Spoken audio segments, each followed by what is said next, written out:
Chapter 23:15. At this moment, Chu Luiyue and Mu Hongyu returned to their residence.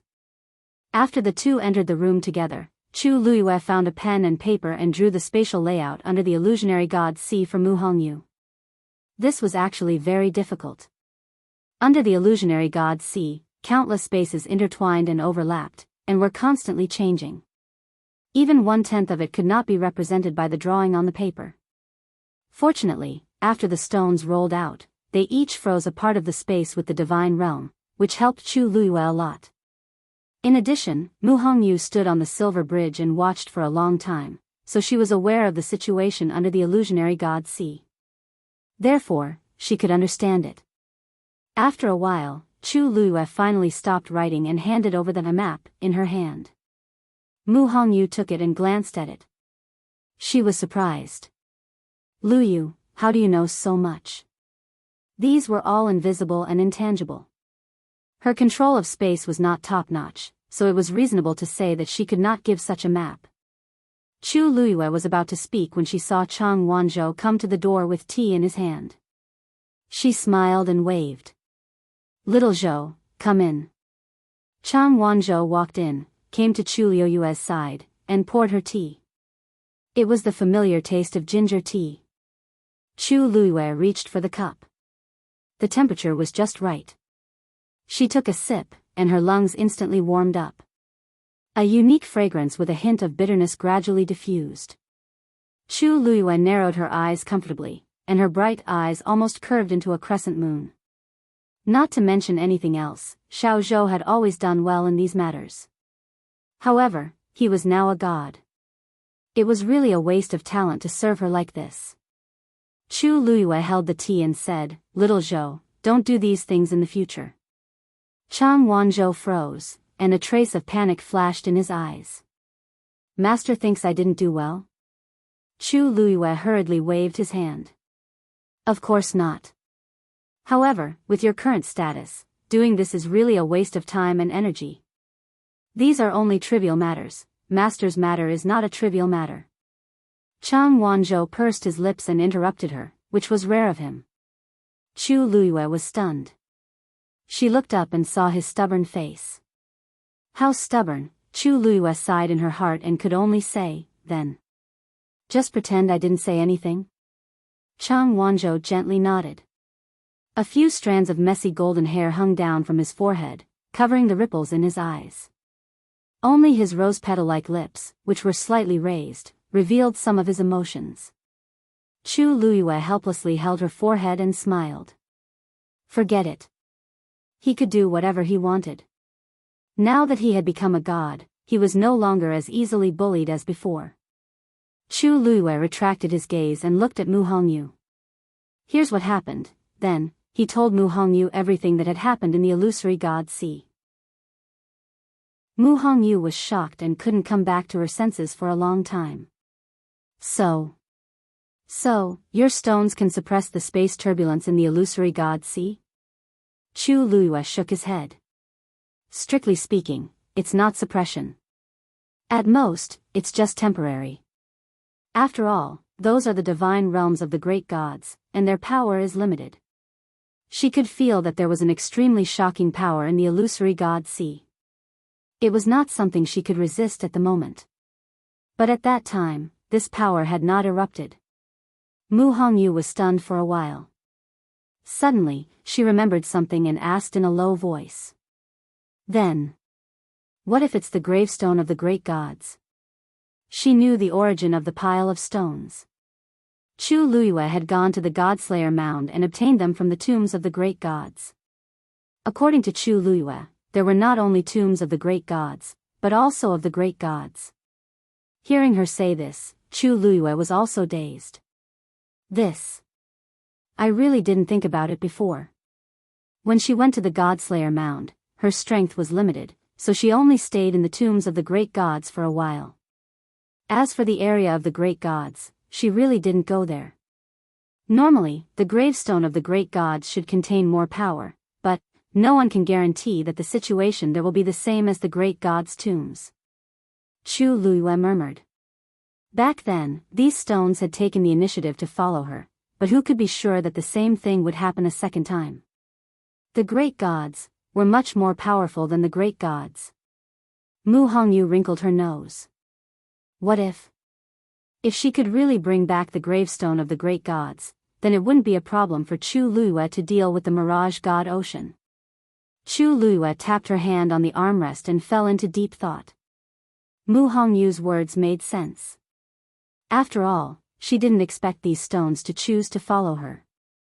Maybe she should find some time to go to the Godslayer Mound again?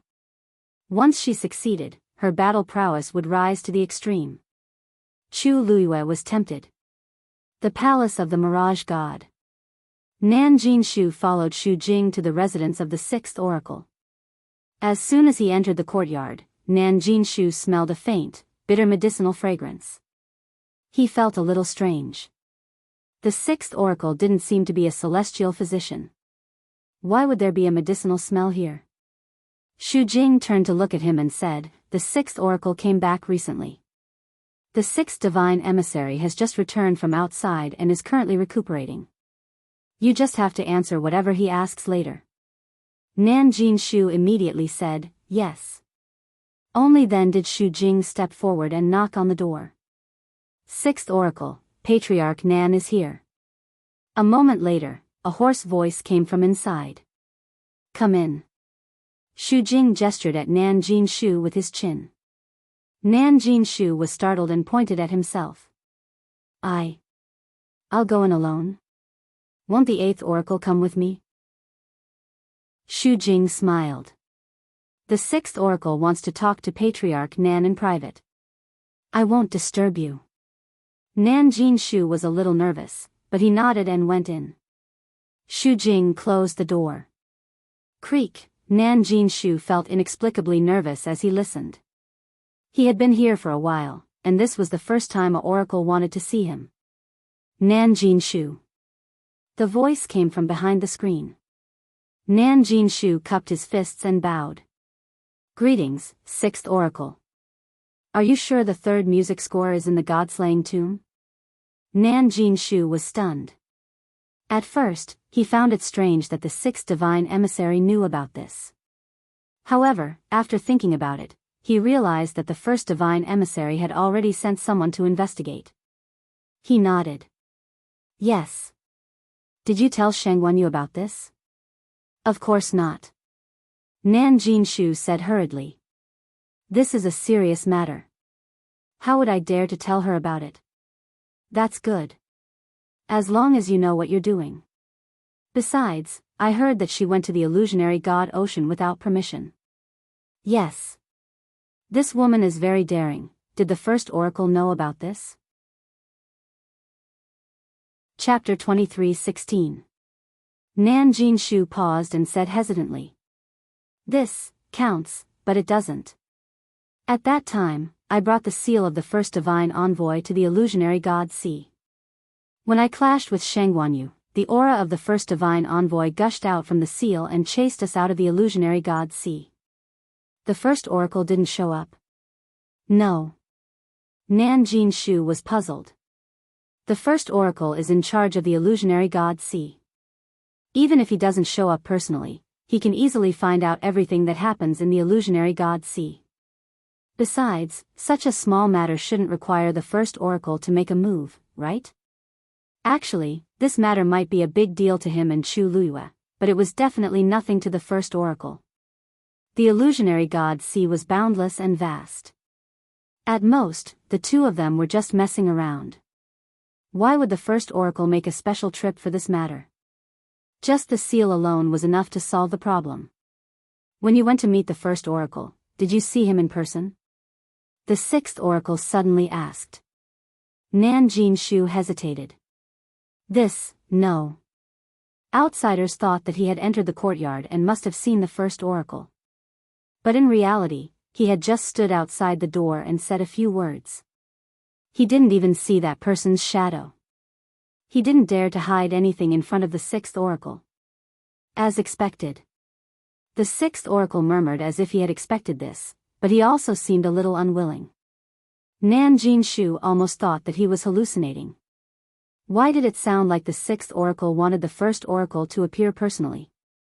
And he seemed to have expected that the first oracle wouldn't meet him? You said that the first oracle came out to stop the two of you as soon as the conflict broke out? Yes. Nan Jinshu described the situation at that time. Of course, he added some details, but he didn't know that Mo Shiqian was completely uninterested behind the screen. What he wanted to know was the first oracle's attitude towards Chu Luiyue. What kind of place is the illusionary god sea? In the past 10,000 years, 90% of the cultivators who trespassed there died and were buried at the bottom of the sea. As for the remaining 10%, even if they were lucky enough to escape, they would inevitably be severely punished. Even if they didn't die, they would be half dead. However, when it comes to her, it's different. He sneered coldly with a hint of mockery. Nan Jinshu felt a little uncomfortable when he heard this voice. But at this time, he didn't have time to think about this. His focus was the same as the six divine envoys. Sixth divine envoy, do you also find this matter strange? I originally thought that the first god's emissary wouldn't let Sheng Wan Yu off the hook so easily, but who would have thought that he wouldn't be punished at all? What do you think the first oracle is thinking? The thoughts of the first divine envoy are not something that we can guess. This, Nan Jinshu frowned. He could hear that the sixth divine emissary seemed to be very concerned about this matter, but perhaps because he was afraid, he did not continue to speak. All right, you can go back. Nan Jinshu was at a loss when the sixth divine emissary suddenly asked him to leave. Was he letting him go just like that? Could it be that the sixth emissary had asked him to come here just to ask about this? But, the sixth divine envoy, get out. That voice carried an unquestionable pressure. Nan Jinshu's heart skipped a beat. He didn't dare to ask any more questions and quickly retreated. Mu Hongyu left with the map that Chu Luiyue had drawn. She still needed to go back and take a closer look at the situation below the illusionary god ocean. Also, she had to break through to the Mahayana realm as soon as possible. After Mu Hongyu left, Chu Luiyue asked Xiao Zhou to leave as well. She sat alone in her room to think. Now, there were a lot of things that she needed to solve. She hadn't finished her star path yet. This was the fastest and most suitable way for her to enter the illusionary god palace openly. Su Li had been in the illusionary god palace for a while and would carefully investigate the situation from time to time. But after all, she was under the watchful eyes of the god's emissaries. There were many things that Su Li did not dare to go overboard with, so the information that she could find was limited. Until now, there were still no clues as to the whereabouts of Dugu Mabao and Lan Shao. Chu Luiyue could basically conclude that the two of them were trapped in an extremely secretive location in the illusionary god palace. It would be impossible to rely on Su Li alone to find them. She still had to go in. At the same time, the third Guqin score was also very important to her. She had to think of a way to get information from Nan Jinshu. If she guessed correctly, the third Guqin score was still in the Divine Ruins world. And the two gods' emissaries, Jiulong and Shiyan, who had left earlier, were probably looking for the last Guqin score. Unfortunately, the two of them had already disappeared without a trace, leaving no clues behind. And Diwu Zhangzi, who was trapped in the illusionary god ocean, what kind of person was the first god's emissary? A low and pleasant voice sounded. Chu Luiyue turned around and saw Rong Xiu walking in. He came in front of Chu Luiyue. Seeing her frown, he reached out and smoothed her brows. What are you thinking about? Why are you so tired? Chu Luiyue held his hand and rubbed her face against the back of his hand. It's still those. Rong Xiu smiled and hugged her. He leaned over and kissed her hair. Tell me about it. Miss Shengwan. I have something to do. Zhao, who had just walked to the door, was originally smiling. But when he saw the cold and noble figure hugging Chu Luiyue in the room, he was shocked and stunned. Why was she here? Chapter 23:17. The most important thing was that he seemed to have come at the wrong time. When the two people in the room heard the voice, they both looked outside the door. Rong Xiu raised his eyebrows slightly. This is... Ming's heart trembled violently. He originally wanted to run away, but it was obviously too late now. If he wanted to go in, he really couldn't move his legs. Chu Luiyue raised the corners of his lips slightly. Lord Ming, why are you here? Please come in. He didn't dare to disobey Madame's orders. Silently holding his breath, he walked stiffly and braced himself to enter the house. Chu Luiyue stood up. Rong Xiu, let me introduce you. This is Lord Ming of Zhenbao Pavilion. He usually treats me very well and has helped me a lot before. Rong Xiu's thin scarlet lips curled into a smile. I see. Lord Ming, I've heard a lot about you. Ming Shu's legs went soft. He barely restrained his urge to kneel down and bow. He forced a smile. You flatter me. I've heard a lot about you too. Ha ha ha. Rong Xiu laughed. Since Lord Ming has taken good care of you, as her husband, I naturally have to thank you properly. Ming Shu repeatedly said that he didn't dare. But, it's just a small matter. It's not worth mentioning. At this moment, he was extremely grateful to the second master. If it weren't for that person's reminder, he wouldn't know when he had offended Madame. How could he stand in front of this person and talk to him like this? Chu Luiyue raised his hand. Lord Ming, please sit down. You can talk slowly. How could Ming Shu dare to sit down? He coughed, waved his hand, and said. No need, no need. I'm here today because I have something to tell you. I'll leave after that. Chu Luiyue looked at Ming Shu and felt that he was a little strange today. He seemed very nervous.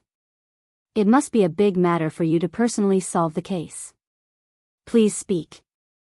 Ming Shu tried his best to make himself look as calm and composed as he usually did. He said, it's like this. I came here this time to ask you if you've been in contact with Mu Yafeng recently. Chu Luiyue was stunned. Mu Yafeng? No, why? You frowned. Actually, it's nothing much. It's just that Mu Yafeng has continued to walk the star path since yesterday. Furthermore, in a short span of one day, he had broken through 3 great Grandmaster Xian formations. I thought it was a little strange, so I thought I'd come over to ask you. Look. Lord Ji thinks that I revealed the contents of the mythical flame diagram to her. Chu Luiyue immediately understood. Please don't misunderstand. Zhao hurriedly explained, I just feel that this matter is really strange, so I wanted to ask you for confirmation. After all, those Xian formations were extremely difficult to decipher. Previously, she didn't make any progress for such a long time, but now she's suddenly improved by leaps and bounds. Chu Luiyue nodded in understanding. What Lord Ji said makes sense. Previously, Senior Xiao Ran had also said that he had spent several years on those great grandmaster level profound formations before he had barely comprehended them. Originally, according to his speculation, Mu Yafeng should also need a long time to decipher this Xian formation. Previously, she was busy with the illusory god Si, so she didn't know that Mu Yafeng had made a move again. Now that she heard it, she also felt that it was very strange. The mythical flame diagram is a treasure of Treasure Pavilion. When I agreed to help copy it, I already knew the rules. I would never easily reveal it to outsiders. I didn't even reveal it to my subordinates. Lord Ming Shu, you can rest assured about this. You hurriedly said, of course I believe in your character. I have no intention of doubting you. Heavens! He was really just curious, so he came over to ask. Who knew that he would bump into this person? Wasn't this suspecting that there was something wrong with Madame? Even if he was given 10 more guts, he wouldn't dare to do this. If he had known that this person was here, he would never have stepped into this courtyard. Chu Luiyue smiled. I know that Lord Yu has no ill intentions. Actually, it's not just you. I also feel that it's a little strange. Mu Yafeng's talent is not bad, but with her own strength, It is indeed impossible for her to decipher 3 Grandmaster Xian formations in such a short time. Chu Liuyue's words were tactful. In fact, it should be said that it was absolutely impossible. If she had this ability, she wouldn't have dragged her feet on the star passage for so many years. In the eyes of many people in the illusory god palace, Mu Yafeng was already a rare genius. But in Chu Liuyue's opinion, it was fine. Ming Shu heaved a sigh of relief and said, "Not only that. She hasn't finished yet. She's still on the star passage. When I came here just now, I passed by and took a few glances. There was a bit of an irresistible force." Chu Luyue was a little surprised. "You mean, she plans to directly finish the star passage and enter the illusory god palace?" Ming Shu paused. "It's hard to say, but if her performance is still like this, then, it might really work." Chu Luyue frowned slightly. In fact, she didn't care much about Mu Yafeng. But this matter was really strange. Otherwise, she wouldn't have made a special trip. "I'm here today mainly to talk about this matter. It's up to you how you think," Ming Shu said. Chu Luyue nodded. "Thank you for reminding me, Lord Yu." Ming Shu waved his hand. "Then, if there's nothing else, I'll leave first. There are still some things to deal with in the treasure pavilion." Hearing this, Chu Luyue didn't ask him to stay. "I'll send you off." No need, no need. I took the liberty to disturb the 2 of you. I'll leave now." How dare he really let the 2 of them send him off? As he spoke, he walked outside. "Take care, Lord Yu," Rong Xiu said lightly. Ming Shu staggered, but a figure suddenly appeared in front of him. He steadied himself and looked up.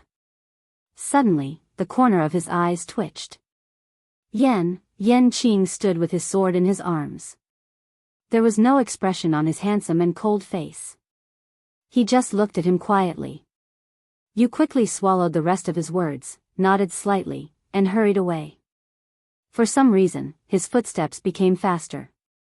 Almost in the blink of an eye, he had already opened the gate of the courtyard and slipped away. In such a hurry. Chu Luyue looked at Yu's back and muttered in a low voice. "The person he just mentioned, is she the one who asked you for the mythical flame diagram?" Rong Xiu tilted his head and asked.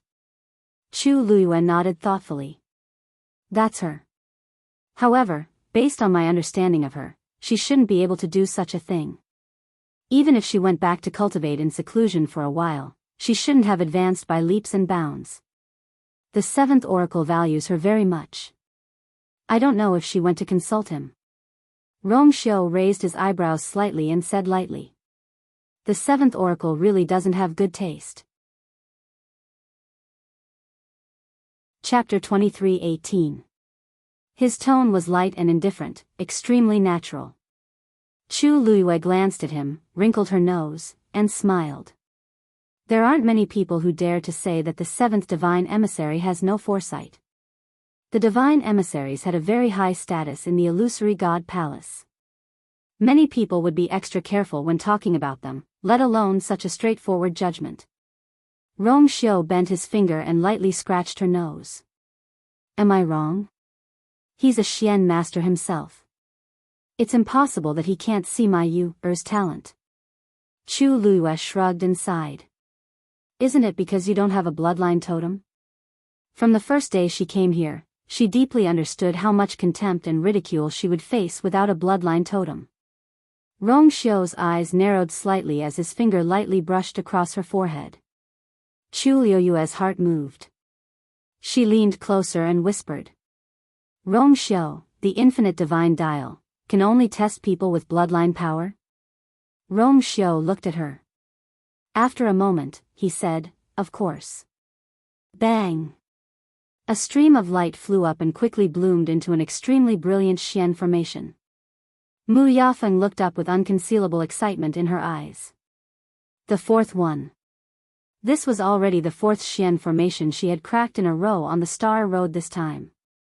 And it only took her less than 2 days. Not far behind her, many people were watching. Seeing that she had successfully cracked another Xian formation, the crowd instantly became restless. What's wrong with Mu Yafeng? Why did she suddenly become so powerful? The further she goes, the more complicated the Xian formation is. I remember that she was trapped in a Xian formation for a long time and couldn't crack it in the end, so she had no choice but to give up. How long has it been? She's back again and her progress is so smooth. Her talent has always been outstanding. Maybe she suddenly had an epiphany. If this continues, she can really comprehend all the Xian formations and officially enter the illusory god palace, right? I thought it would be Sheng Guanyu, haha.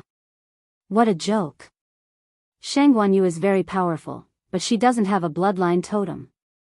It won't be her turn, right? That's true, but other than that, she's really powerful. Didn't you guys hear that she went to the illusory god ocean and came back safe and sound? She even beat Nanjing Shu. If she didn't have the confidence, would she dare to do that? Mu Yafeng was in a good mood when she heard the envy and admiration of the people in front of her.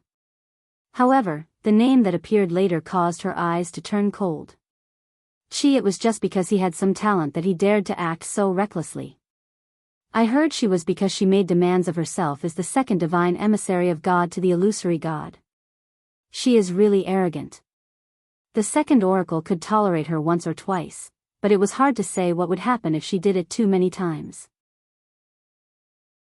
Mu Yafeng shook her head, dispelled the messy thoughts in her mind, and continued forward. This time, no matter what, she had to complete the star path and enter the illusory god palace.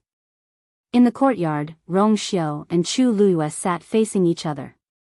A translucent chessboard floated between them. On it, the two chess pieces were fighting fiercely. Chu Luiyue stared at the chessboard and rubbed her chin. Ever since she read the mythical flame diagram and officially broke through to the great grandmaster realm, her Xian formation cultivation had improved greatly. But after fighting with Rong Xiu, she felt a deep sense of defeat. Now, no matter where she went, there was no way to reverse the situation. She was at the mercy of others. Master, there. Go there. An anxious voice came from behind her. Chu Luiyue looked back helplessly. Little Hachi, how many times have I told you not to speak while watching the game? Can't you just paint your nails in peace? Little Hachi pursed her red lips and waved her hand. How can I be at ease when master can't win? Look, it's all messed up. Chu Luiyue. Are you complaining that your master is not good enough? Little Hachi narrowed her eyes and quickly smiled. Of course not. I'm doing this for your own good. Look, you've played with His Highness for so many years, but you've only won a few times. Chu Luiyue, I remember this clearly. I really don't need you to remind me. She raised her chin. You want me to go there? Little Hachi's eyes lit up. Yes. Then watch carefully. Swoosh. Chu Luiyue flicked her finger, and a piece condensed from divine power flew out and landed on the spot Little Hachi pointed out. Rong Xiu's eyes were calm as he placed a piece. It was as if a sword had slashed down and completely sealed Chu Luiyue's last path. Chu Luiyue spread her hands. Did you see it clearly? If we do as you say, it will only make your master die faster. Little Hachi shrank her neck guiltily. Ahem, master, I haven't been learning for long. Of course, I can't compare with you and His Highness. I promise I won't say anything next time. Chu Luiyue said. You said the same thing last time and the time before that. Little Hachi pursed her lips and made a sewing gesture. Chu Luiyue gently knocked her forehead. You won't remember it anyway. She was used to it. Little Hachi's eyes were filled with tears. She really wanted to help her master win. At this moment, Shijing walked in from outside. Chu Luiyue was a little surprised. Shijing, where did you go? She didn't see Shijing after returning from the illusionary god sea. Roy bowed to them one by one before explaining. Master, I went to the thunder pool. Chu Luiyue was slightly stunned. Isn't the thunder pool sealed? Now, there shouldn't be anyone in the illusionary god palace going there. Shijing chuckled. Yes. But I just went to the shore to take a look. I didn't do anything else. Chu Luiyue laughed. All the Tianlei in the thunder pool have been frozen. What's there to see? Shijing said. Nothing. Master, there are a lot of Tianlei in the thunder pool. The second oracle and the others only sealed the upper layer, but the lower ones are still fine. Chu Luiyue frowned slightly. Oh. How do you know? This matter was extremely confidential and hidden. Ordinary people definitely wouldn't be able to guess. Shijing paused. Just guessed. The Tianlei power below is still wandering around. If you stand close and take a closer look, you can see it. Chu Luiyue looked at him meaningfully. Shijing. Sigh. You. Chu Luiyue was about to speak when Sun Yi suddenly pushed open the door and came out. Master.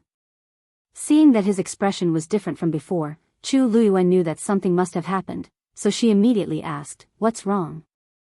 Sun Yi came to her. Qihan sent a message saying that they met Jiu Long and Shi Yan in the god-slaying tomb. What? Chu Luiyue was shocked and stood up. Because she was too shocked, she didn't notice that Sun Yi didn't call the two oracles but directly called them by their names. Chapter 23:19. God-slaying tomb? What are they doing there? Chu Luiyue had thought of many places, but she had never thought of the god-slaying tomb. A thought suddenly flashed through her mind. Could it be that the last Guqin score was in the god-slaying tomb? But that couldn't be right. Back then, she had finally gotten the second Guqin score from Senior Ah Jing in the god-slaying tomb. If the third one was there, how could he not know? Her brows were tightly knitted together. Rong Xiu asked. Did you just get the news? Sun Yi nodded. He could contact everyone in the 13U. After getting the news, he immediately came to Chu Luiyue. Of course, he knew how important the last Guqin score was to Chu Luiyue. Chu Luiyue pondered for a moment and suddenly thought of a question. Why is Qihan in the god-slaying tomb? You just said them. Who else is with him? Sun Yi said, an old six. It seems that they went there to help old six break through. But they didn't expect to run into those two. Chu Luiyue froze. Qihan and the others haven't seen Jiu Long and old six. How would they know who they are? Sun Yi explained. They haven't seen those two, but they know that you're in the Illusion God Palace and know a thing or two about this place. Besides, those two are above the god level. Even if they don't know who they are, once they use their strength, it's hard to imagine. That's true. This made sense. Rong Xiu's eyes fell on Chu Luiyue. What's your plan, you, Chu Luiyue was silent for a long time before she finally took a deep breath. To the god-slaying tomb. To go to the god-slaying tomb, they had to leave the heavenly gate.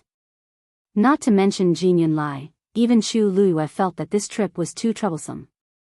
But they still had to go. For the sake of convenience, this time, Chu Luiyue and Rong Xiu went together, and no one else was brought. When the two of them arrived at the gate of heaven, there was no one there. In fact, most of the time, this place was empty. Who would come to the heavenly gates to play? Wasn't that just looking for trouble for himself? Last time, it was because of Nan Jinshu's incident that caused such a huge commotion. However, now that Nan Jinshu had returned to the palace of the illusory god and was staying there obediently, there was no need to mention the others. Looking at the barrier in front of him, Chu Luiyue didn't hesitate. He raised his hand and pressed it. Buzz, a ripple spread out. Chu Luiyue turned around and looked at Rong Xiu. The seventh divine envoy is in charge of the gate of heaven. If there is any movement here, he will immediately rush over. You didn't see him last time, so you can meet him this time. Rong Xiu smiled. Sure. The palace of the illusory god. Jin Yunlai sensed the familiar aura at the gate of heaven. His forehead twitched violently, and with a crack, he broke the brush in his hand. It's her again. This Chu Luiyue, is there no end to it? Last time, he said he was going to invite the weapon refining saint. Last time, he said he was going to see Nanjing Shu. What is it this time? Jin Yunlai didn't want to pay attention to him, but the gate of heaven was constantly moving. Chu Luiyue was determined to go out. After a while, Jin Yunlai finally couldn't help but stand up.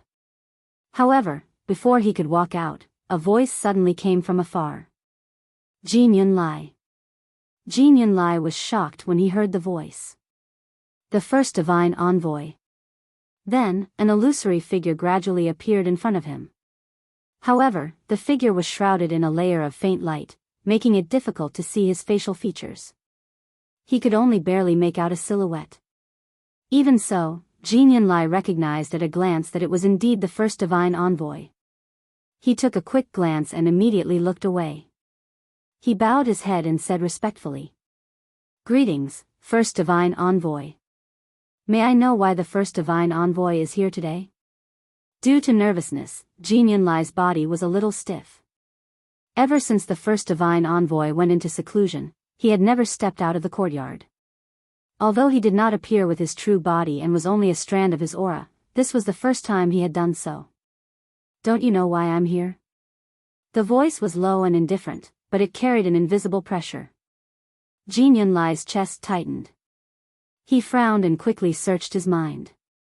Recently, he didn't seem to have done anything. Why did the first divine envoy sound like he was scolding him? "This, please enlighten me, first divine envoy." Buzz. There was movement at the gate of heaven again. Jin Yunlai subconsciously turned his head to look. The first divine envoy had already made his move. Whoosh! A red stream of light flew out quickly and went straight to the gate of heaven. Jin Yunlai was shocked. The first divine envoy made his move personally. The Xian formations on the star passage can only be comprehended by oneself. Otherwise, it will be regarded as cheating. Then Mu Yafeng, what's going on? Do you want me to continue asking? Jin Yunlai's heart sank. The crimson streak of light flashed through the air at high speed. It arrived at the gate of heaven in the blink of an eye. Chu Luiyue heard the movement and looked up. He felt a little strange. This is the first divine envoy's aura. Noticing this, a look of shock flashed across her eyes. Then, the red stream of light landed on the barrier. The enchantment quietly opened. Chu Luiyue was stunned. After waiting for a while, Jin Yunlai didn't arrive. Instead, the first divine envoy made his move. What does he mean by this? Chu Luiyue couldn't figure it out for a moment. Warning? Reprimand? Rong Xiao smiled faintly. Maybe the seventh divine envoy is busy. Digression, very good. Someone in the comments section guessed part of the truth. 6:00. Chapter 23:20. When Jin Yunlai did not show up, Chu Luiyue did not pay much attention to it. However, when the first god emissary suddenly made a move, she was very surprised. Could it be that he finally decided to come out of seclusion? But something like opening the gate of heaven, it seemed that no matter what, it was not his turn to do it. Rong Xiao held her hand. There's no time to lose. Chu Luiyue retracted her gaze and gently nodded. The two figures quickly disappeared outside the gate of heaven. After a while, the barrier reassembled and was very calm. Chu Luiyue's departure did not attract the attention of the people in the illusory god palace. On one hand, many people's attention was on Mu Yafeng. On the other hand, the movement in the gate of heaven was too small. From the beginning to the end, only a short period of time had passed. Only the divine envoys who were guarding the various locations raised their heads in astonishment when they sensed this fluctuation. This is, the first god emissary made a move. More importantly, he seemed to be at Jin Yunlai's residence.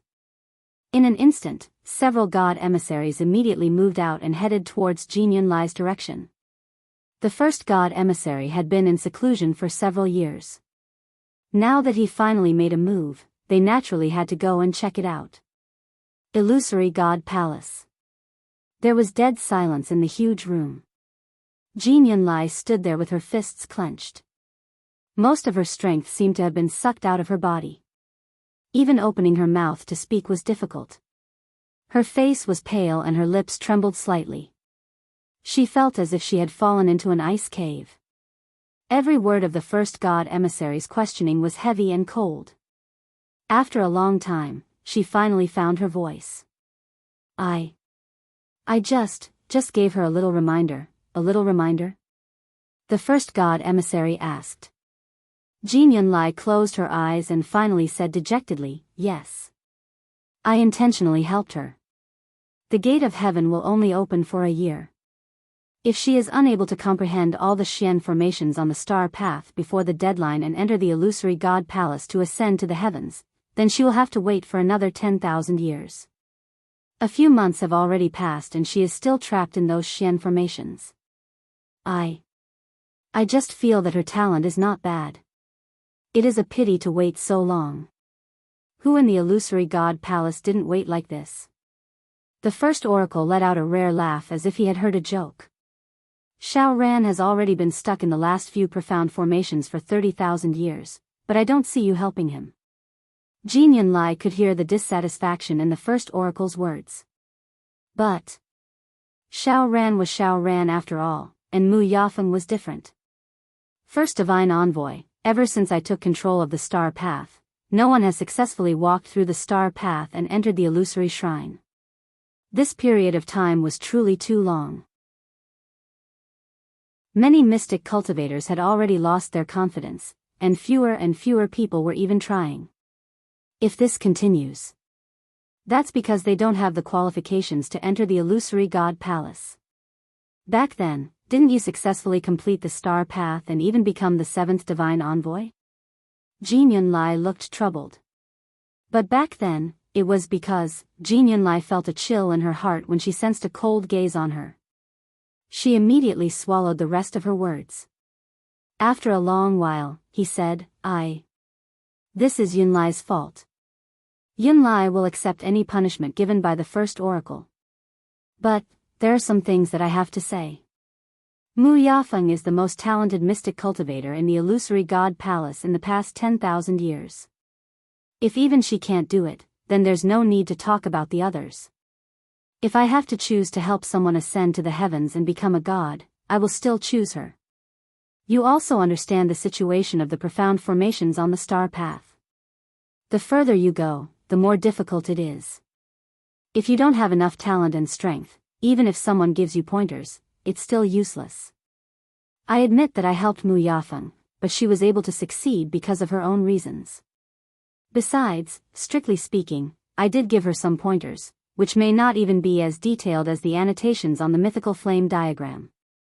If Shangguan you can read the mythical flame diagram, why can't Mu Yafeng? In the beginning, he actually didn't have this idea.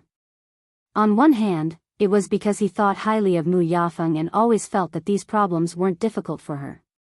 On the other hand, he didn't have such plans before. But as time passed, the development of the situation gradually deviated from his expectations. On Mu Yafeng's side, she was unable to crack the profound formation and was trapped in one place for a long time without any intention of continuing. On the other hand, Chu Luiyue continuously advanced with the help of the mythical flame diagram and successfully stepped into the area of the Grandmaster's profound formation. If this continued, Chu Luiyue might really surpass Mu Yafeng. That wasn't the result that Jin Yunlai wanted to see. Because she didn't have a bloodline totem, Jin Yunlai was biased against Chu Luiyue from the beginning and always felt that she would leave the illusory god palace soon. Who knew that not only did she not leave, but she also caused a lot of trouble and became the focus of the illusory god palace. If she really took the lead, not only would Mu Yafeng be unhappy, but Jin Yunlai would also feel like she was slapped in the face. Even if Chu Luiyue couldn't ascend to the heavens and become a god, as long as she performed better than Mu Yafeng, it was inevitable that everyone would talk about her. And Jin Yunlai, who was in charge of the star path, would naturally be implicated. What would happen in the end? Everyone would see that Mu Yafeng, who he had always thought highly of, was actually not that outstanding at all. Instead, it was Chu Luyue, who had been despised and ridiculed from the beginning, who easily crushed her in all aspects.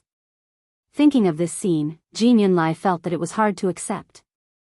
So when Mu Yafeng came to beg him, he thought about it again and agreed. And her performance did not disappoint him. He thought that everything would go smoothly, but who knew that this matter would alarm the first divine emissary? The first divine emissary listened quietly for a long time before asking, "Are you done?" Jin Yunlai let out a long breath. "I'm done. It seems that you still think that you did nothing wrong." The first divine emissary's voice was faint with a trace of indifference. "Jin Yunlai, I always thought that you were very smart, but now it seems that you are ridiculously stupid.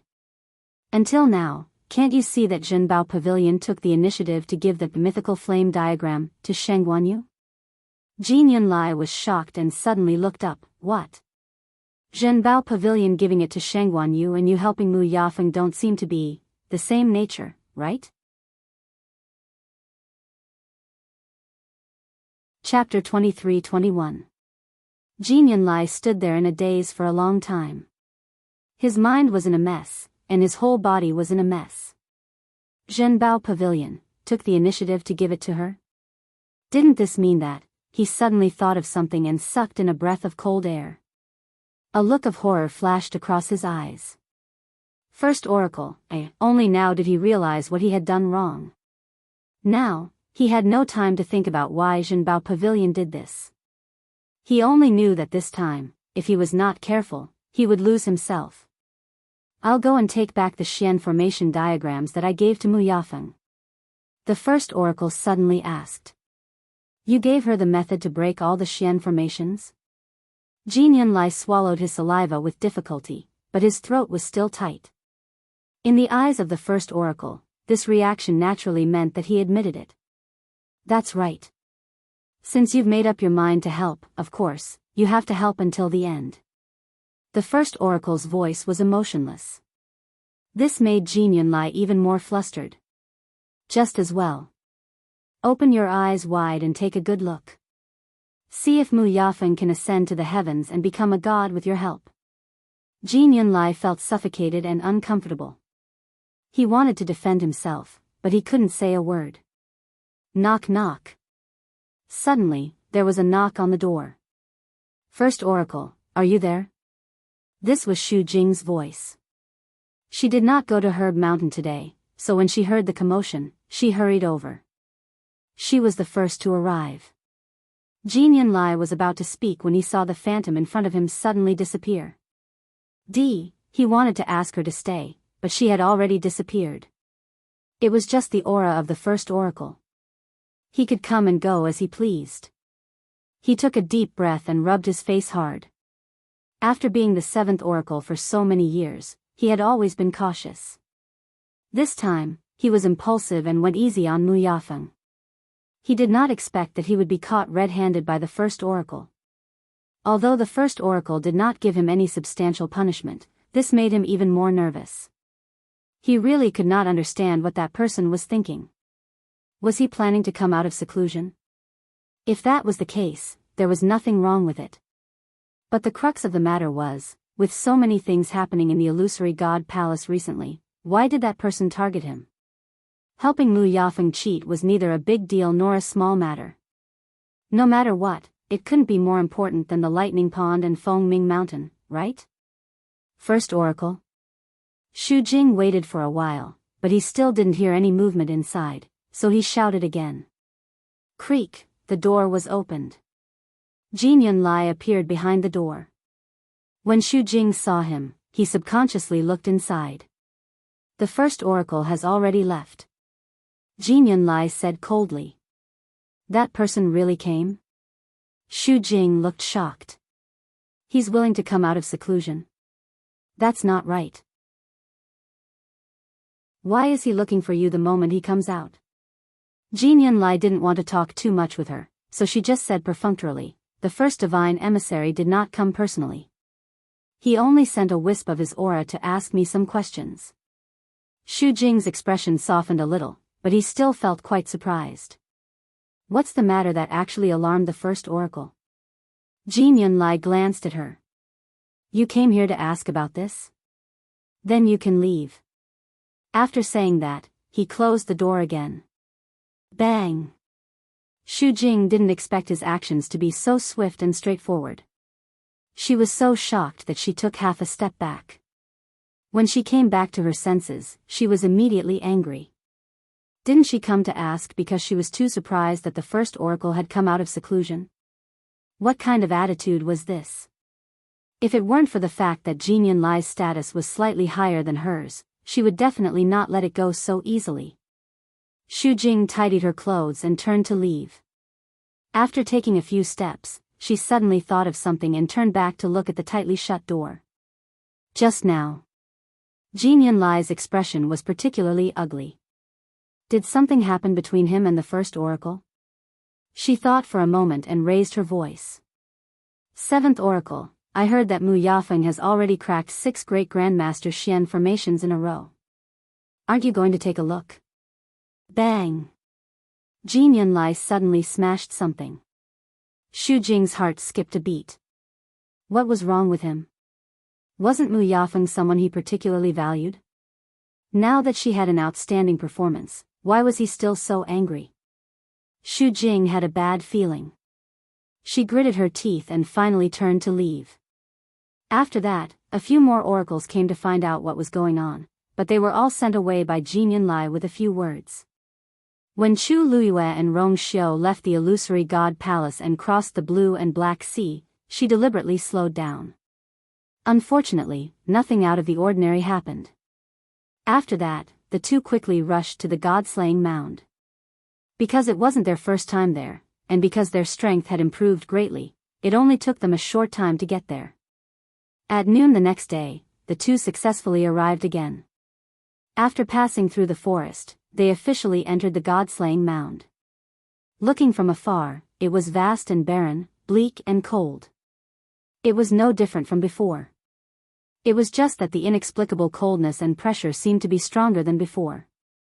There was a faint smell of blood in the air. Chu Luiyue frowned slightly. It had been a long time since they had been here, and the god-slaying mound seemed to have some subtle changes. They should already be inside. Rong Xiu looked into the distance and narrowed his eyes. Chu Luiyue nodded. Then, the two walked forward hand in hand. At this time, deep in the god-slaying mound, Qi Han was holding a long sword and staring at the two in front of him vigilantly. Behind him sat a young man covered in blood. It was Lu Feng. Jiao Long laughed. You want to enter here with just the two of you? Chapter 23-22. In front of them was a large area of broken tombstones. A desolate and sorrowful aura slowly spread out. This was the tomb of the honored god. Qi Han and Lu Feng had been in the god-slaying mound for some time. They had spent a lot of time and effort to get here. They did not expect Jiao Long and Shi Yan to arrive at this time. As soon as they arrived, they ordered everyone to leave without hesitation. Most of the cultivators in the god-slaying mound had been forced to leave.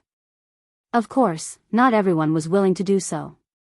However, these two were too powerful. Even honored gods could not last more than 3 moves against them. Everyone had no choice but to obey. Jiao Long and Shi Yan had entered from the edge of the god-slaying mound, so they were the last to arrive here. They met Qi Han and Lu Feng, who were waiting outside the tomb. The aura of the tomb of the honored god had changed slightly with the passage of time. To ensure their safety, the two decided to wait here until the aura was at its weakest before going in.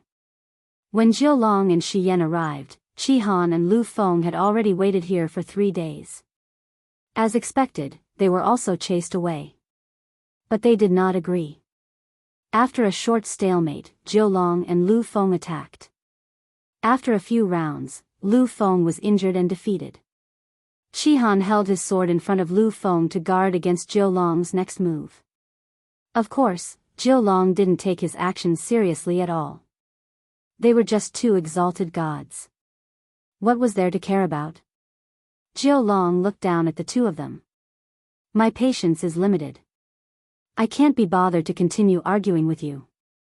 I'll count to 3. If you don't leave by then, don't blame me for being merciless. Qi Han said coldly. The god-slaying mound is not anyone's private territory. Every cultivator in the world comes here. You want everyone to leave? That's too unreasonable. 1. Jiao Long raised one finger. Obviously, he did not care about Qi Han and Lu Feng. He could not be bothered to continue arguing with them. After all, he had already given them the warning he needed. If they insisted on not listening, there was nothing he could do. Lu Feng coughed and slowly wiped the blood from the corner of his mouth. He twitched his lips without a smile.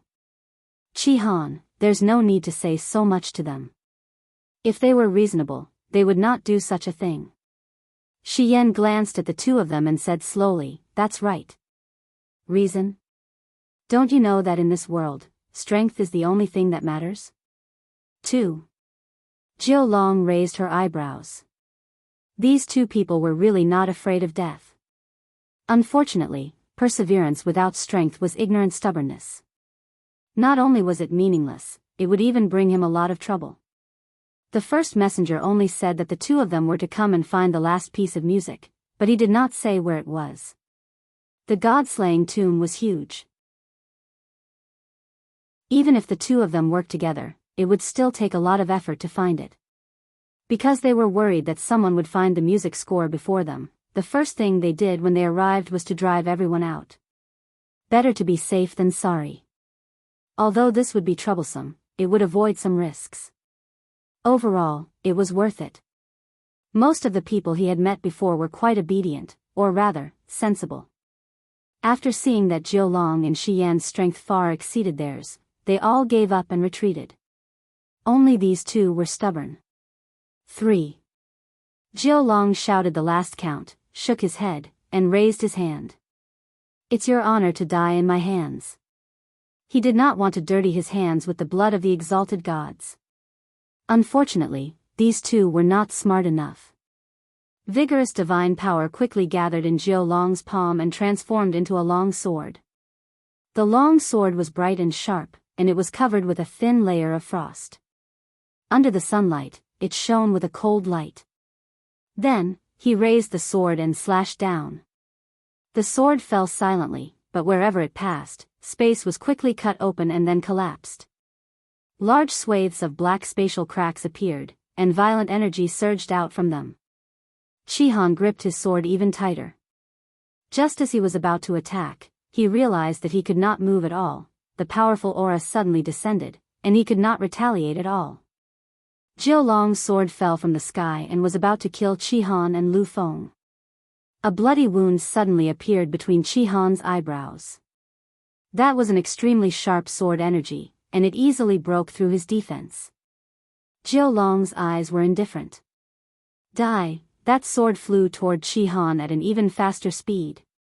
However, right at this moment, a sharp sound of air being torn apart suddenly came from afar.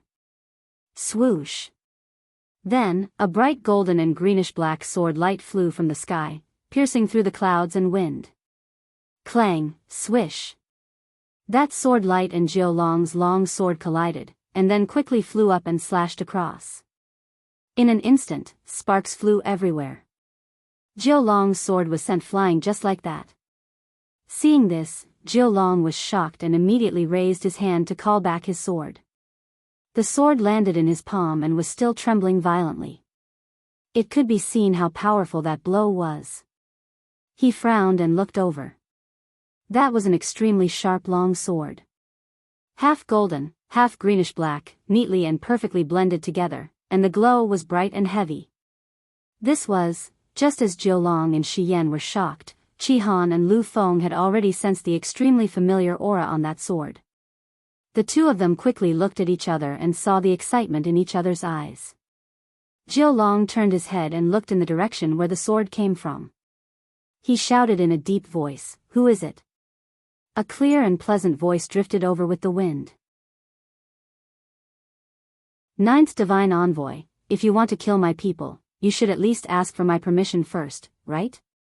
Jiao Long was stunned at first, then he realized that this voice was very familiar. A name suddenly appeared in his mind. Sheng Wanyu? Just as he finished speaking, a woman in a red dress appeared in a flash. Her figure was slim and graceful, and her beauty was unparalleled. Her black hair flew in the wind, and the hem of her dress danced. There was a faint smile on her face, and her starry eyes were slightly curved like the moon, as if they were filled with starlight. Jiao Long's face darkened. It's really you. Qi Han and Lu Feng could no longer suppress their emotions and shouted in unison. Master. Chu Luiyue came in front of the duo and sized them up. She only relaxed when she saw that their injuries weren't particularly serious. She smiled and said, "Don't worry. Fortunately, we're not too late." Jiao Long frowned and stared at the few people in front of him. The two of them are your subordinates? Chu Luiyue turned around and tucked her hair behind her ear. She raised her finger and the Star Spectre's sword returned to her hand. She smiled. Yes. Chapter 23-23. Jiao Long looked at the woman in front of him in shock. He had only used 30% of his strength in that attack, but it wasn't something an ordinary cultivator could withstand. And yet, Chu Luiyue had blocked it so easily. He had heard this name a few times recently. After all, she had caused quite a commotion in the Illusion God Palace. But it wasn't until today that Jiao Long realized that her strength was indeed far beyond that of an ordinary god. You came out of the Heaven Gate? Jiao Long asked. Chu Luiyue smiled and nodded. It's not the first time I've come out. Ninth Divine Envoy, why are you so surprised? Jiao Long choked. He just felt that it was too ridiculous. Most of the cultivators in the Illusion God Palace would never step out of the Heaven Gate, let alone come to the world of Divine Ruins. And those who came from the world of Divine Ruins were proud to be able to enter the Illusion God Palace. They didn't want to leave. There were very few people like Chu Luiyue, who kept going in and out of the house. Her frequency was even higher than that of the Divine Envoys. Wasn't the seventh Divine Envoy in charge of guarding the Heaven Gate? Why did they let her come out again and again? More importantly, she didn't have a bloodline totem. Wasn't that even more ridiculous? Jiao Long stared at her vigilantly. What are you doing here? Even if she left the Illusion God Palace, there were many places she could go. Why did she choose the God-slaying tomb? It was related to the last Zither score, so Jiao Long couldn't help but feel suspicious.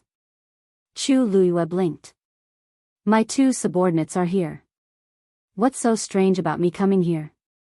But the two Divine Envoys, why did you suddenly leave the Illusion God Palace and come here and drive everyone else away? What are you doing? Jiao Long's expression was cold. That's not something you have the right to ask. Chu Luiyue said, Oh. It seems that the two Divine Envoys don't want to reveal. Then forget it. As she spoke, she raised her head towards Qi Han and Lu Feng behind her. Let's go.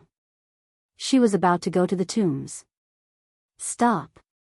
Jiao Long never thought that Chu Luiyue would actually walk in without a second word.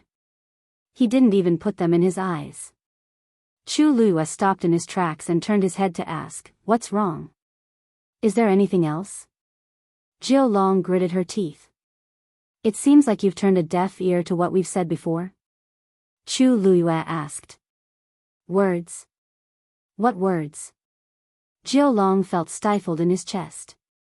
Qi Han explained. Master, they have already chased away all the cultivators here.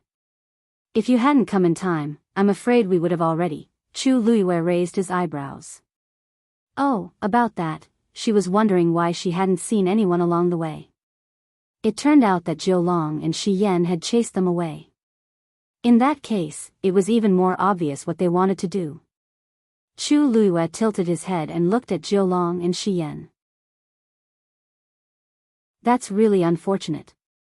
I've come this time because I have something important to do, so I won't be able to leave for the time being. I hope the two divine envoys will forgive me.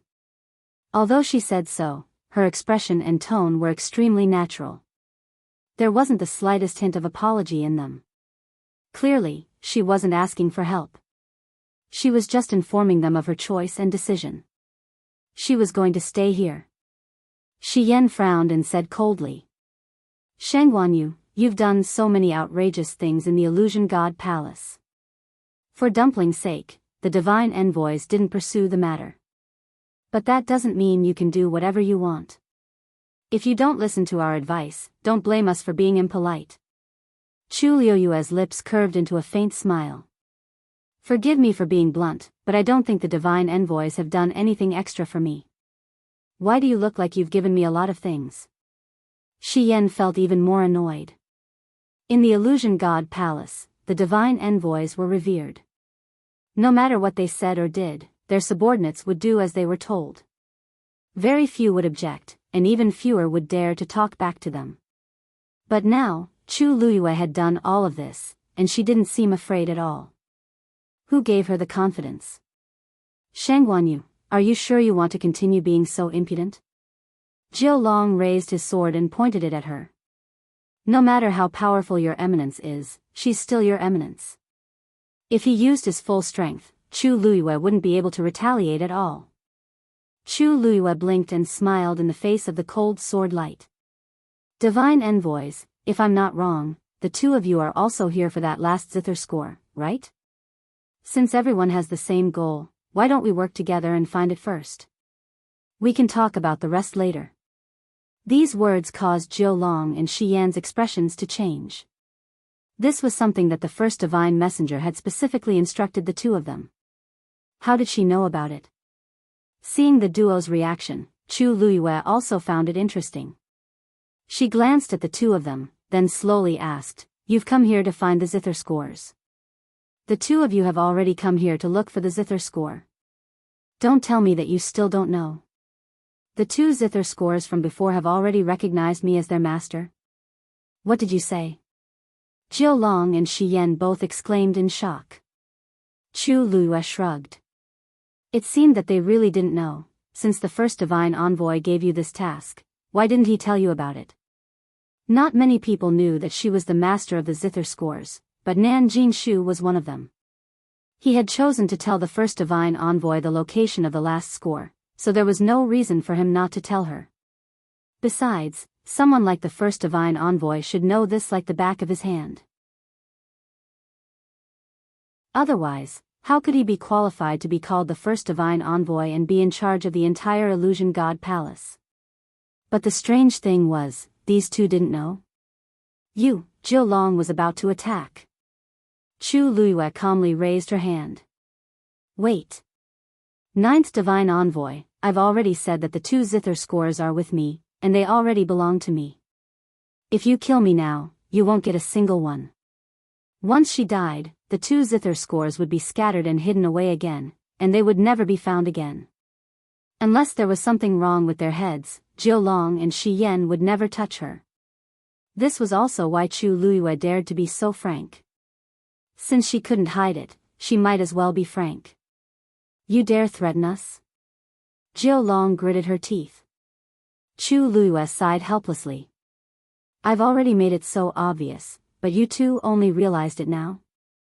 She had always been a straightforward person. If she wanted to threaten someone, she would do it openly and openly. The first two zither scores were with her. If they had the ability, they would have to fight for it. She wasn't afraid of death, but she didn't know if the Illusion God Palace would be afraid of getting nothing in the end. Chapter 23-24. Jiao Long and Shi Yan never expected that Chu Luyue would do such a thing. She directly admitted that the two zither scores were with her and used them as leverage to threaten them so that they wouldn't dare to kill her. She was so direct that she didn't even give them any time to react. The most hateful thing was that after thinking about it carefully, they realized that Chu Luyue wasn't so arrogant for no reason. After knowing this, even though they hated her to the core, they didn't dare to do anything to her.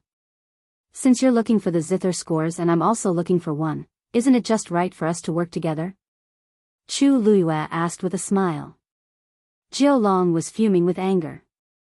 What do you mean by just right? Sheng Guanyu, do you really think we're fools? The zither scores had already recognized her as the master, so even if they found the remaining one, it would most likely end up in her hands. In this aspect, she had an absolute natural advantage. Even if they worked together and found the zither scores, it would just be a wedding dress for her. Right now, they couldn't wait to guard against her, so why would they work together with her?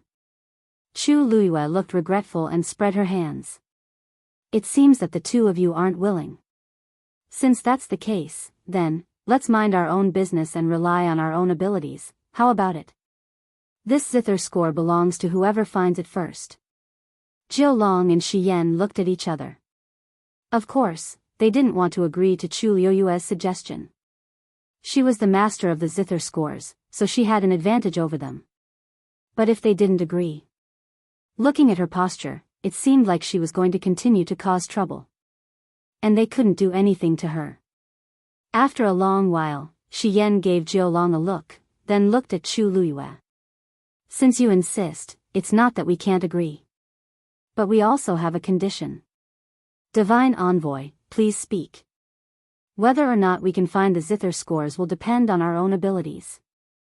However, the person who brings the zither scores back to the Illusion God Palace will be the real winner. At that time, no matter what the result is, the other side can't continue to fight for it.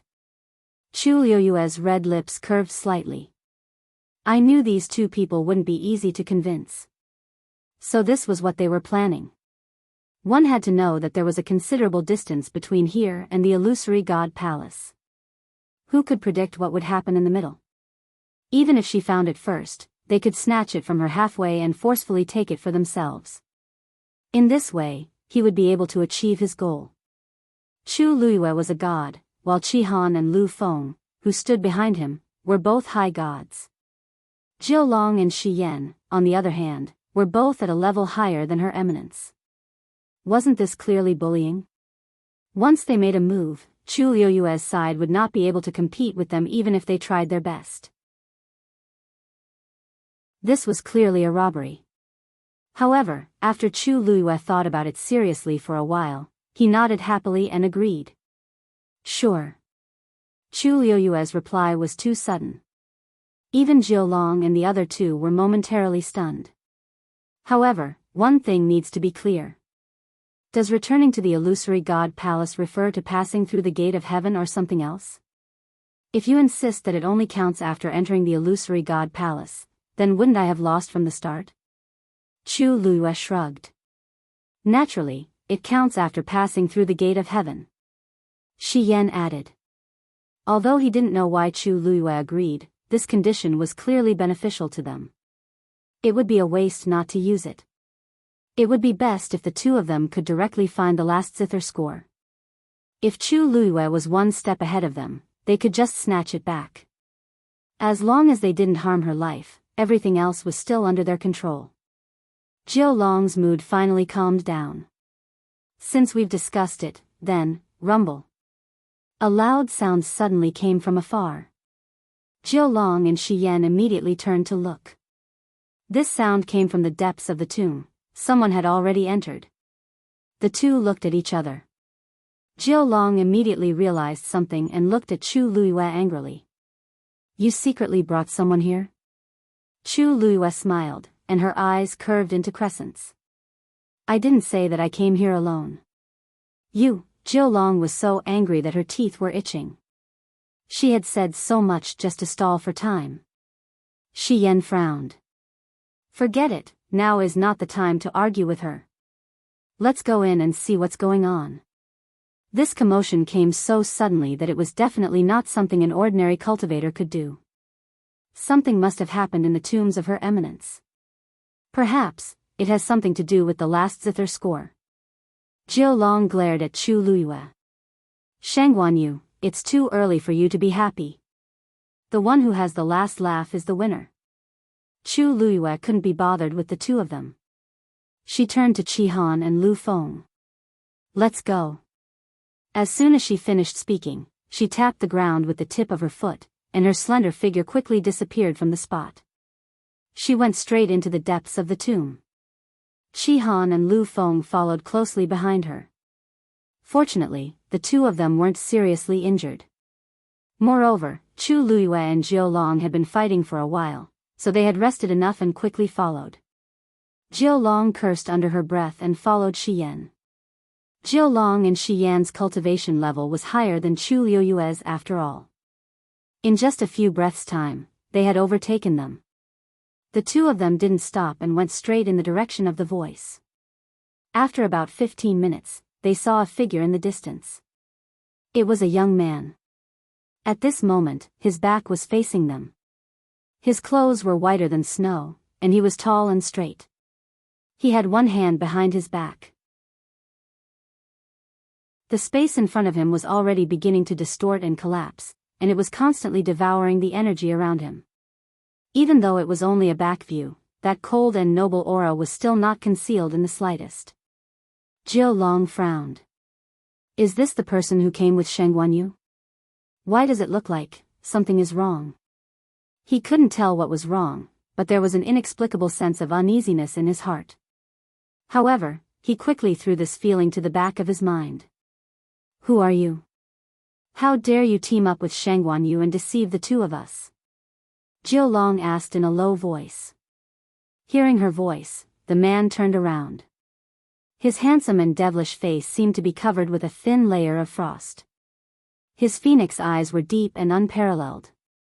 Jiao Long, Shi Yan, you're getting bolder. Digression, I want to eat barbecue, I'm going to be a fan, 6:00 p.m.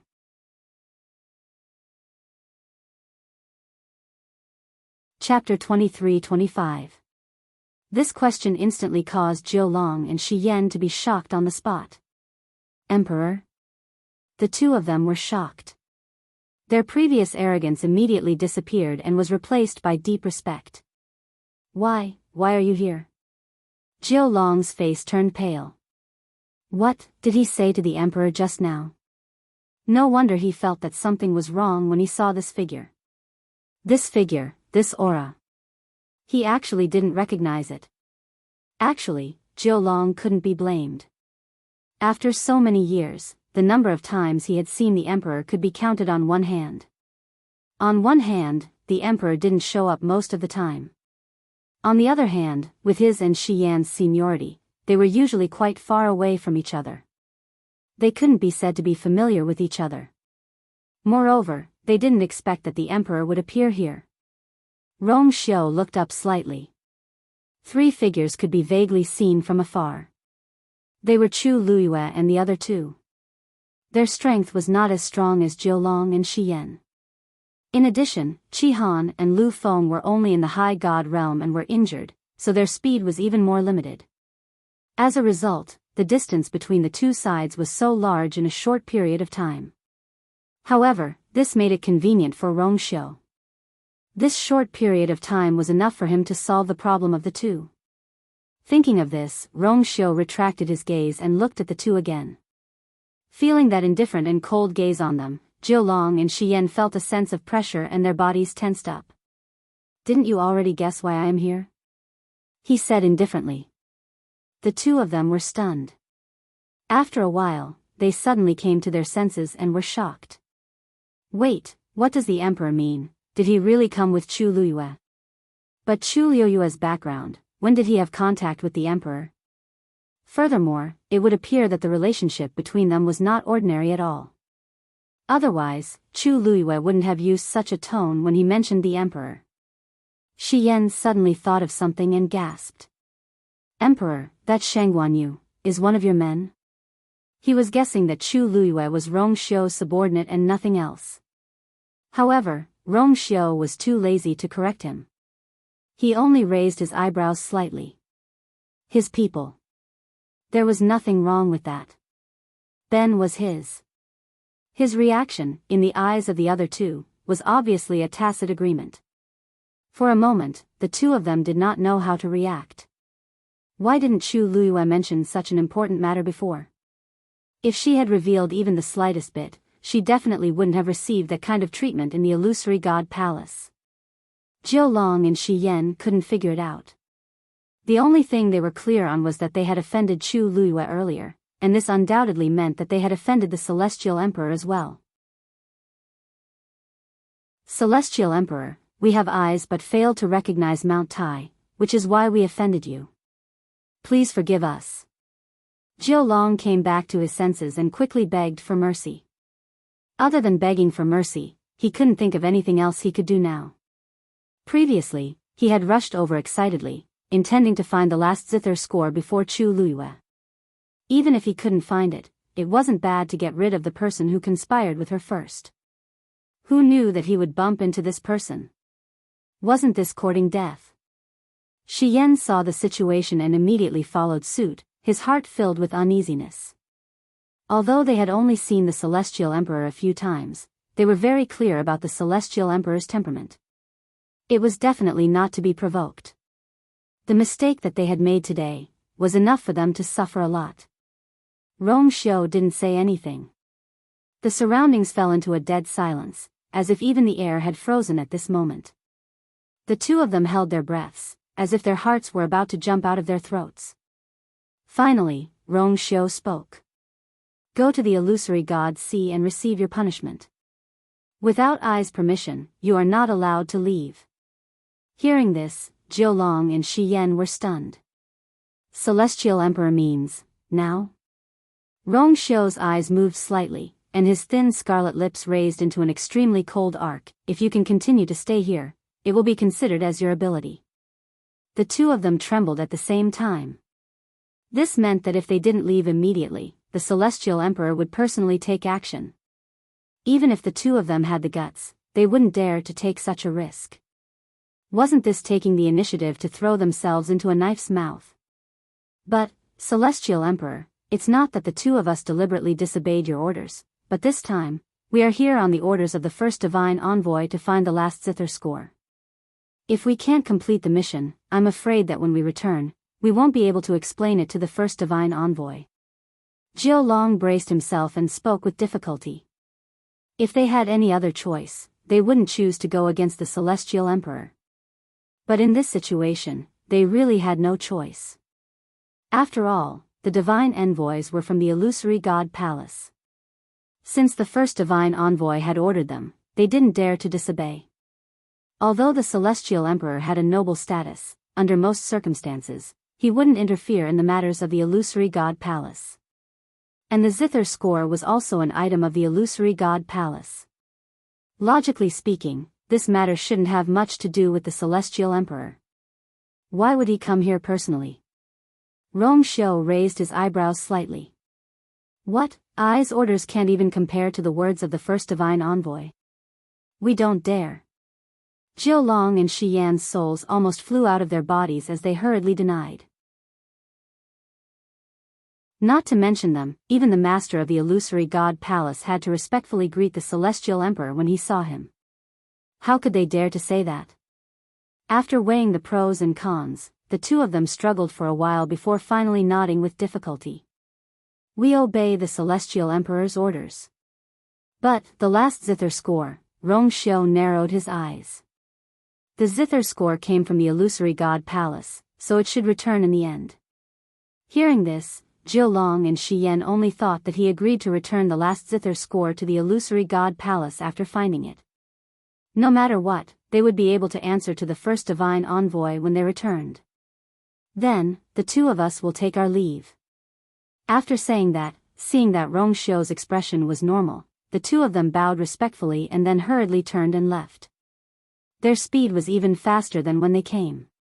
They were afraid that if they were a step late, they would lose their lives here. After a while, the two figures quickly disappeared into the distance. At this moment, Chu Luiyue and the other two finally arrived. Seeing that only Rong Xiu was here, Chu Luiyue was stunned. Where are the two divine envoys?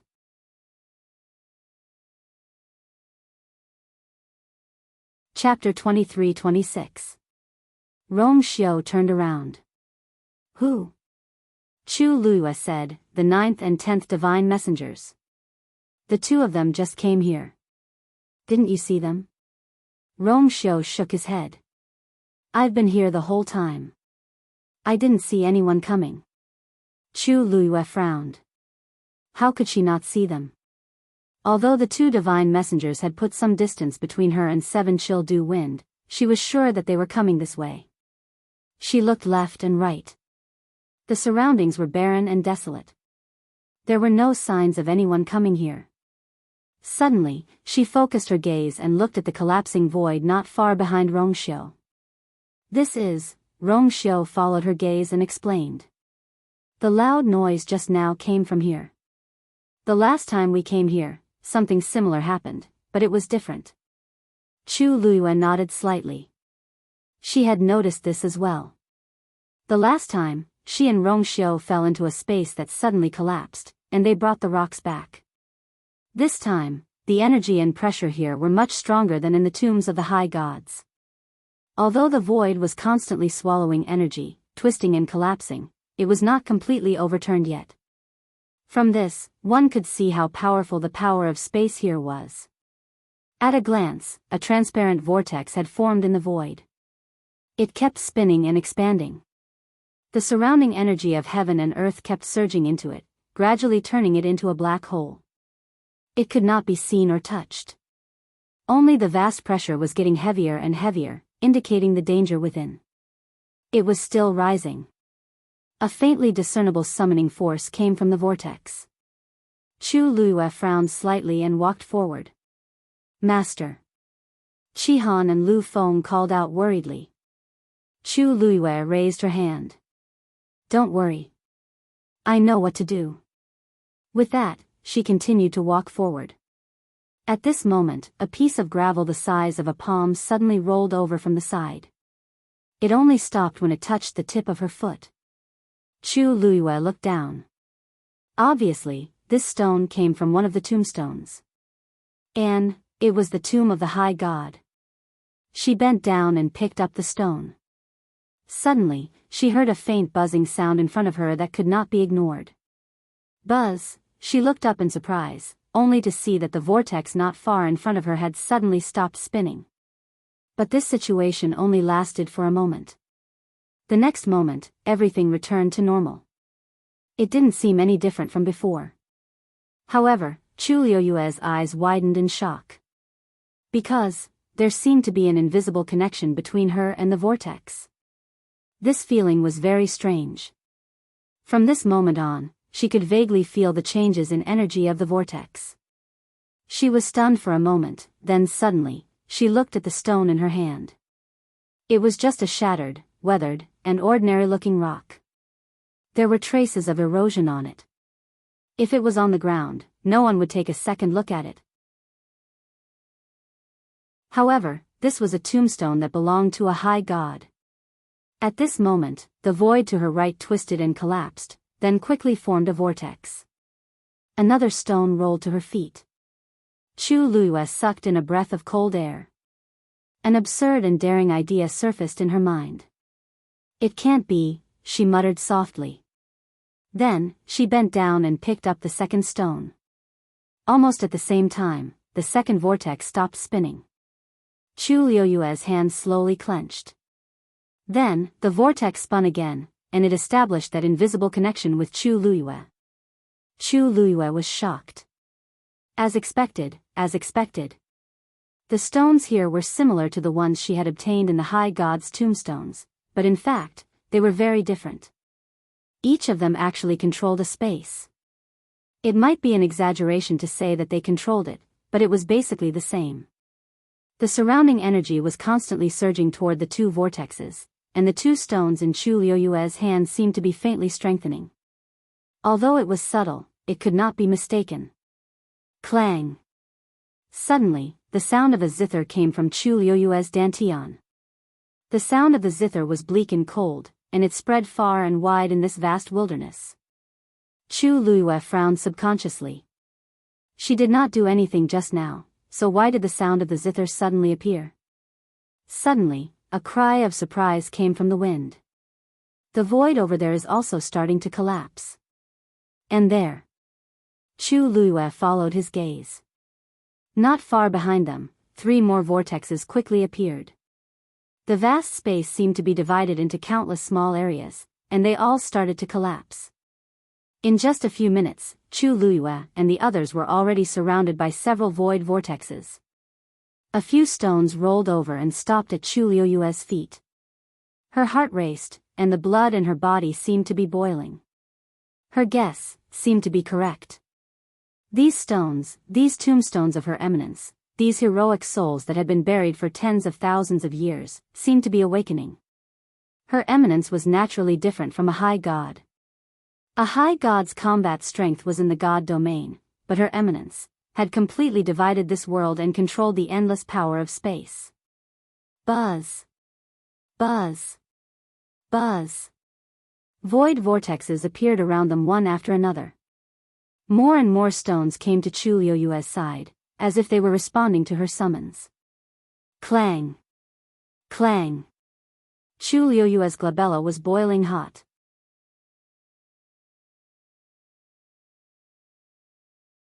Chapter 23-27.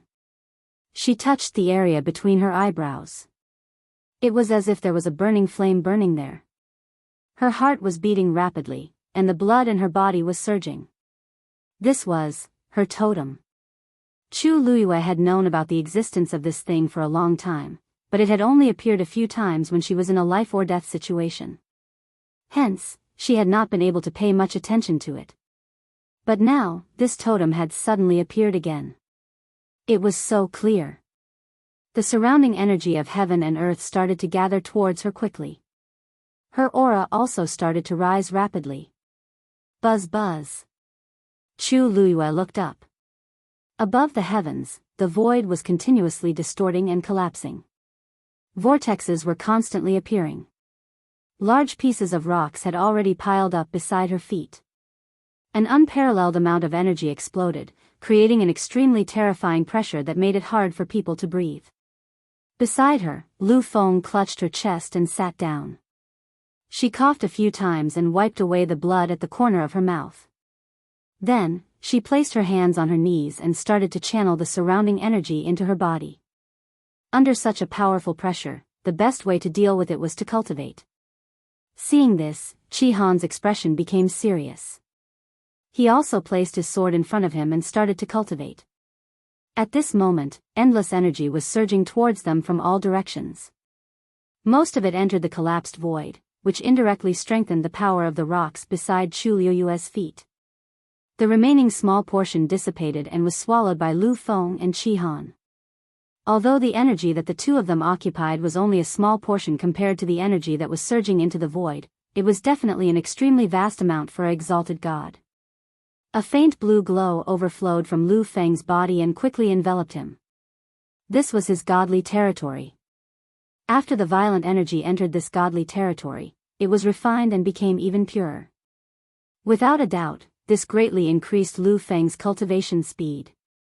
Qi Han, who was beside her, made the same choice almost at the same time. A faint silver glow silently spread out and enveloped Qi Han's body. Rong Xiu's gaze turned slightly and paused on the two of them for a moment. His eyes were deep, yet calm and indifferent. In the next moment, he looked away. In fact, if there were other cultivators present, they would definitely be shocked to see Lu Feng and Qi Han's situation. After all, the two of them were only high gods. Logically speaking, their god realm should not be able to resist the terrifying might of the venerable god around them. It was even to the extent that the deity domain could not be used under such circumstances. However, from the beginning to the end, the movements of these two people were extremely smooth and natural, as if they were not hindered in the slightest. If Chu Luiyue turned around to take a look, she might have sensed that something was wrong. However, all her energy was focused on the collapsing void and the gathering stones. How could she care about anything else? One after another. As more and more stones approached her, the invisible connection between her and the void vortexes around her became closer and closer. At the same time, a sense of desolation and sorrow welled up in his heart. Chu Luiyue was never a sentimental person. However, as she stood here, as time slowly passed and everything around her kept changing, her state of mind seemed to be moving along uncontrollably. A wind blew, carrying the coarse gravel of the desolate wilderness. When it brushed past her face, it brought a slight stinging pain. The smell of blood in the air seemed to have thickened. The solemn and bleak sound of the zither rang out from her body and spread far and wide.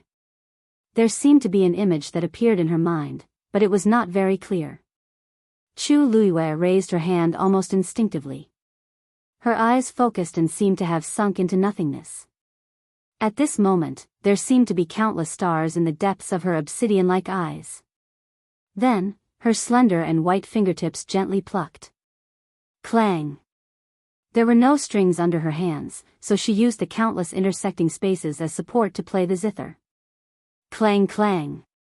Shattered tombstones stood in great numbers on the wilderness. There seemed to be a zither sound in the depths that resonated with her from afar.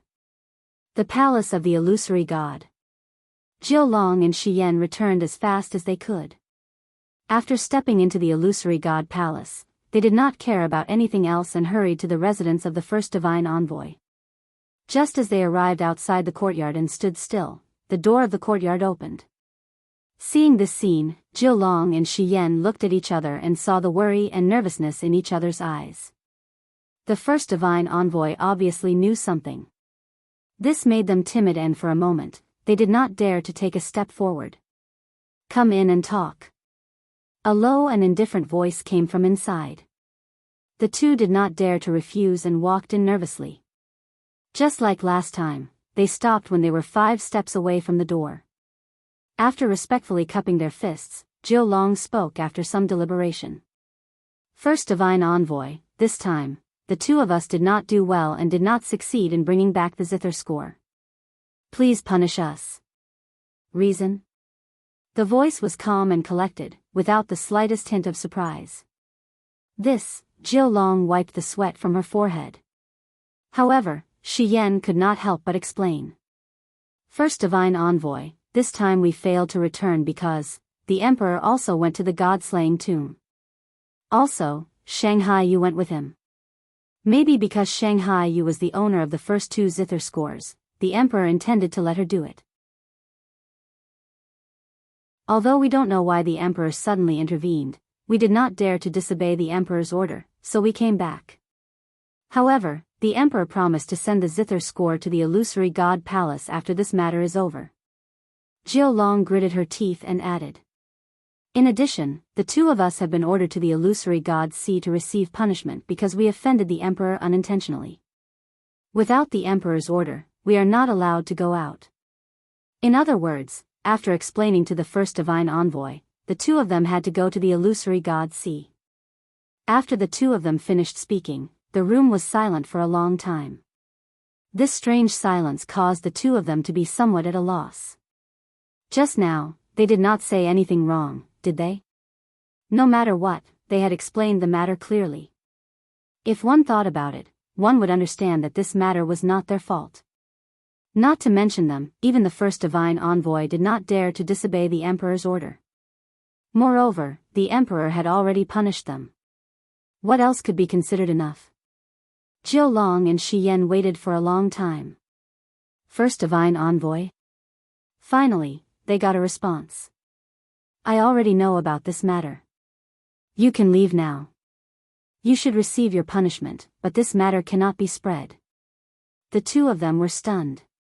You mean, the emperor went to the god-slaying tomb? The voice paused. Everything and everyone related to the zither score must be kept secret.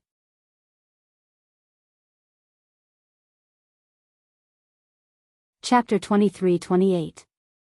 This was the highest secret of the illusion god palace, so it was normal for the first divine envoy to ask them to keep it a secret. Without any hesitation, the 2 of them immediately agreed. Yes. If the other divine envoys ask, just say that you didn't manage to find the score and offended the emperor, so you were sent to the illusion god ocean. There's no need to mention anything else. Jiao Long paused. He could guess what the first divine envoy meant, but he wasn't sure. After a moment of hesitation, he finally asked. First divine envoy, then. Shangguan Yu is the emperor's woman, don't you understand the emperor's attitude? The first divine envoy interrupted him with a cold and indifferent voice. Jiao Long was shocked and hurriedly said. Yes. Jiao Long understands. Shi Yan understands. That woman had been in the illusion god palace for so long, but she hadn't revealed anything. The emperor's intentions were clear. The only thing that wasn't right was probably the extra attention and care that Zhenbao Pavilion had given her. But that matter didn't arouse too many people's suspicions. After all, Chu Luiyue was a mystic master and had great talent and strength. Even if she didn't have any background, it was normal for Precious Treasure Pavilion to be willing to support her. Jiao Long and Shi Yan had heard about this before, but they didn't take it to heart. But now that they thought about it, they realized that there was a reason for everything. It was just that if this reason were to be revealed, who knew how many jaws would drop from shock. The two even secretly rejoiced that they hadn't interacted much with Chu Luiyue. Other than the dispute over the score in the god-slaying tomb, they hadn't offended her much. Judging from the emperor's attitude, it was clear that he valued her greatly. It wouldn't be good to provoke her. You may leave. Hearing this, the two heaved a sigh of relief and hurriedly left. After they left, the gate of the courtyard was tightly shut.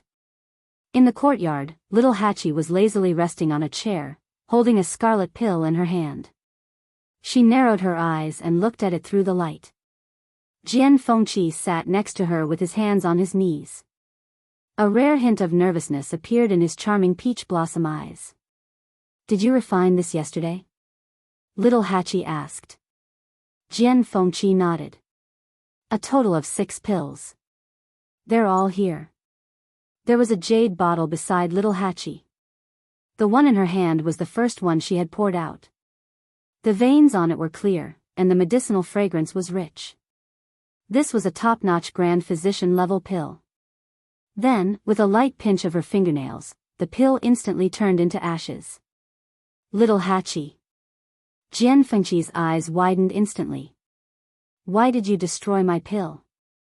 Little Hachi blinked. Didn't you ask me to help you refine the pills? This is my answer, there is no need to keep this pill. Go back and continue to work hard. Jian Fengqi's eyes twitched. It took an entire day. You managed to refine a pill of this standard in just one day? As a grand physician, aren't you a little too weak? Little Hachi's words successfully blocked Jian Fengqi's remaining words. Then, little Hachi picked up the jade bottle beside her. With a squeeze of her palm, the jade bottle, along with the pills inside, was instantly turned into ashes. Jian Fengqi suddenly stood up, his handsome features distorted for a moment. With just these, you'll never be able to break through to Grand Physician level in this lifetime. Little Hachi clapped her hands, took out a snow-white handkerchief, and carefully wiped her hands clean.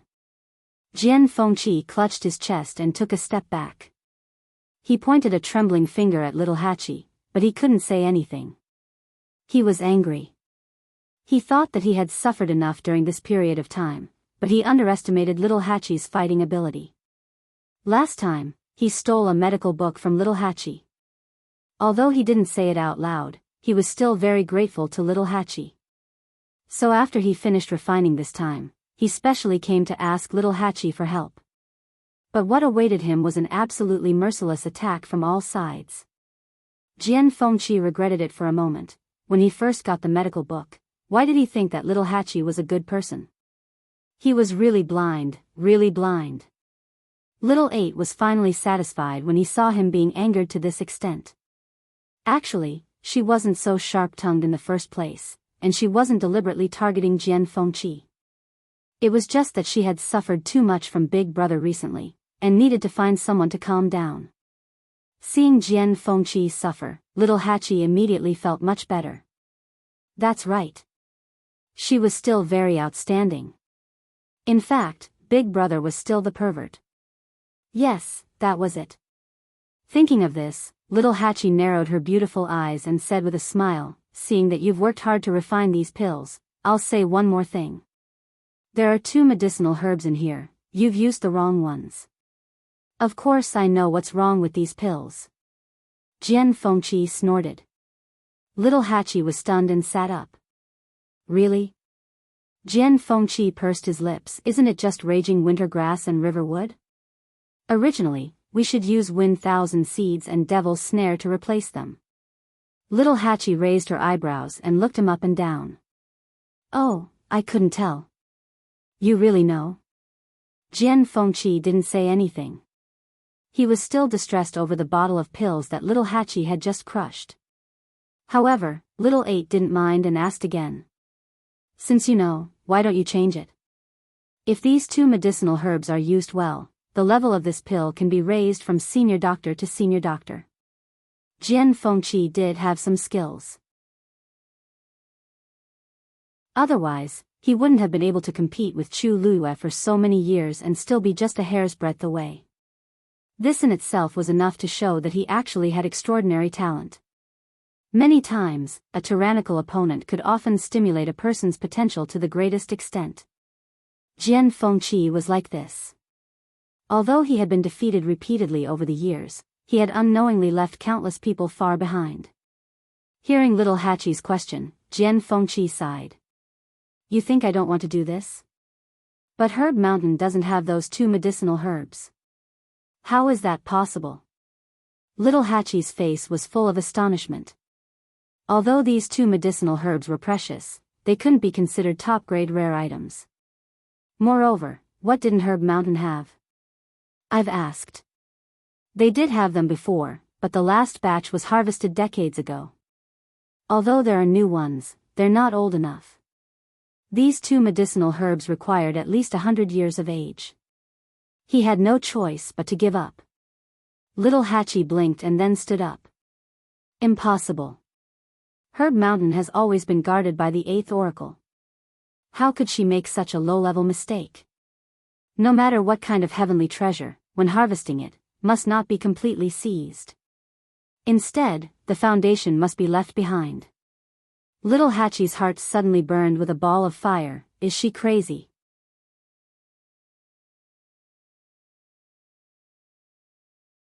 Chapter 23-29. The corner of Jian Fengqi's eyes twitched as he held his forehead helplessly. This person's temper was still as bad as before. In the entire illusory god palace, there were probably only a few people who dared to scold a divine envoy like this. He waved his hand and motioned for little Hachi to sit down and restrain herself. Little Hachi, lower your voice. Are you afraid that others can't hear you? Although this was their own courtyard, it couldn't stop the walls from having ears. If someone heard it and reported it to the 8th divine envoy, then, little Hachi's brows furrowed. Did I say something wrong? Herb Mountain is such a large territory, and there are many kinds of herbs. How could someone have picked them all? And more than one kind. She's a divine envoy, isn't she too ridiculous? Xu Jing had always considered himself as the manager of Herb Mountain, and now it turned out like this? Seeing her huge reaction, Jian Fengqi's heart instantly felt touched. Little Hachi, I didn't expect you to be so concerned about my alchemy. Little Hachi glanced at him. Brother, don't misunderstand. I'm just worried about those herbs. Jian Fengqi. Pretend I didn't say anything. Little Hachi crossed her arms and paced back and forth in the courtyard in annoyance. She really couldn't figure out what Xu Jing was doing. The key was that in the past few years, she had imposed various restrictions on entering and leaving Herb Mountain. With just this, how could things turn out like this? Little Hachi struggled for a while and finally couldn't help but walk out. Jian Fengqi hurriedly asked. Hey, where are you going? Little Hachi was angry. To Herb Mountain. I want to see if she deliberately hid the herbs or if she really let someone use them all. Jian Fengqi was stunned.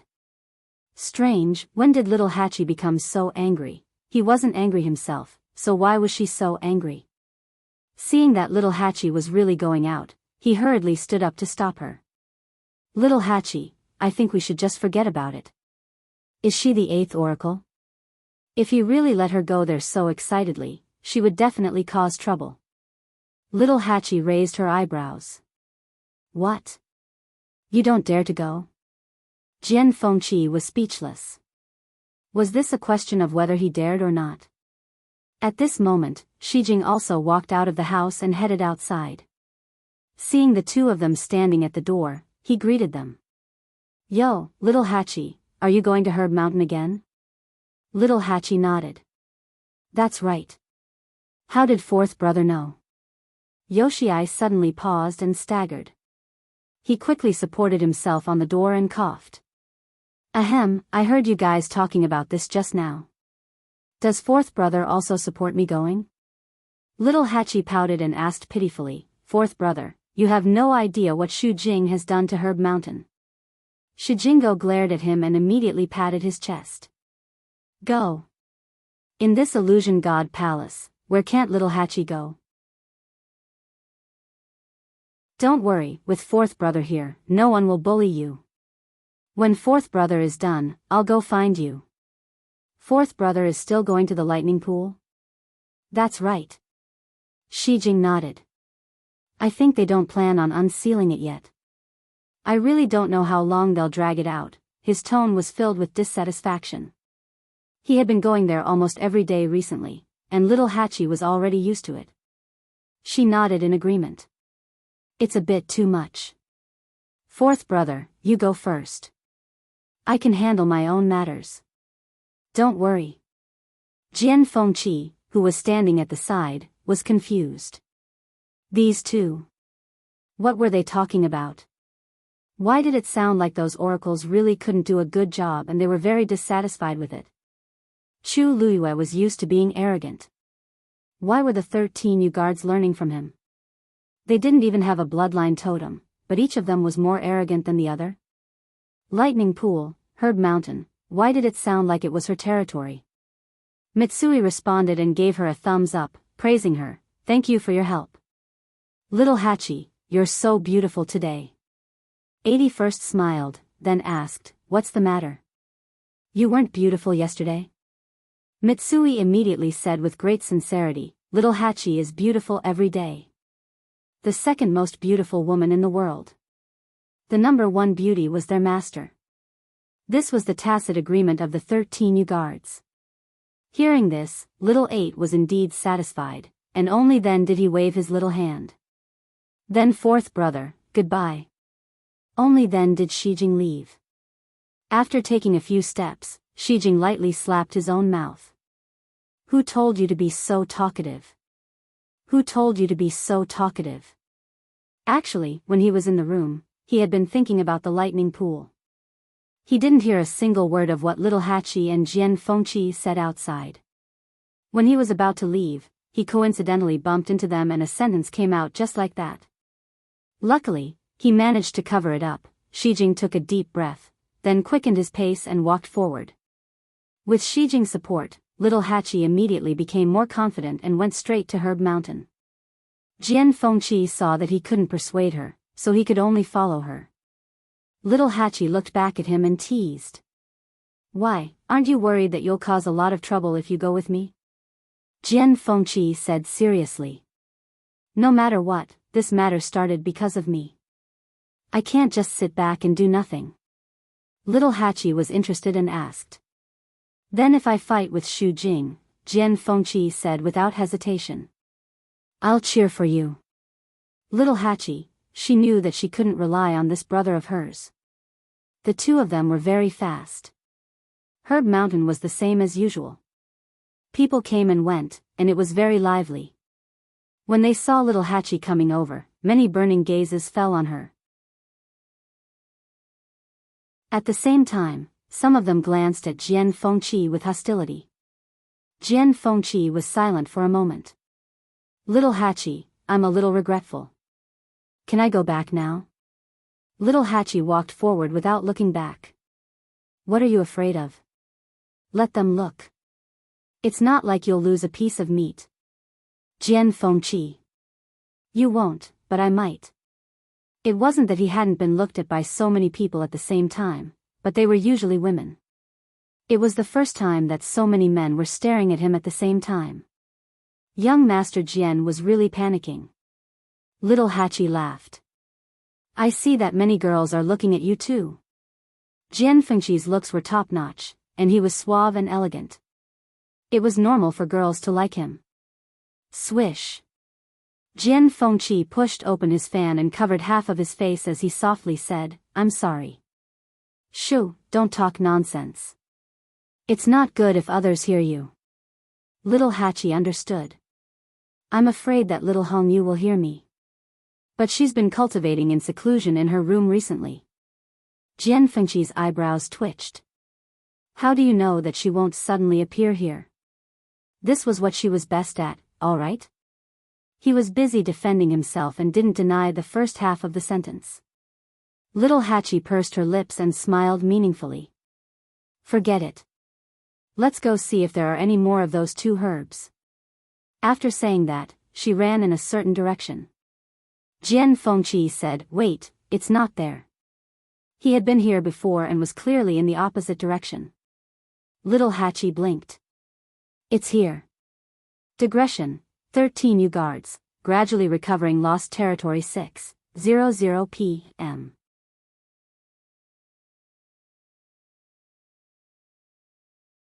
Chapter 23:30. Jian Fengqi pointed in another direction.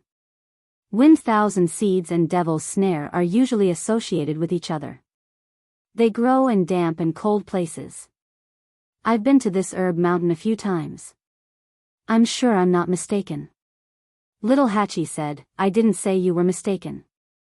But didn't you say that there's none over there? Let's go somewhere else." "Who knows?" Jian Fengqi said helplessly, "I've already asked around the entire herb mountain. There's only one place that has it. It's over there. It's not found anywhere else." Little Hachi suddenly became stubborn, "But how will we know if we don't go?" Jian Fengqi couldn't argue with her, so he had to say, "All right then. Let's go over there and take a look." Little Hachi nodded and headed in a certain direction without hesitation. Jian Fengqi frowned slightly.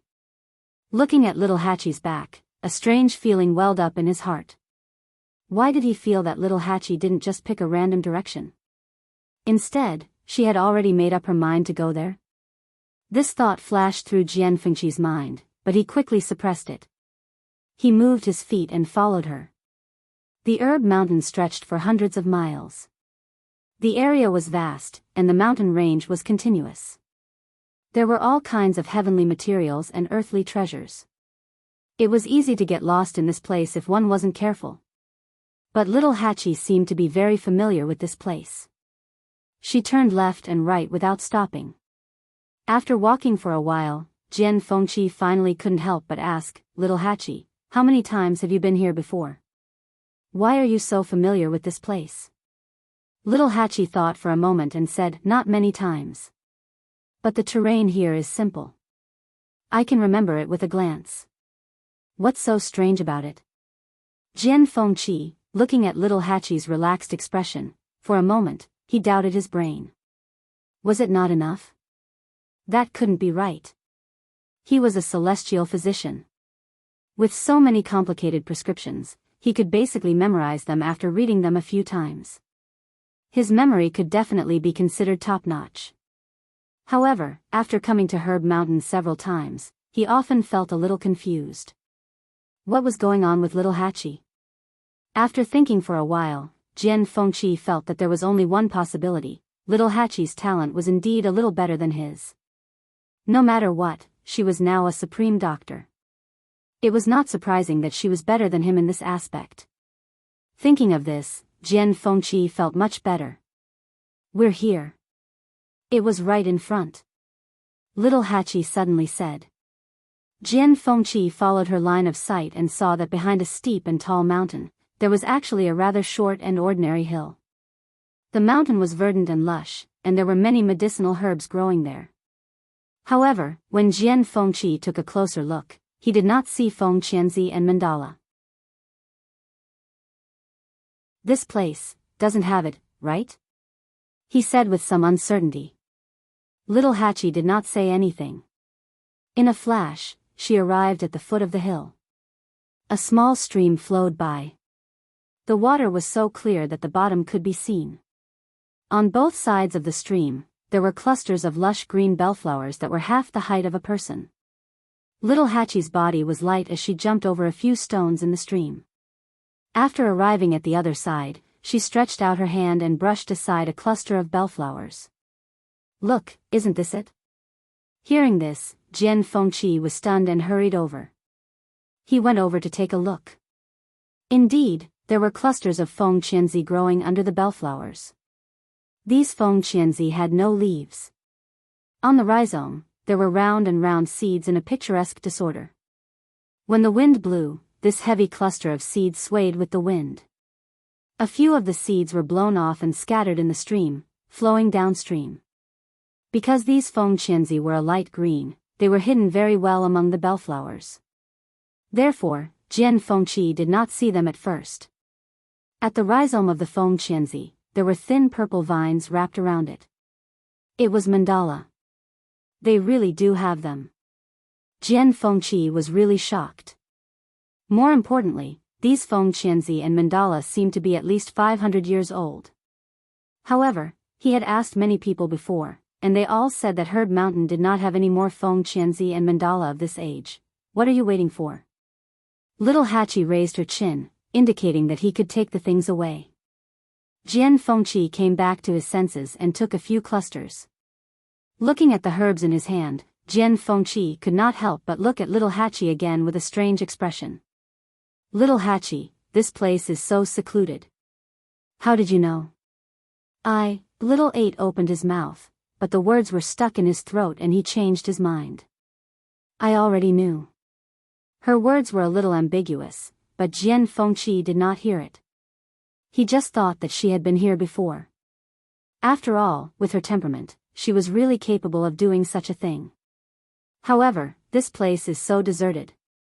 Jian Fengqi did not delve into it and looked around. There was no one else here except for the two of them. Since Herb Mountain was fully opened, people could go in and out freely and basically go anywhere. Basically, people would set foot in every corner of Herb Mountain.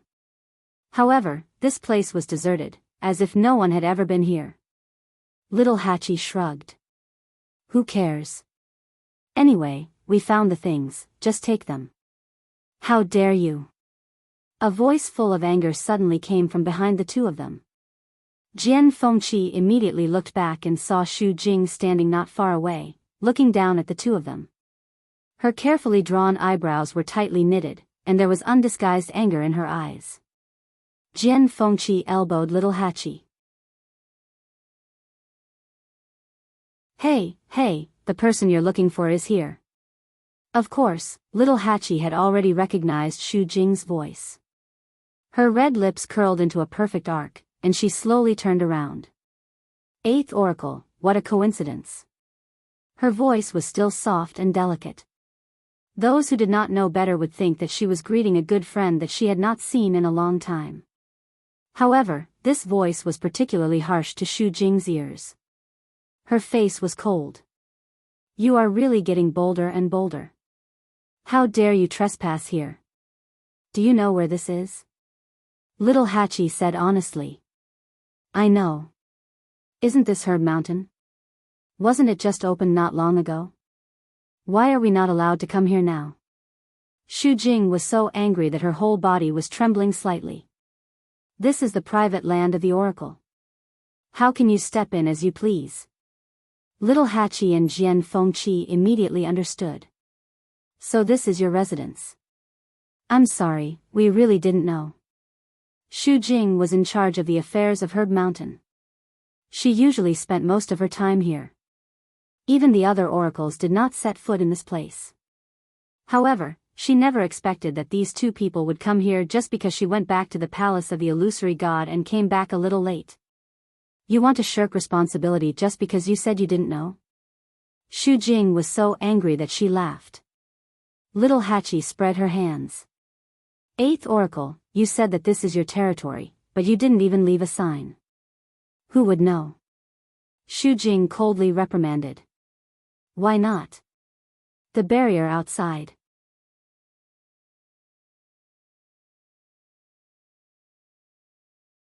Chapter 23:31. Her voice stopped abruptly. She suddenly thought of something, and a look of shock flashed across her eyes. Number 8 turned around to take a look. Barrier? What barrier? There was nothing when we came. As she spoke, she looked at Jian Fengqi. Don't you think so? Jian Fengqi nodded. That's right. We didn't see any barrier.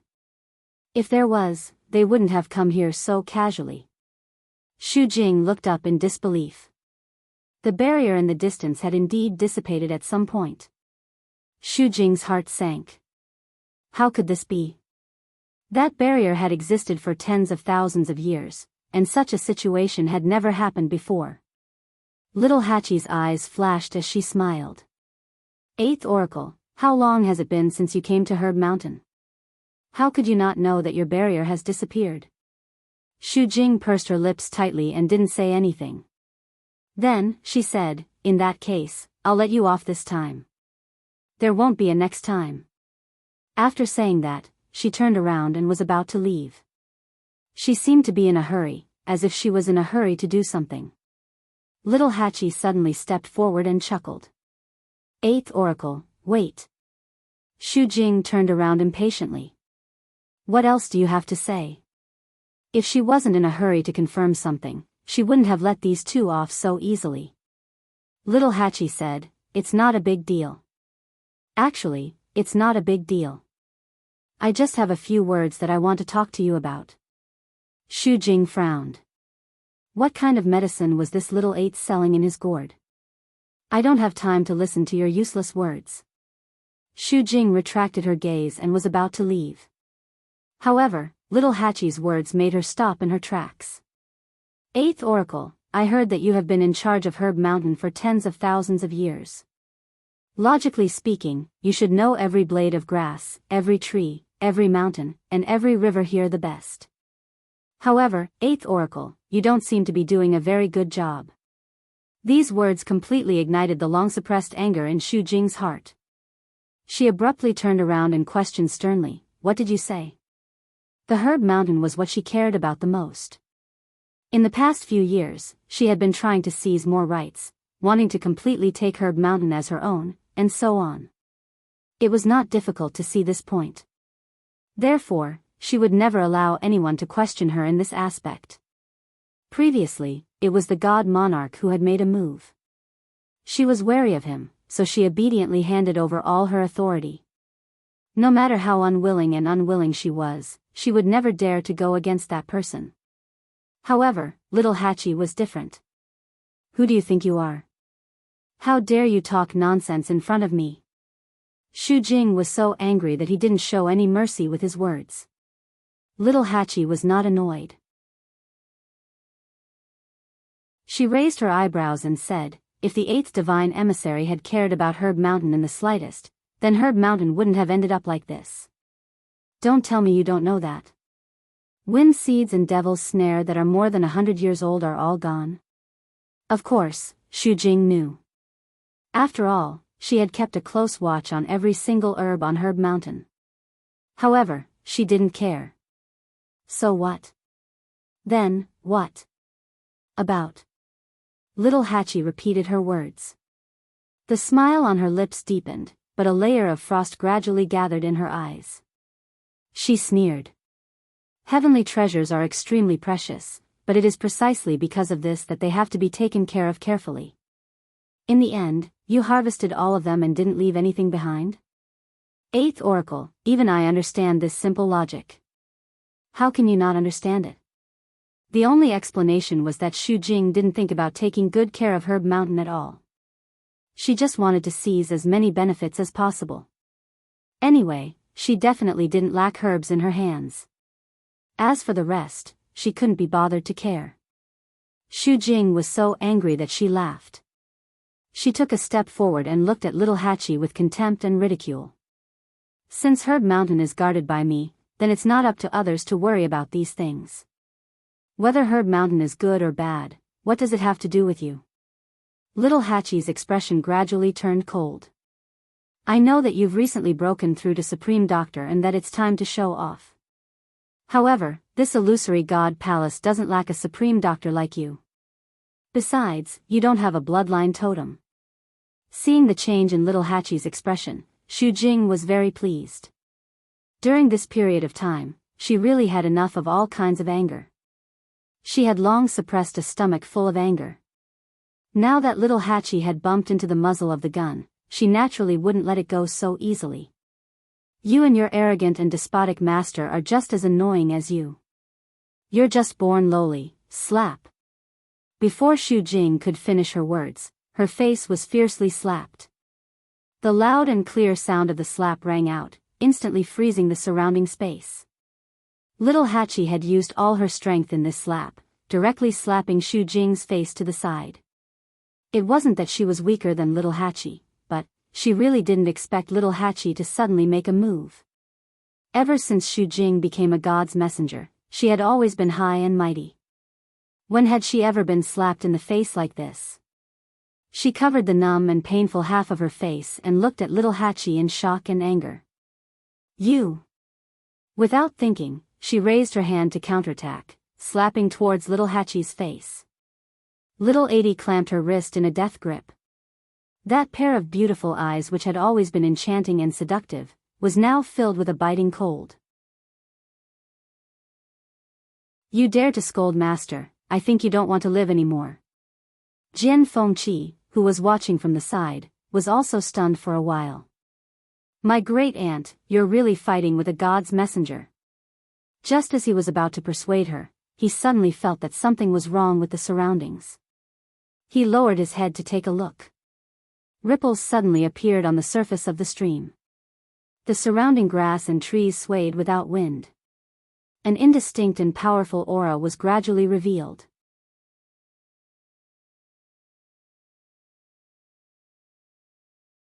Chapter 23-32. Shock flashed across Jian Fengqi's eyes. This pressure seemed to be coming from little Hachi.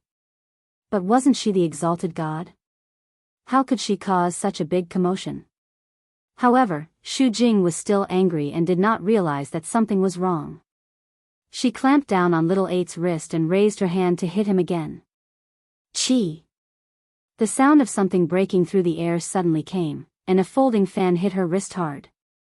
Xu Jing felt the pain and subconsciously let go of her hand. She looked at Jian Fengqi angrily. You! Jian Fengqi hurriedly said. Oh, I'm so sorry.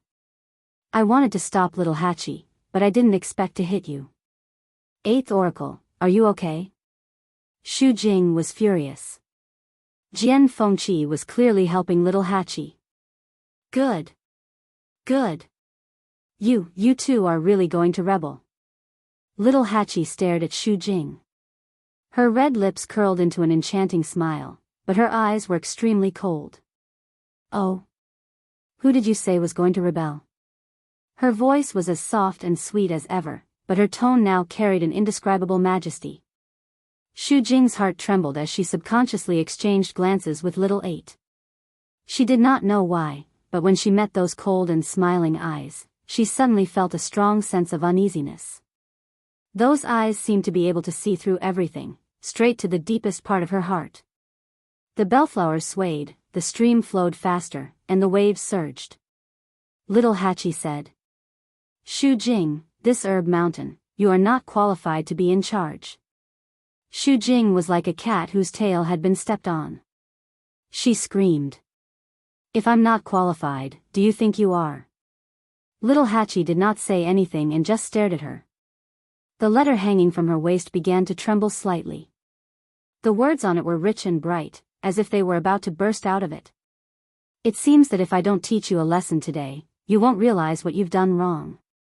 As soon as she finished speaking, Xu Jing's aura suddenly surged.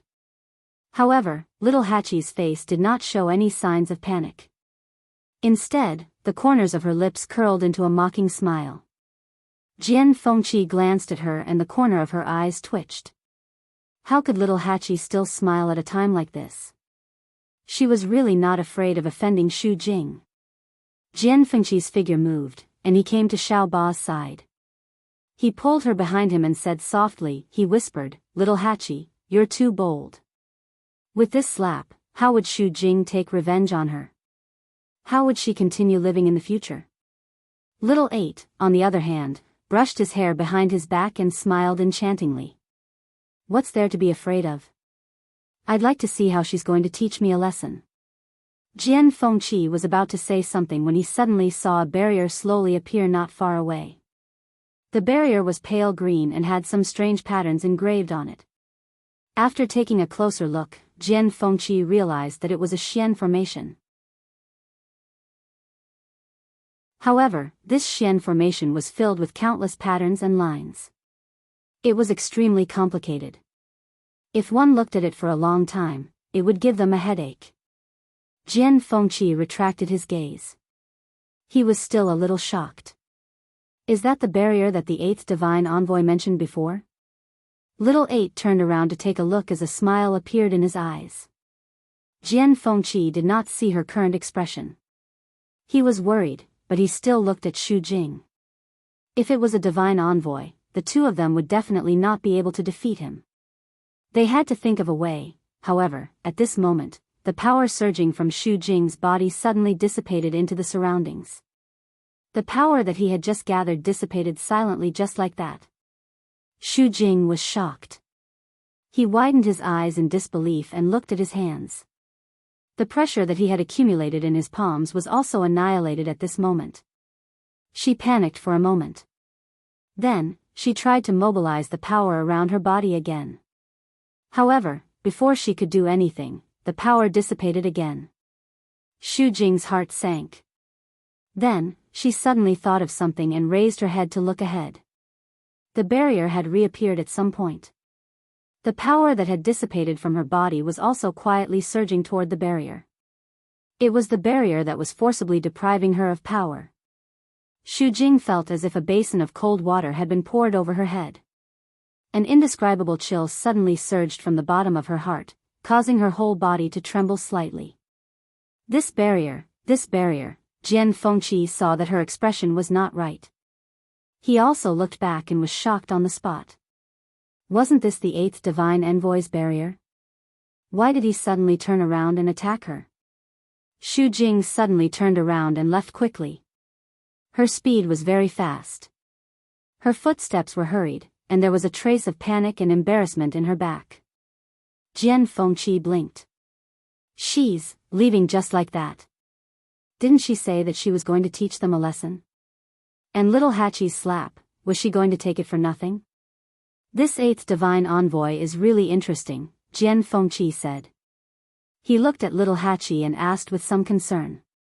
Although she's gone, with her personality, she definitely won't let today's matter go. Little Hachi smiled. What are you afraid of? She's like a clay Buddha crossing a river now. She can't even protect herself. How can she have the time to care about us? What do you mean? Look at that barrier. She's in charge of looking after the herb mountain, but she can't even control this. Little Hachi sneered. I thought she was very powerful. It turns out that she's just strong on the outside but weak on the inside. What a waste of my feelings. Jian Fengqi, little Hachi. Don't you think you're getting more and more arrogant? How many people dared to scold the 8th divine envoy like this? Yes, she didn't just scold her, she even slapped her. Jian Fengqi felt that Xu Jing had probably never been bullied like this before.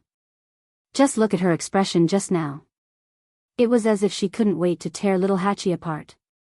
Little Hachi blinked her beautiful eyes. Her thick and curly eyelashes trembled slightly like small fans. She looked around and said modestly, I didn't. Jian Fengqi trembled all over. He cupped his fist and took a step back. My dear lady, let's talk things over. His little heart was still trembling when he thought of little Hachi's slap just now. Little Hachi snorted softly and walked back while twisting her waist.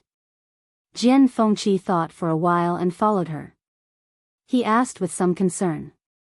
By the way, I'm afraid that Xu Jing will really hold a grudge against us this time. Little Hachi yawned carelessly. She's always been like this. What's there to worry about? What if she comes back again? Little Hachi waved her hand. Then I'll be merciful and give her another slap. 2 slaps will do. Any more and it would hurt my hand. Little Hachi looked at her hand with heartache. Look at how thick-skinned she is. My fingernails were almost scratched. Jian Fengqi, as the two talked, they arrived in front of the barrier. Jian Fengqi suddenly thought of something. He looked back and saw that the surrounding vegetation gradually stopped swaying. The waves in the stream also gradually calmed down.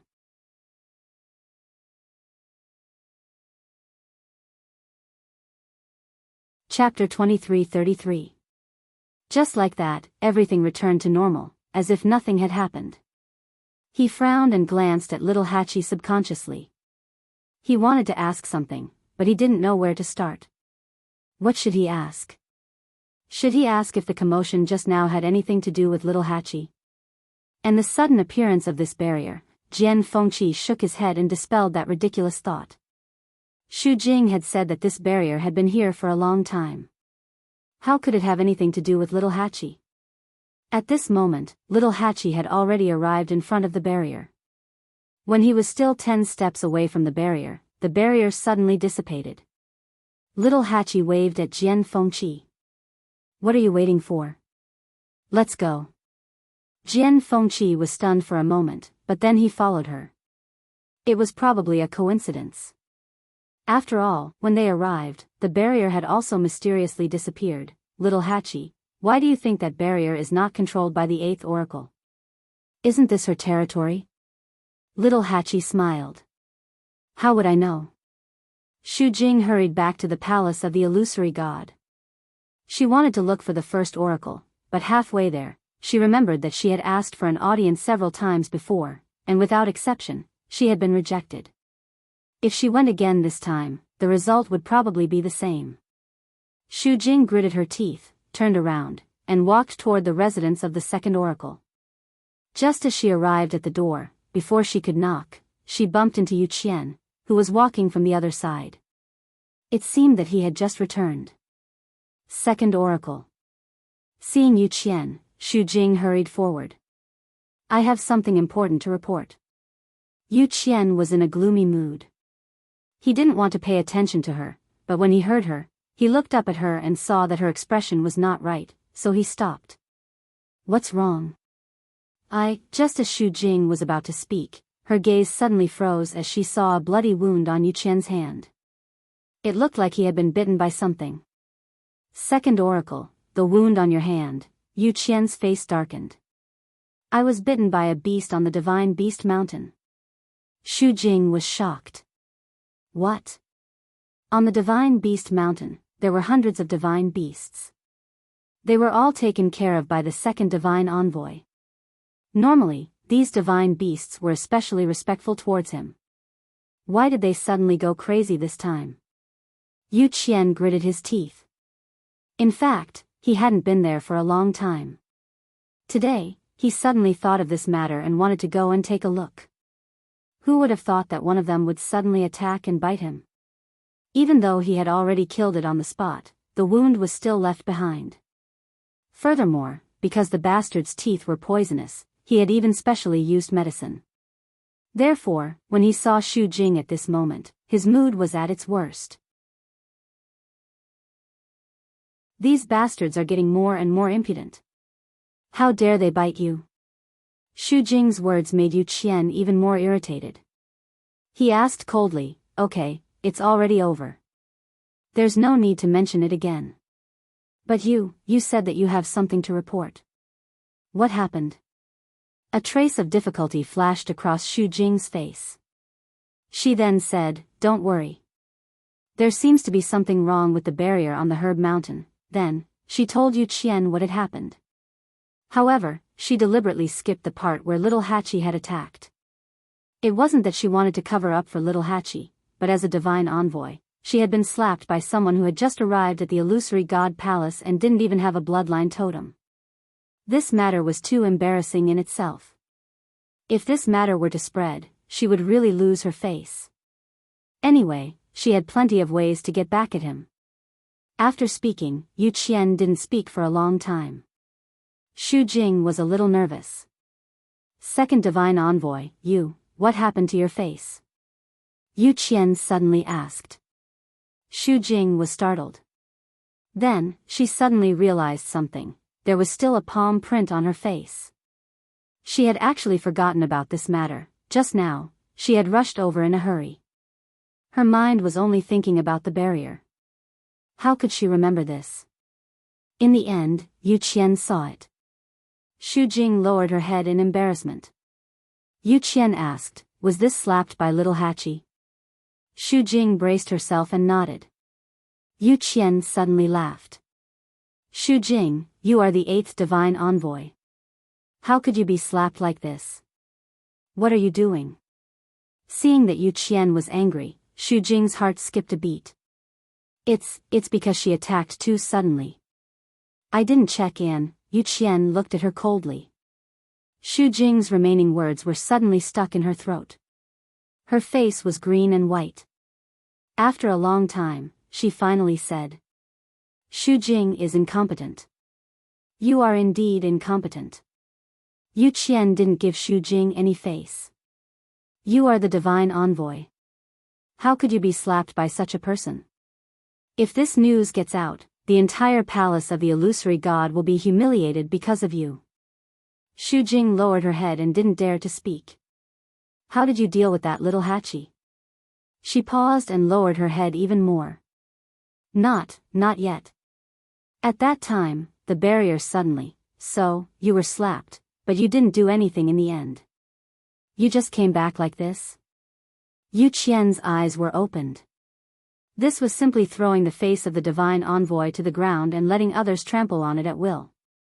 Sensing his anger, Xu Jing clenched her fists, but didn't dare to say anything.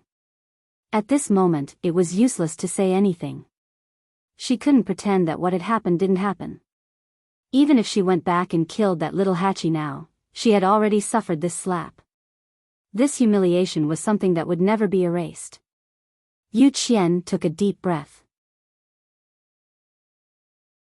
But that's not the most important thing. Xu Jing, after so long, you still haven't taken down that barrier. Xu Jing's face turned pale, and her legs went weak. In the past, you tried to control Herb Mountain and did a lot of dirty tricks in private. I didn't care much about it. Because in my opinion, it's not a bad thing for you to be ambitious. At the very least, it can help you solve the problem of the barrier more quickly and smoothly. But now? You used public power for private purposes.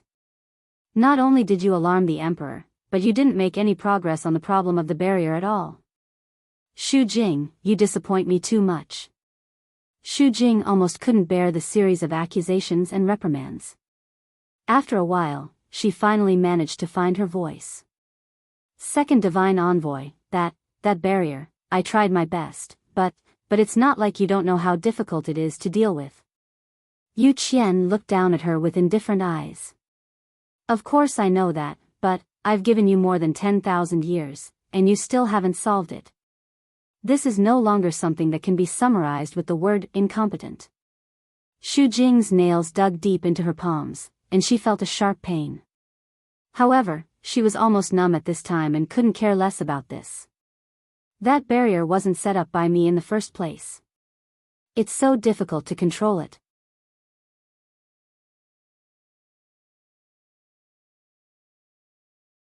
Chapter 23-34. On the other side, little Hachi and Jian Fengqi returned to their residence.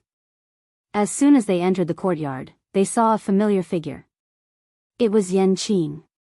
Seeing little Hachi and Jian Fengqi come in together, Yan Qing stopped and took the initiative to speak for the first time. You went to the Herb Mountain? Little Hachi walked over with a smile. Brother Yan Qing, how did you know? Yan Qing paused and pursed his lips. Little Hachi saw his reaction and was very happy. This person really couldn't stand a little teasing, but it happened that this kind of person was the most interesting to tease. Little Hachi stepped forward and patted him on the shoulder. Brother Yan Qing, you seem to be very concerned about me? Yan Qing looked down and glanced at her hand. He saw that half of the gorgeous nail polish on one of her fingers had fallen off. He narrowed his eyes. Did you fight with someone? Little Hachi was surprised. How did you know? Following Yan Qing's gaze, she realized and couldn't help but click her tongue. Your eyes are really sharp. Alas, it's nothing. There was a woman who was annoying, so I gave her a slap. His words were really casual and carefree. Jian Fengqi said faintly. She slapped the 8th oracle, Shu Jing. Little Hachi pursed her red lips. Who told her to scold master first?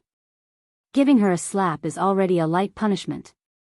Listening to the conversation between the two, Yan Qing quickly understood what happened. Then he frowned slightly. She didn't fight back and let you go just like that? Little Hachi laughed. She can't even take care of herself. How can she have time to care about me? With that, she turned and walked towards her room. I'm tired today, so I'll rest first. Don't disturb me. Before she finished speaking, she had already entered the room. Yan Qing's eyes moved slightly. After a while, he looked away and was about to leave. Hey, Lord Yan Qing! Jian Fengqi shouted. Yan Qing looked back at him with cold eyes. What's the matter? Jian Fengqi's eyelids twitched. What? Little Hachi slapped the 8th oracle. Even if you're an iceberg, please give some reaction. Why doesn't everyone seem to care about this matter? He couldn't help coughing and reminded him. Little 8 really slapped the 8th divine emissary in the face. I heard it. Yan Qing was a man of few words, and there was no change in his expression. Jian Fengqi choked and pounded his chest twice. Forget it, he couldn't afford to offend them. They're all really Hachis. Since everyone didn't care, why was he worried? Yenes at this moment, a voice suddenly came from another room. Dong! It sounded like something had fallen over. Jian Fengqi looked over and saw that it was Mu Hongyu's room. He hesitated for a moment, then walked over and knocked on the door. Hongyu, what's wrong? In the room, Mu Hongyu grimaced in pain as she stood up from the floor. Then, she held the chair up. I'm fine. Hearing that her voice was full of energy, Jian Fengqi was relieved. He wanted to go in and take a look, but he gave up in the end. He knew that Mu Hongyu had been cultivating recently, trying to break through to the Mahayana realm as soon as possible. She would encounter some troubles and problems. It was a simple matter. After thinking about it, Jian Fengqi gave a few more words of advice before turning to leave. When he looked back, Yan Qing was already gone. You're really not worried, Jian Fengqi shook his head. Hearing the footsteps outside leave, Mu Hongyu hissed and gently rubbed her shoulders. The Mahayana realm was really hard to cultivate. She tried all kinds of methods, but she still couldn't break through. Instead, she would often run to other places for no reason. Fortunately, she hadn't gone to any strange places so far. But in this illusory god palace, she had to be extra careful. She indignantly took out the map that Chu Luiyue had left behind and started studying it. Phoenix Cry Mountain. The mountain breeze blew, and a tender green 2-tian baby was swaying gently. Dumpling sat alone on the side, cultivating. Below her, there was a layer of reddish-gold flames burning silently. The surrounding energy quickly surged into her body. The aura surged, and the pressure was prominent. After opening her 7th meridian, her cultivation speed had obviously increased a lot. After all, even Yi Zhao had only opened his 7th meridian. Now that she had reached such a level before officially becoming an adult, it was really heaven-defying. After a long time, Dumpling finally stopped and slowly opened her eyes. Those big black grape-like eyes seemed to have become clearer and brighter than before, and a bright light flashed through them. Sigh. So boring, Dumpling let out a long breath. Her small hands were holding her cheeks, and her chubby little face was full of worry. Although it was comfortable to stay here, it was really lonely to be alone. The key was that Yu wasn't in the illusory god palace, and she couldn't find anyone to talk to. Dumpling sighed again. She suddenly sensed something and quickly turned her head to take a look. There was nothing behind him, nothing at all. Dumpling blinked. Strange. She clearly felt a pair of eyes looking at her just now. Dumpling's big eyes turned and retracted her gaze. She reached out and gently touched the 2 Tian baby's leaves. It grew very quickly here, and now it had 5 leaves. Verdant and tender, full of vitality. As if affected by it, Phoenix Cry Mountain seemed to be more lively than before. At the foot of the mountain, some green sprouts had already grown on the originally bare ground. Although it had just grown out not long ago, it looked exceptionally pleasing to the eye. When will I be able to open my 9th meridian? Dumpling muttered softly. In the past, she didn't care much about this matter. Even if she knew that she had the purest bloodline, she didn't think too much about it. But now it was different. Only by opening the 9th meridian could he save Grandpa Chief. Moreover, only by being strong enough could he protect Ayu. As she spoke, she suddenly struck out with a backhand attack. A cluster of reddish gold flames flew out. Come out.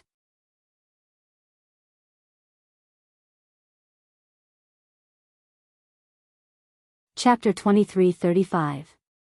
This time, she hit nothing. No one appeared, not even a trace was left behind. It seemed like there was really nothing. Tuanzi didn't believe it. She stood up and ran over. Then she searched carefully in all directions. What, running so fast? She could not help but mutter under her breath. She was sure that someone was watching her in the dark. Unfortunately, she could not find out who it was. She put one hand on her waist and shouted at the empty void in front of her. If you have the ability to secretly watch me, then don't be afraid to come out. No one responded. Dumpling pouted angrily. I'm going to be angry. Still, no one responded. Tuanzi was so angry that she turned around to leave and sat down again. Whoosh, as if sensing her anger, the energy of heaven and earth around Fengming Mountain suddenly surged quickly. In addition, the 2 Tian baby was also shaking, making the movement even louder. Puff! A reddish gold flame suddenly burned not far in front of Dumpling. Puff puff. With the first one taking the lead, the rest naturally flowed smoothly. A few more bursts of flames erupted from the mountain rocks. Soon, these energies all rushed into Dumpling's body. They were purer and faster than the previous ones. Dumpling's entire body was quickly wrapped in flames, and her aura was constantly rising. She did not believe that when she was more powerful, she would definitely be able to catch the other party. God-slaying mound. Dark clouds gathered, and the sky was dark. Under the gloomy sky, the space distorted and turned into vortexes, crazily accumulating energy. And Chu Luiyue was standing in the middle of these countless vortexes. She closed her eyes, and her slender white fingers plucked the void. The sound of the zither rose into the air. And in the depths of this tomb, there was also a guqin music, which was constantly responding to her. Every note, every tone, was perfectly matched. Chu Luiyue's blood rushed in her body, as if something was about to break out. At a certain moment, the last guqin music finally fell, hovering in the empty and boundless wilderness for a long time. She suddenly opened her eyes. Then, she waved her hand gently, and the countless vortexes above fell down one after another. One by one, they entered the stone beside Chu Luiyue's feet. Countless holes were torn in the void, and for a time, violent spatial turbulence surged. At first glance, the surrounding space was like a soft and fragile piece of cloth that could be easily torn apart. However, these did not pose any threat to Chu Luiyue. Those terrifying auras only lingered in their own positions and did not approach Chu Luiyue at all. Of course, it was very likely that this was because the more terrifying part of the spatial energy was actually under her control. Chu Luiyue raised his hand. A stone at his feet flew over and entered his interspatial ring. Then, the second piece, the third piece. Chu Luiyue was a little worried that the interspatial ring would not be able to withstand the power and pressure of these stones, but he was surprised to find that his worry was completely unnecessary. The interspatial ring didn't seem to be affected at all when the last stone entered it. It was silent, tolerant, and powerful. She stared at the interspatial ring, and then said to Rongxiu, "This ring is really much more powerful than I expected." This ring was given to her by Rongxiu, and it was the most precious treasure of the Yuntian Tower. Rongxiu smiled and said, "Yes. Of course, anything given to you is the best." Chu Liuyue's heart warmed. Then, she raised her eyes and looked forward with a slightly serious expression. Rongxiu asked, "Do you have the whereabouts of the zither score?" Chu Liyue nodded and then shook her head. "Actually, if I'm not wrong, that zither score should already be in my hands." Rongxiu raised his sword-like eyebrows slightly. Chu Liyue pondered for a moment, as if she was thinking about how to explain. Every note of the last zither score is hidden in the void. So just now, when I used the 2 zither scores to summon the third one, such a scene appeared. The void was constantly twisting and collapsing, and vortexes appeared one after another.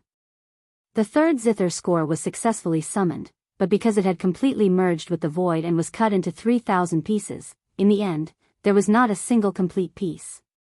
Of course, to be precise, there were the broken tombstones. Now, they were all lying in Chu Liuyue's interspatial ring.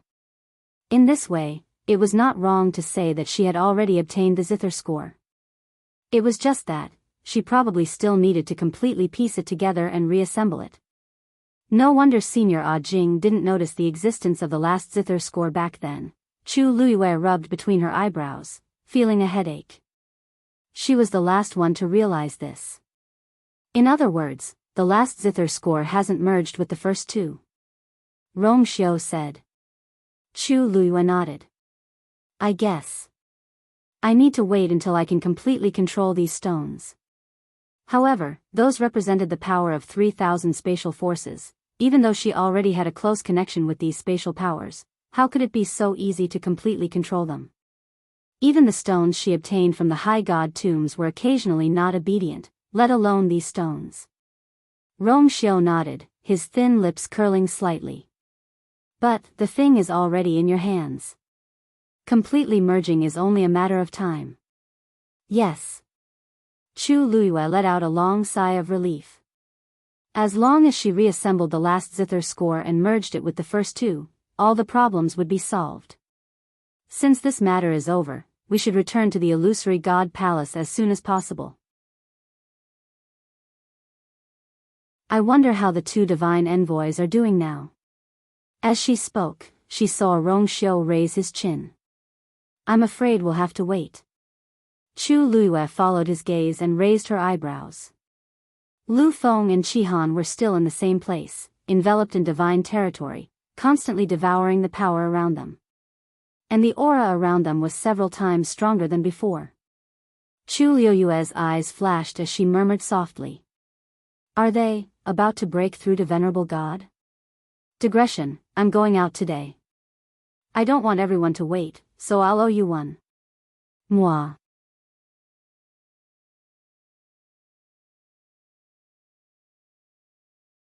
Chapter 23:36.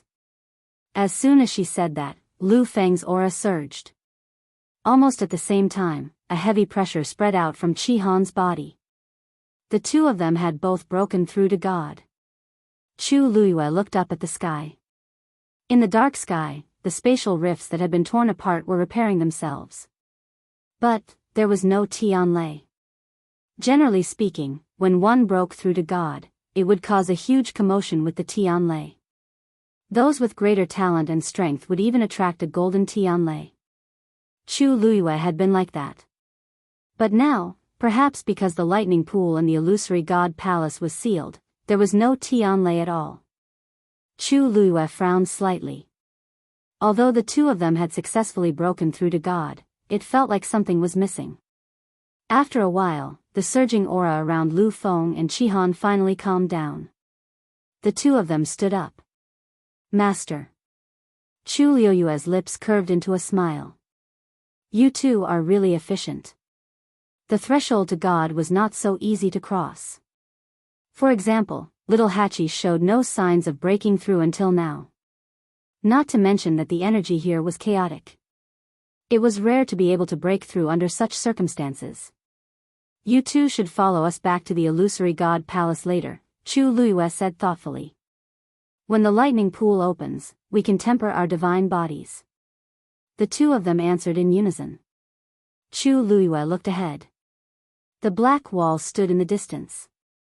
After such a big commotion, Senior Ah Jing did not respond. Chu Luiyue murmured strangely. She wanted to go and take a look, but after careful consideration, Chu Luiyue dismissed the idea.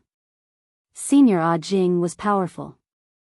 If he did not plan to come out, he must have his own considerations. She did not need to disturb him. Chu Luiyue made up her mind. Back to the illusory god palace. After making the decision, the group quickly returned. Since Lu Feng and Qi Han had broken through to the god realm, they moved very quickly. It didn't take long for them to arrive at the shore of the illusionary god ocean. Unlike the bustling atmosphere in the past, this place was completely empty. At a glance, there was only a tall man standing with his hands clasped behind his back. This back view looked somewhat familiar, as if sensing their movements, that person turned around. Senior Mao Zhen. It was indeed him. Chu Lu was very surprised. Why did you suddenly come? Mao Zhen stroked his beard. This old man has already laid down heavy guards at Divine Dragon Island. I thought that I should come here to take a look, so I came over. Now, all the experts of the Divine Ruins world were heading over here. There was no need for him to say anything. With Mao Zhen around, Chu Luiyue immediately felt more at ease. She nodded her head and looked around her again. Why are you alone here? Mao Zhen said, when this old man came, there wasn't anyone here. I was just about to go up when I bumped into you guys. Hey, where did you guys go? Chu Luiyue smiled. Because of some matters, I returned to the god-slaying tomb. Mao Zhen was a little surprised. Didn't you say that the seventh divine envoy guards the heavenly gate very strictly? Why? This doesn't seem to be the first time she came out, right? Is the seventh divine envoy so easy to talk to? Chu Luiyue smiled and said, yes. Yeah, he didn't seem too happy. But so what? Mao Zhen was speechless. Looking at Chu Luiyue's nonchalant expression, Mao Zhen deeply felt that her question was really not up to standard. I should have known that this girl wouldn't be willing to reason under such circumstances. What a coincidence that we arrived at the same time. Mao Zhen chuckled. Even though this old man has long heard of the illusionary god palace, this is my first time here. Chu Luiyue had briefly chatted with him before. The great phoenix dragon's ancestor, Mao Lin, also came from the illusionary god palace. But later, these two ancient divine beasts left the illusionary god palace. Now Chu Luiyue already knew some of the rumors back then, so he guessed that the departure of the great phoenix dragon and the crimson gold heavenly phoenix should also be related to that incident. But the specific truth was hard to say. Chu Luiyue raised his hand. Senior Mao Zhen, please. Passing over the illusionary god sea again, Chu Luiyue could vaguely feel that he seemed to be able to vaguely feel that several spatial forces below were intertwining with each other. In the silence, undercurrents were surging. Chu Luiyue glanced down and frowned slightly. Rong Xiu noticed her movements and looked over. You, Chu Luiyue said softly, this illusionary god sea is really more powerful than expected. She had already faintly sensed that what she saw last time was actually just the tip of the iceberg. Diwu Zhangze was trapped in the deepest part of this sea. If they wanted to rescue him, they indeed needed to make sufficient preparations. Then, they successfully reached the silver bridge and walked toward the divine gate. Just as they arrived in front of the divine gate, the barrier opened automatically. Chu Luiyue was stunned. The so-called divine gate doesn't seem that difficult to enter? As Mao Zhen spoke, he stepped into it. Mio, Chu Luiyue was about to stop him when he saw that Mao Zhen had already walked in. Then, nothing happened. Everything was as usual. Chu Luiyue waited for a while, but the seventh divine envoy didn't appear. Mao Zhen turned around and waved at them. What are you waiting for? Come here. Rong Xiu held Chu Liuyue's hand and walked in. Lu Feng and Qihan followed closely behind. After entering, Chu Liyue looked around. This place was empty as usual, but there seemed to be a slight difference. It seemed to be more deserted than before. The seventh god is so busy that he doesn't even guard the divine gate? Chu Liyue narrowed his eyes slightly. Jin Yunlai wasn't such a person. Besides, even if he really had something to do, he could have asked the other divine envoys for help. But there was nothing. Perhaps he was delayed by something? Mao Zhen asked. What could be more important than guarding the divine gate? This was the only entrance to the illusory god palace. Its importance was needless to say. Swoosh! A sound of something breaking through the air suddenly came from afar. Chu Liyue and the others looked up and saw a figure passing through the air, heading in the direction of the illusory god palace. Wait, the illusory god palace. Chu Liyue's heart skipped a beat as he stared at that person. He didn't turn in any other direction. He was heading straight for the illusory god palace. Soon, another person was heading in another direction. He wasn't slow, as if he was in a hurry to do something. Chu Liyue frowned slightly. The illusory god palace was sacred and honorable. Most people here could only look at it from afar. What was going on this time? Chu Liyue hesitated for a moment and said, "Let's go and take a look."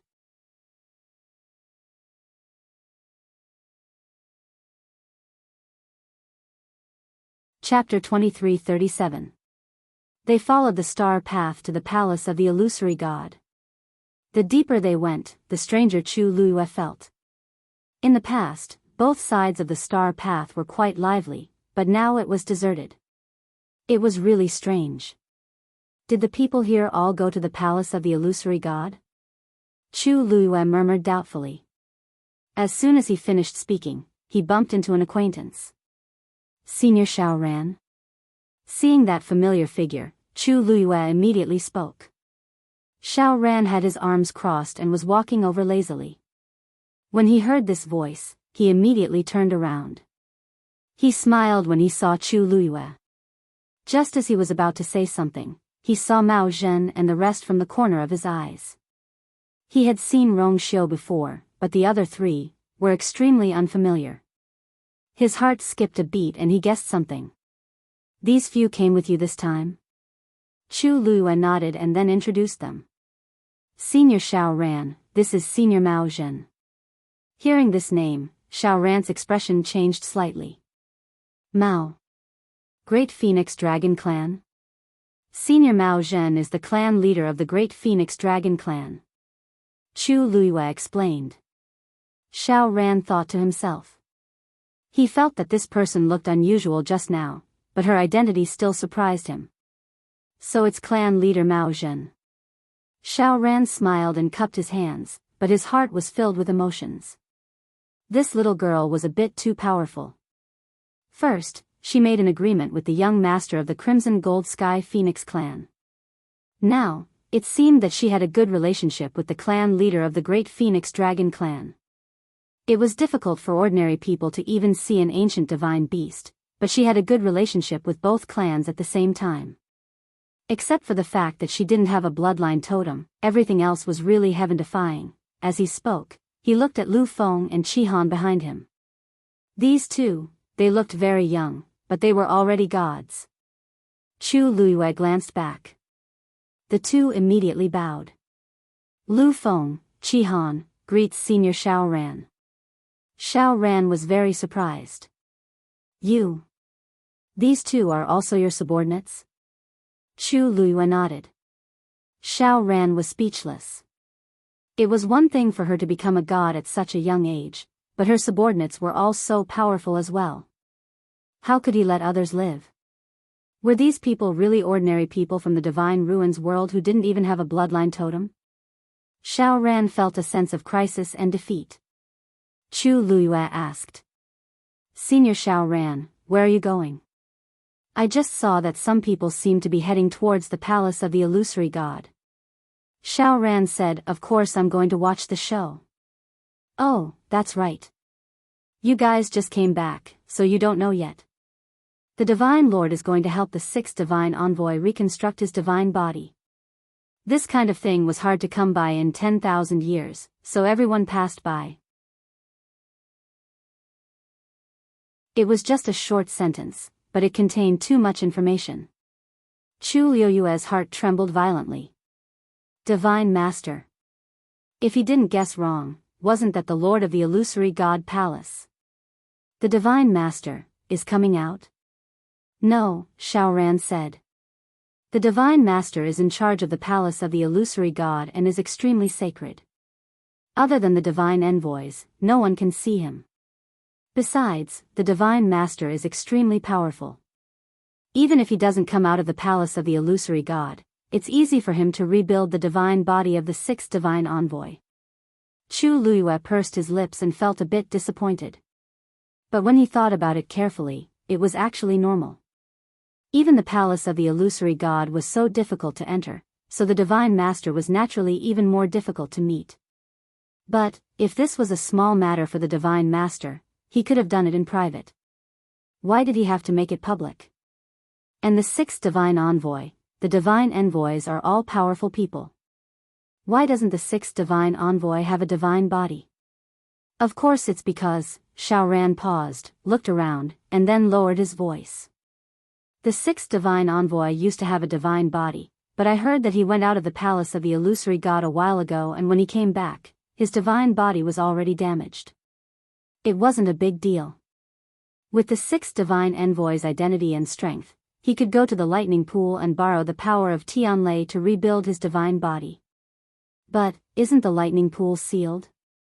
So now we can only ask the Divine Master for help. What happened to the sixth Divine Envoy that even his divine body was damaged? Chu Luyue was very surprised. According to the ranking, the sixth Divine Envoy's status was slightly higher than the seventh Divine Envoy. How did he end up in such a state? Who knows? Xiao Ran shook his head. Let's go and take a look. It's rare to see the Divine Master personally take action. Perhaps it would be beneficial to improve your cultivation after seeing it. Chu Liuyue's lips curled up. Rebuilding a divine body, she was very experienced in this matter. But Xiao Ran was right. After all, it was the Divine Master's action. The significance of it was incomparable. Okay. The group was about to go and take a look when they suddenly heard footsteps from the side. Chu Luyue turned his head and saw that it was Yan Qing. Your Highness. He came in front of Rong Xiu and bowed respectfully. Then, he handed over a letter with both hands. An urgent letter from the Yuntian Tower. Please take a look. Rong Xiu raised his hands to take it, opened it, and glanced at it with narrowed eyes. A faint chill surged out of his body. Chu Luyue asked curiously. Rong Xiu, what's wrong? Rong Xiu put the letter away. There's a small problem. For Rong Xiu to say this, it definitely isn't a small trouble. Chu Luyue said, then, do you want to go back and take a look? Rong Xiu shook his head. I'll go back to my place first. I'll find you after I've taken care of the matter. Chu Luyue nodded. There's no hurry. The Yuntian Tower is more important. As for the Palace of the Illusory God, she just wanted to see what was going on. Rong Xiu nodded and took Yan Qing in another direction. Chu Luyue also looked away. Let's go. Let's go to the Palace of the Illusory God. Of course, they couldn't enter the Palace of the Illusory God. They could only stand outside the door. When Chu Luyue and the others arrived, hundreds of people had already gathered outside the Palace of the Illusory God. The place was bustling with noise and excitement.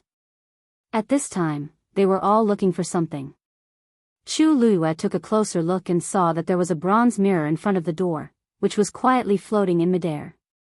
A figure gradually appeared in the bronze mirror. Is that the sixth oracle?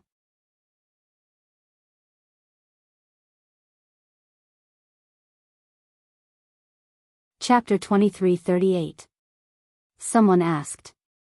That shouldn't be the case. Wasn't the divine body of the sixth divine envoy already destroyed? Someone in the crowd immediately retorted. Then who is this? I don't know. He looks quite young. I haven't seen him before either. The person in the mirror had his head lowered, so no one could see his face clearly.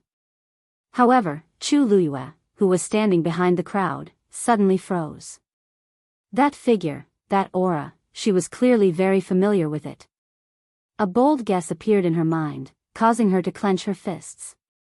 Her heart was hanging high in her throat. Following that person finally moved. He raised his hand and twisted his neck. His voice was lazy. So noisy, his voice was a little hoarse, and he was faintly lacking in energy. However, that casual tone still shocked Chu Luyue. Lan Xiao. It's really him. She almost couldn't control herself as she quickly walked forward. There were already several layers of people in front of her. Originally, she wouldn't have been able to squeeze in, but at this moment, her movements were extremely fast and clean. Please make way. Hearing the voice, a few people who were curiously staring at the mirror turned their heads impatiently. What are you squeezing for? When they saw that the person standing behind was actually Chu Luyue, their voices stopped abruptly. Chu Luyue tried her best to suppress the emotions in her heart as she repeated herself. I said, please make way. How can you be so rude when you're asking for help? That face of his clearly had the words, get lost, written all over it, alright? A few people were dissatisfied and muttered to themselves. However, they didn't dare to offend her, so they all made way. You please, who didn't know that Chu Luyue was extremely arrogant in the Illusion God Palace? She even dared to talk back to the seventh divine envoy? She probably didn't cherish her life, and her combat strength was extremely strong. If she really wanted to be unreasonable, who could do anything to her? Thus, due to various considerations, no one wanted to provoke her. If they could, they would. If they could, they would. Soon, a wide path appeared in front of her. Chu Luyue thanked them and walked over. Xiao Ran made a tisk sound. He had been in the illusory god palace for so many years, but he wasn't even half as intimidating as this little girl. There was really no comparison between people. Seeing that Mao Zhen and the others had already caught up, he also went forward with a smile. Thank you, everyone. Thank you, everyone.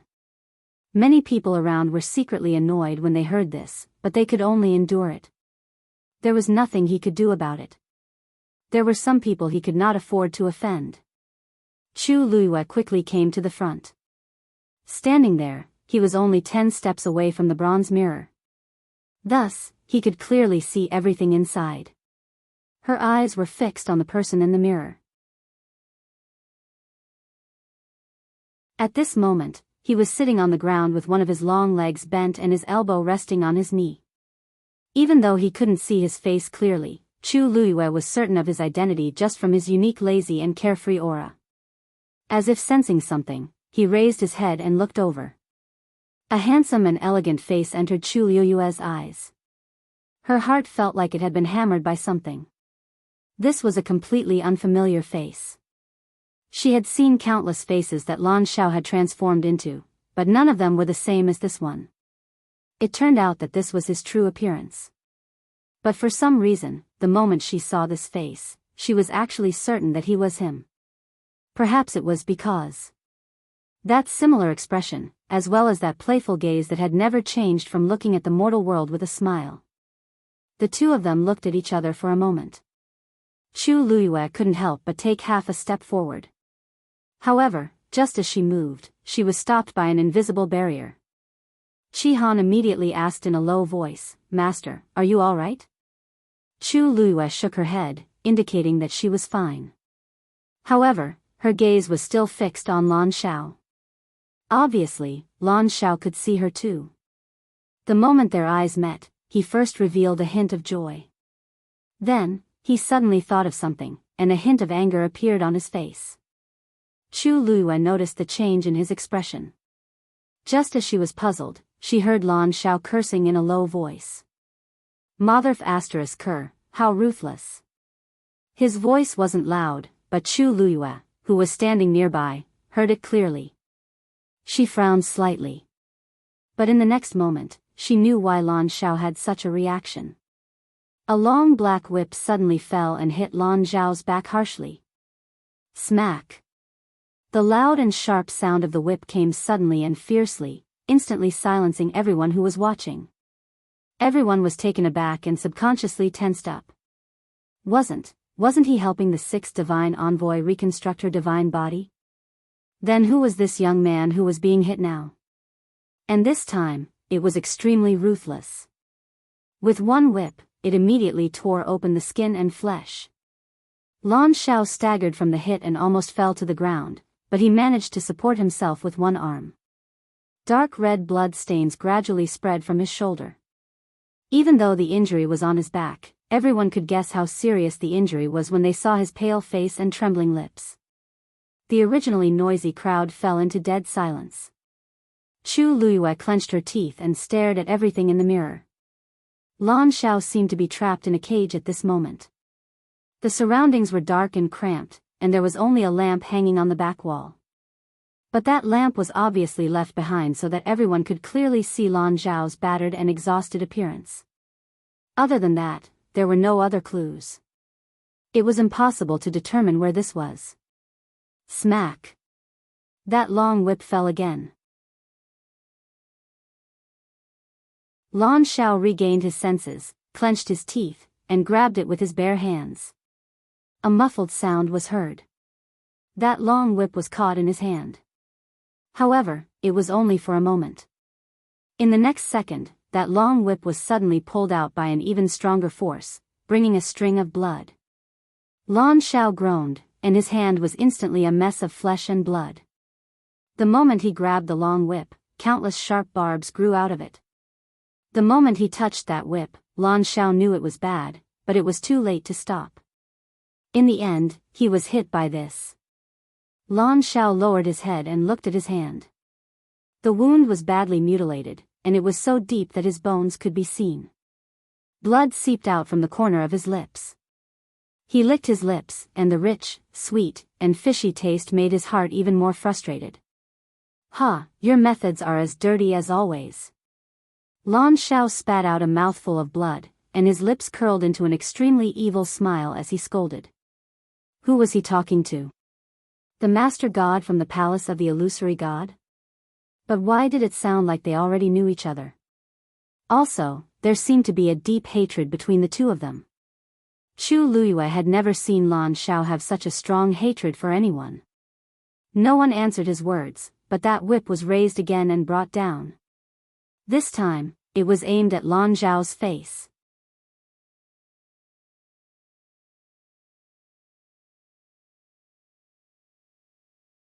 Chapter 2339. Lan Xiao cursed in his heart and attacked again. However, this time, the black whip's speed was even faster than his. Smack! A bloody gash appeared on Lan Xiao's face. The wound was at least an inch long and instantly destroyed half of his face. Chu Liyue's heart seemed to be clenched tightly by something. Lan Xiao usually cared about his appearance the most, especially his current face, which was only restored after he reconstructed his godly body.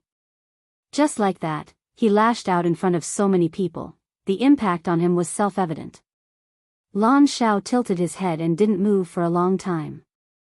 The crowd in front of the bronze mirror held their breaths unconsciously. Even though the whip didn't hit them, they still felt a chill down their spines when they looked at it through the mirror. It landed on them. After a long time, Lan Xiao finally raised his hand and touched the wound on his face. It was extremely painful, sticky, and sweet. The smile on his face gradually froze. Of course, he knew why the other party did this.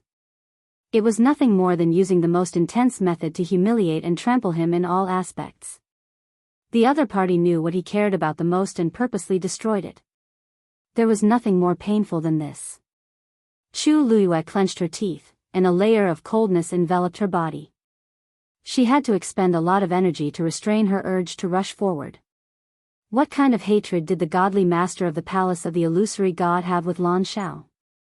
Why did he use such a method to deal with him? He obviously wanted Lan Shao to suffer a fate worse than death. At this moment, a low and hoarse voice came from the mirror. These 3 whips are your punishment. This voice seemed to come from an extremely distant and empty place. Every word and sentence was divine and oppressive. Chu Luiyue widened her eyes instantly, and shock flashed across her eyes. This voice clearly belonged to the owner of that eye. Immediately after, the crowd behind her responded in unison. Greetings, godly master. Instantly, it was as if a sudden clap of thunder exploded beside her ear, causing Chu Luiyue's heart to tremble. Godly master, godly master. She had long suspected that the owner of the eye had some kind of close relationship with the palace of the illusory god. Otherwise, the illusion of the illusory god palace would not have appeared in the Red Moon Desert. The owner of that eye had only decided to attack them after luring them into it. However, Chu Luiyue never would have thought that this person was actually the person with the highest status in the illusory god palace, and also the one who truly wielded power in the illusory god palace.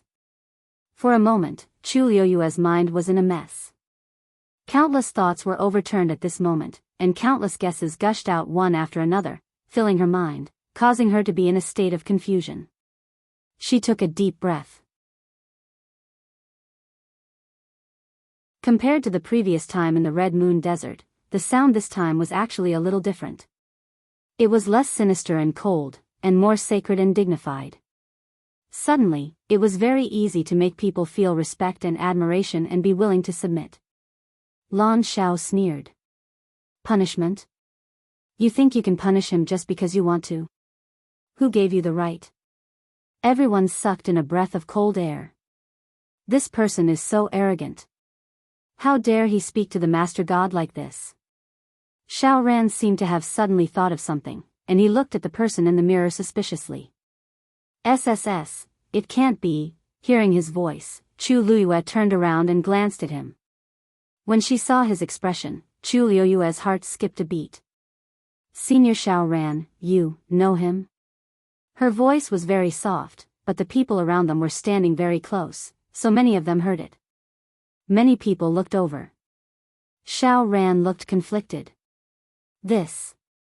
I'm not too sure either. I just feel that this person seems a little familiar. Chu Luiyue's heart skipped a beat. This was the first time she had officially seen Lan Zhao's face, so why would Shao Ran find him familiar? He was a Xian master, so he definitely would not make a mistake in this kind of thing. What do you mean? Chu Luiyue asked sternly. Shao Ran paused, hesitated for a while, and then said, From what I see, this person seems a little like Lord Second Priest. Chu Luiyue asked instinctively. Who is that? Shao Ran pursed his lips. It was obvious that he did not want to talk about this too much. This was the first time Chu Luiyue saw such a worried look on his face. Suddenly, someone in the crowd asked in surprise. Second priest? Is he the one who betrayed the divine master back then? Clearly, Shao Ran was not the only one who had heard of this name. The crowd became restless. Seeing that the matter could no longer be hidden, Shao Ran gritted his teeth and said, Back then, other than the divine envoys, there were also 2 high priests by the divine master's side. Because the divine master was indebted to these 2 for teaching him, their status was higher than that of the first divine envoy. But back then, for some reason, the 2 high priests and the crimson gold celestial phoenix joined hands and betrayed the illusory god palace. I thought that the 2 high priests had died in that chaotic battle, but who knew? He sighed. In that battle back then, countless cultivators in the illusory god palace were killed or injured. Even the divine envoys were all killed at that time. What? Chu Luiyue was shocked. All the divine envoys were killed? Then the ones now, they were chosen by the divine master later on. Shao Ran said. That battle was very intense. Because he was young back then, he was lucky enough to escape death and only saw it from afar. But it had been tens of thousands of years, and he could no longer remember clearly what happened back then. So when Lan Shao appeared, he didn't recognize him immediately. But when he heard this voice, he recalled the past buried deep in his memory. Back then, this second priest was also so arrogant and unbridled. Because there weren't many people left in the illusory god palace at that time, and later, the higher-ups ordered them not to spread the news, so no one dared to mention it again. Coincidentally, Xiao Ran was one of them. Chu Liuyue's temples throbbed, and the blood in her body was about to boil. She opened her mouth and asked, then, what about the other high priest? You mean the high priest? Xiao Ran frowned and thought carefully for a while before shaking his head. That person made the same choice as the second priest back then. Since the second priest is still alive, then, maybe the high priest is still alive too. I just don't know why the Divine Master didn't kill the two high priests after they committed such a crime. Instead, he kept them until now and suddenly let them out. High priest, high priest. Chu Liuyue's heart seemed to be surging crazily. She tried her best to control herself and asked softly, Senior Xiao Ran, do you know the high priest's name? Xiao Ran shook his head. What kind of status did the two high priests have back then? How would I know this? Chu Liyue didn't give up. Then, what about their appearance? Since you've seen the second priest, then you should know the high priest too, right? This. Xiao Ran thought for a while. I can't remember anything else. I only remember that the high priest wore the purple gold divine armor and had unparalleled divine power.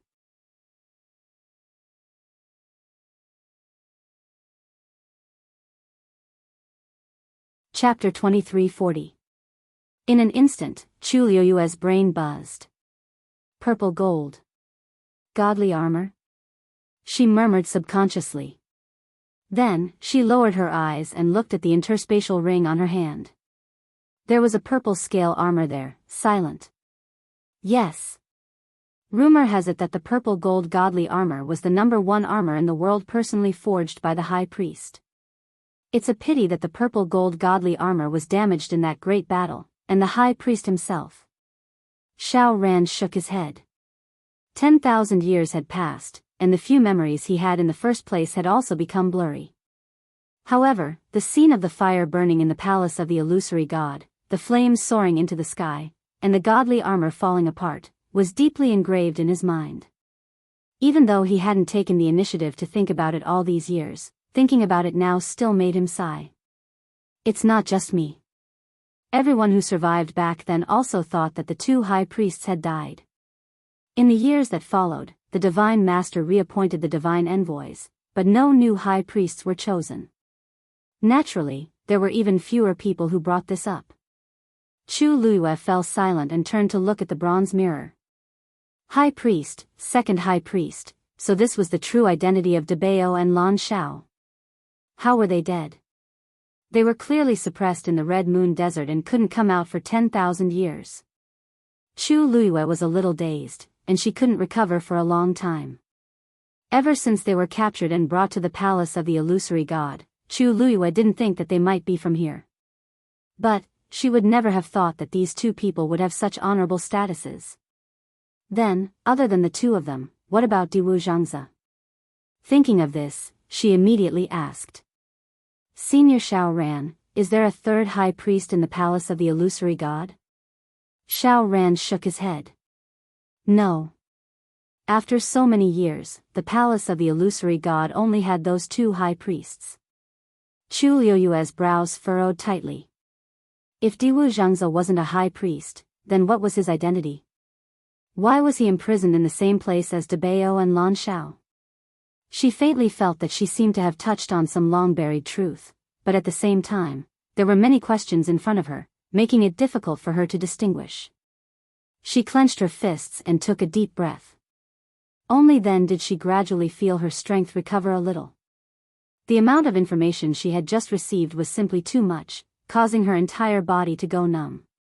Seeing that Chu Liyue's expression didn't seem right, Xiao Ran asked worriedly, "What happened to you?" Chu Liyue forced a smile and shook his head. "It's nothing. It's just that I suddenly know so many secrets. It's a little hard for me to digest them all at once." Xiao Ran immediately understood. This was normal. It would be difficult for anyone to react quickly after hearing so much at once. He comforted her. Actually, it's all in the past. Don't take it to heart. Chu Luiyue didn't say anything. This matter concerned Biyao, Lan Xiao, and Diwu Zhangzi. How could she not care? No wonder the profound formations that Biyao had given her back then overlapped so much with the ones on the star path. As the high priest, wasn't it normal for him to know this? She closed her eyes and tossed aside the distracting thoughts in her mind. Then, she stared straight ahead. In the mirror, Lan Xiao sneered. He could hear what they were saying. His reaction had already explained everything. Lan Xiao, you betrayed the palace of the illusory god back then, which was a capital offense. On account of our many years of friendship, I didn't take your life. I thought that 10,000 years would be enough for you to reflect, but now it seems that you're still as stubborn as ever. Since that's the case, today, I'll use your divine body to reconstruct the divine body of the sixth divine envoy. This way, you'll die a worthy death. That voice was still dignified. Every word and sentence was like a holy judgment. Lan Xiao sneered and scolded, Bah! I don't have any *T relationship with you. Don't *King flatter yourself. Oh, right, I almost forgot, you don't have a face, smack. The black whip suddenly lashed out. After this whip flew out, it actually wrapped tightly around Lan Zhao's right arm. Drops of blood seeped out. Lan Zhao's facial features were distorted for a moment, and his face became even paler. It was obvious that this had caused him great pain.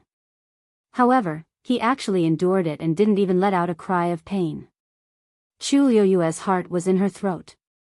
That person wanted to use Lan Xiao to reconstruct the divine body of the sixth divine envoy. What kind of method would that person use? After all, Lan Zhao's divine body was also reconstructed with great difficulty. Suddenly, her eyebrows twitched. Wait! There were 5 golden tianlei in Lan Zhao's body. Previously, Xiaoran said that the lightning pool had been sealed, so the divine master wanted to do it personally. Then, this time, he actually wanted to forcefully take away the power of the tianlei in Lan Zhao's body and let the sixth god use it? Right at this moment, a figure suddenly appeared beside Lan Xiao without a sound. The sixth divine envoy. Someone in the crowd exclaimed. Needless to say, Chu Luiyue could also tell that this translucent figure was the sixth divine envoy. But, why did it look strangely familiar? Chu Luiyue subconsciously frowned. At this moment, the sixth divine envoy suddenly turned his head. That was a face that Chu Luiyue would never forget no matter what. Her heart pounded as she blurted out in shock. Mo Shiqian?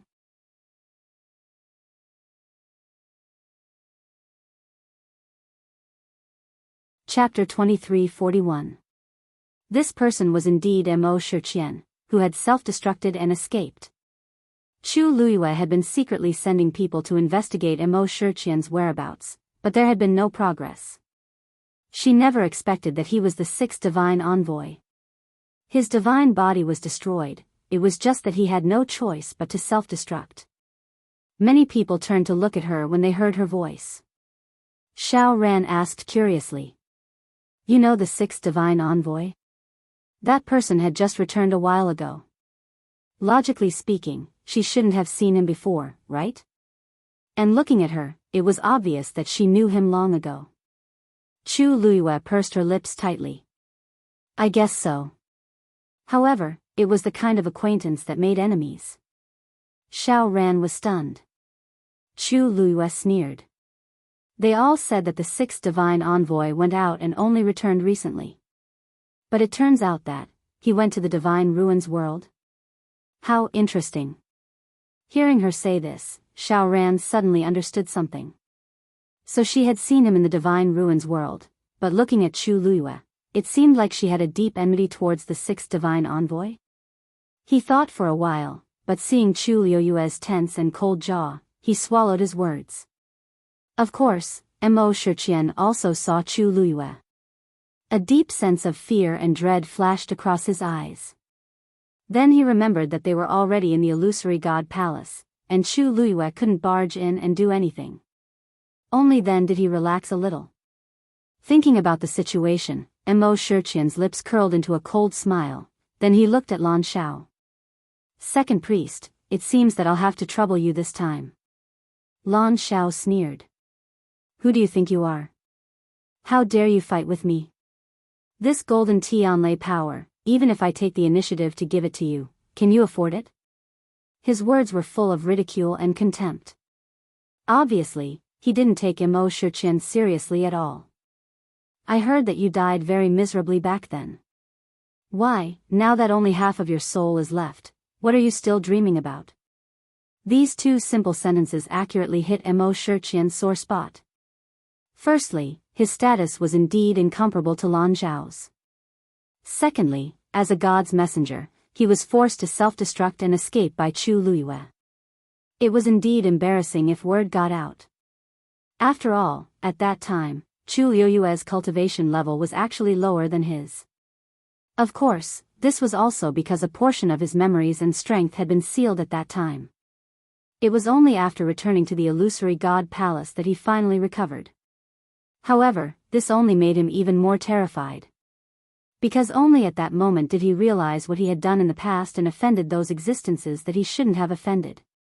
After returning, Mo Shiqian stayed in his room for a long time. He was always on tenterhooks, afraid that the punishment would come. But for some reason, after such a long time, there was still no movement at all. And now, the God Lord wanted to help him reconstruct his god body. He finally calmed down. This also meant that the God Lord had made up his mind to protect him. Therefore, when he saw Chu Luiyue now, although he still felt fear subconsciously, he wasn't too worried. After all, everything he did was to help the God Lord snatch the Guqin score. Thinking of this, Mo Shiqian felt more confident. Second priest, when you betrayed the God Lord and the illusory god palace, you committed a capital crime. It's already the God Lord's mercy that you're still alive today. But not only are you ungrateful, you're also arrogant and don't have any remorse. What right do you have to criticize me? Lan Zhao's eyelids twitched. Dog, you're ugly enough. Don't talk so much so that you don't dirty my ears. You, Mo Shiqian was instantly enraged. No one would be happy to hear such words. But his rationality was still there. He knew that the more it was like this, the more he couldn't make a scene. Anyway, the God Lord and so many people were watching. This Lan Xiao could only be punished and humiliated. No matter how good his words were, the punishment and torture that he deserved would not be any less. Rip, there was the sound of clothes tearing. It was that black whip that wrapped around Lan Zhao's arm, and with a sudden tug, it tore his sleeve into pieces. Under the tattered clothes, there were bloody wounds. Lan Xiao cursed, and blood flowed out of the corner of his mouth. Chu Luiyue's heart trembled. That person planned to tear Lan Zhao's arm off just like that? The 5 golden Tianlei turned into his limbs and essence core, which helped him reconstruct his divine body. Now that the power of the Tianlei was forcefully extracted, then, Chu Luiyue didn't dare to think about it anymore. Her mind spun wildly as she kept thinking. What other way could she save Lan Xiao? Countless thoughts appeared in her mind, but she rejected them. How could this be so easy? The person who wanted to harm Lan Xiao was the God Lord of the illusory god palace. In this place, who else had a higher status than him? She couldn't do it forcefully. She might die before saving Lan Xiao. Who would be able to stop all of this openly? Lan Xiao gritted his teeth and used all his strength to resist. But everything was under the other party's control. If he could resist the other party, he wouldn't have been forcefully brought back and locked up. Now, he could only hold on for a short while even if he tried his best. If this continued, crack. The crisp sound of bones breaking suddenly sounded. That arm of Lan Zhao's suddenly presented an extremely strange posture. The power of the black whip was too shocking, and it directly tore his arm off. The crowd quietened down. The atmosphere became deadly silent. Many people had complicated expressions and different reactions as they looked at the scene in front of them. All these years, the God Lord had been staying in the Illusion God Palace and had never come out. All the big and small matters in the Illusion God Palace were handed over to the God emissaries. Now that the God Lord finally made a move, he actually wanted to tear apart the second priest's divine body in front of everyone and forcefully extract his power to transfer to the sixth God emissary. Although the second priest chose to betray back then and deserved to be executed, this method was indeed too bloody and cruel. This was definitely more painful and torturous than killing him directly.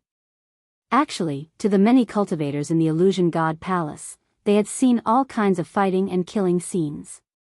To be able to reach their current cultivation level, which one of them didn't have blood on their hands? But the scene in front of them couldn't help but make some people feel uncomfortable.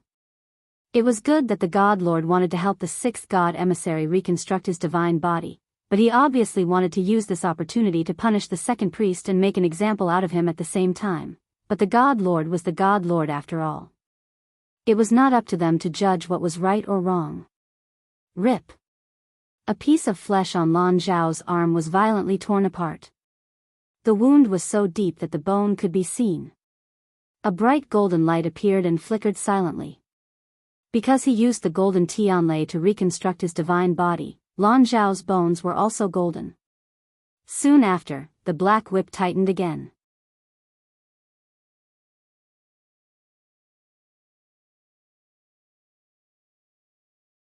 Chapter 23:42.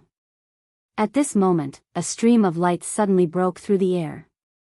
Chu Luiyue heard the noise and looked up instinctively. It was actually a golden stream of light. It was dazzling, holy, and powerful. It was wrapped in a heavy pressure, causing people to unconsciously feel reverence and submission.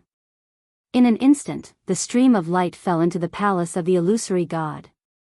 Then, Chu Luiyue and the others saw that the black whip that was tightly binding Lan Zhao's arm was suddenly covered by the golden light. In the next moment, the black whip seemed to have encountered something terrifying and quickly retreated. When Mo Shiqian saw this scene, a deep look of shock flashed across his face. He took a few steps back uncontrollably and almost fell to the ground. He looked like he was in a sorry state. Lan Zhao's tense body suddenly relaxed. When he saw the golden stream of light, he closed his eyes and finally heaved a sigh of relief. Finally, he made a move. Everyone was shocked by this sudden scene. What was going on? Someone made a move and forcibly stopped the Divine Master. That low and hoarse voice contained a trace of suppressed anger as it asked in a deep voice, "What's the matter? Emperor? Are you trying to interfere with the palace of the illusory god?" Instantly, this voice spread far and wide and clearly fell into everyone's ears. Almost everyone's face was filled with disbelief. Chu Luiyue was also shocked. Emperor?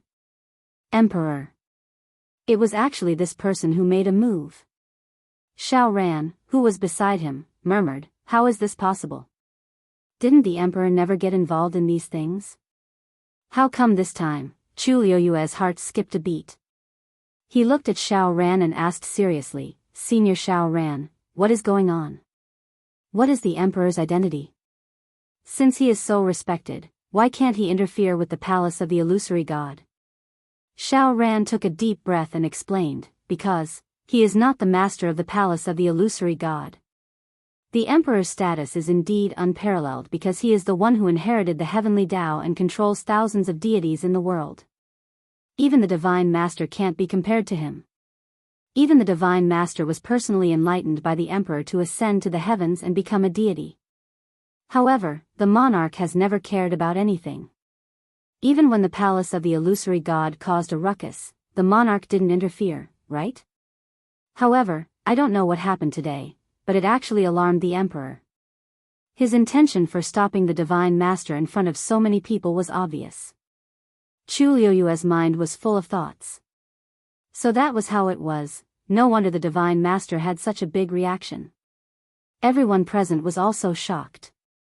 The celestial emperor's sudden move also showed his attitude. How could it not cause others to overthink? Then, a figure slowly appeared in the void. Chu Luiyue looked up and frowned. This person was not an emperor, but the one who had appeared at Herb Mountain that day. Just like last time, this person did not reveal his face or figure this time. He only said indifferently, the emperor had no such intention. Today, he acted only to punish the sixth divine envoy. As soon as he finished speaking, the bronze mirror fell into a dead silence. Mo Shiqian's legs went weak and he looked panicked. He almost knelt on the ground. It's coming. It's still coming. What did the sixth oracle do wrong? After a long while, the divine master spoke. However, the anger and forbearance from before seemed to have dissipated a lot. The man chuckled. What did he do wrong? Those who should know clearly know. The divine master said no more. Chu Luiyue's eyes flashed. There was a deep meaning in his words. Mo Shiqian had done a lot of things in the world of divine ruins. This divine master obviously knew about it. Yes, the first divine envoy had sent Jiulong and Shi Yan, two divine envoys, to the god-slaying tomb to find the last Guqin score. It was obvious that the divine master wanted it. In this way, all the things that Mo Shiqian had done to her could be explained. But this seemed to have angered the emperor. Mo Shiqian can't be the sixth divine envoy. Since that's the case, why waste time and energy to reconstruct his divine body? That person laughed. Now that the emperor wants his life, you want to fight with the emperor? After a long while, that low and hoarse voice finally sounded. I don't dare. But the second priest's identity is special, especially to the palace of the illusory god. You don't need the emperor to remind you of this, right? Of course, if you insist, you can continue.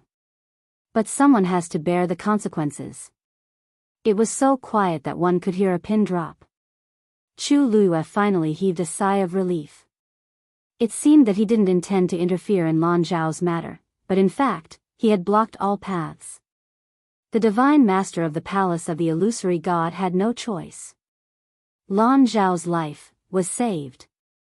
Sure enough, after a long silence, that voice said, since this is the emperor's intention, then, let's forget about it. But the second priest's mistake back then cannot be forgiven. He will still be detained in the palace of the illusory god and never be released. Lan Zhao cursed and sneered. Don't worry. I've lived longer than you. Wasn't it just enduring? He had endured so many years. What was this short time? Sooner or later, the next moment, that golden light flew out and easily trapped Mo Shiqian. Everyone only heard a short and hurried scream. Then, Mo Shiqian's figure disappeared. All that was left was a streak of golden light that flew out from within. The figure in the void raised his hand and caught that light. Then, he left without hesitation. Almost at the same time, the bronze mirror floating in the air also flew out quickly and disappeared behind the door of the palace of the illusory god. The commotion ended abruptly just like that. Everyone didn't even have time to figure out what had happened before they realized that everything had calmed down. Many people looked at each other. Clearly, they hadn't digested what had just happened. Chu Luiyue rubbed his forehead and sighed softly. No matter what, Lan Zhao had escaped. Also, after this incident, the divine master of the palace of the illusory god shouldn't do anything similar to him anymore. It wasn't hard to tell from the words just now that Lan Zhao had a trump card that made the other party wary. As for what it was hard to say, but it was still a good thing. I wonder how Mo Shiqian offended the emperor. He was actually stripped of his position as the sixth divine envoy.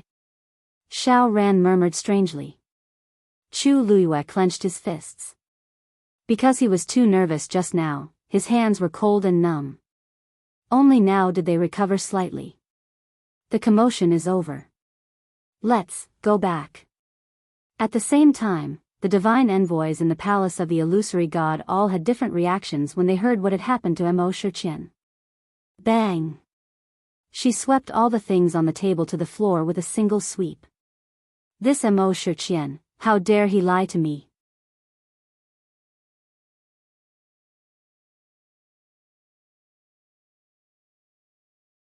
Chapter 23:43. The bottles and jars on the table fell to the ground and shattered instantly. All kinds of pills rolled out. A rich medicinal fragrance instantly filled the air. But at this moment, Xu Jing only felt nauseous when she smelled this smell. Because this only reminded her of how she had done her best to help Mo Shiqian refine medicine during this period of time. She knew that Mo Shiqian went out to help the divine master, so after Mo Shiqian came back, she tried her best to please him. Mo Shiqian lost his divine body. It was obvious that he had done his best for the divine master and accidentally ended up like this. Since it was already like this, even if he didn't take credit, he should at least take credit for his hard work. The divine master would definitely treat Mo Shiqian differently because of this and take special care of him, right? This was Xu Jing's truest and most certain thought. She was ranked 8th and did not have an advantage. Some time ago, she had angered the emperor. Not only did she lose control of the herb mountain, but she also almost lost the position of the 8th divine envoy. Of course, she needed to rope in a backer. The 6th divine envoy, Mo Shiqian, was the person she chose. Although his ranking was not at the top, he was still stronger than her. Moreover, he had damaged his divine body for the divine master. Once he recovered, wouldn't his future be limitless? The other divine envoys were all capable. They knew that she was already disliked by the emperor, so why would they come to her side? Therefore, after many considerations, only the 6th divine envoy was the best choice. Even if Mo Shiqian was gloomy and suspicious and spoke rudely several times, she endured it. She only wanted to wait for him to reconstruct his divine body so that he could be of help. Later, when she heard that the divine master would personally make a move, she was even more delighted. This meant that Mo Shiqian's status on the divine master's side was definitely not low. Therefore, early in the morning, she began to wait excitedly. Who knew that after waiting for so long, not only did Mo Shiqian not reconstruct his divine body, but she also received the emperor's punishment. Mo Shiqian's position as the divine envoy was revoked and he was even taken away. Even a fool would know that what awaited him was only a dead end. And all her previous thoughts were in vain. Xu Jing was still angry, so she smashed everything in the room again. From the looks of it, Mo Shiqian knew that he had offended the emperor, but he did not say anything. As long as there was a chance to salvage the situation, the divine master would not give up on him so easily. Xu Jing hated Mo Shiqian to the core. Although she had kept a low profile, the divine envoys of the palace of the illusory god should know that she had been helping Mo Shiqian recently. Now that Mo Shiqian was like this, she might be implicated. This was truly one disaster after another. Jin Yunlai happened to pass by the door and heard the sounds of things being smashed. She stopped in her tracks and shook her head. Xu Jing was really too smart for his own good. She thought that everything was under her control, but she didn't know that many things had already deviated from the original track. In the end, the one who was tricked the most was the one who suffered the most. Mo Shiqian's position as the divine envoy had been revoked, which proved that the emperor's previous warning was not just for show. If Xu Jing continued like this, it would end up the same way sooner or later. But actually, his own situation wasn't any better. Thinking of what had happened before, he clenched his fists and continued to walk forward. Chu Luiyue and the others walked towards their residence. But after taking a few steps, a figure appeared out of the corner of her eye. She stopped in her tracks and looked in that direction. In the distance, a person was kneeling under the wall of the palace of the illusory god. Mu Yafeng. Unlike before, her clothes were a little messy, and a few strands of her hair were scattered. She knelt there silently with her head lowered, looking very disheveled. Obviously, she didn't want to kneel. What happened to her? Chu Luiyue asked. Xiao Ran followed her line of sight and clicked her tongue. You mean her? Heh, she was caught cheating on the star path. She has been kneeling for a few days. Cheating? Yes.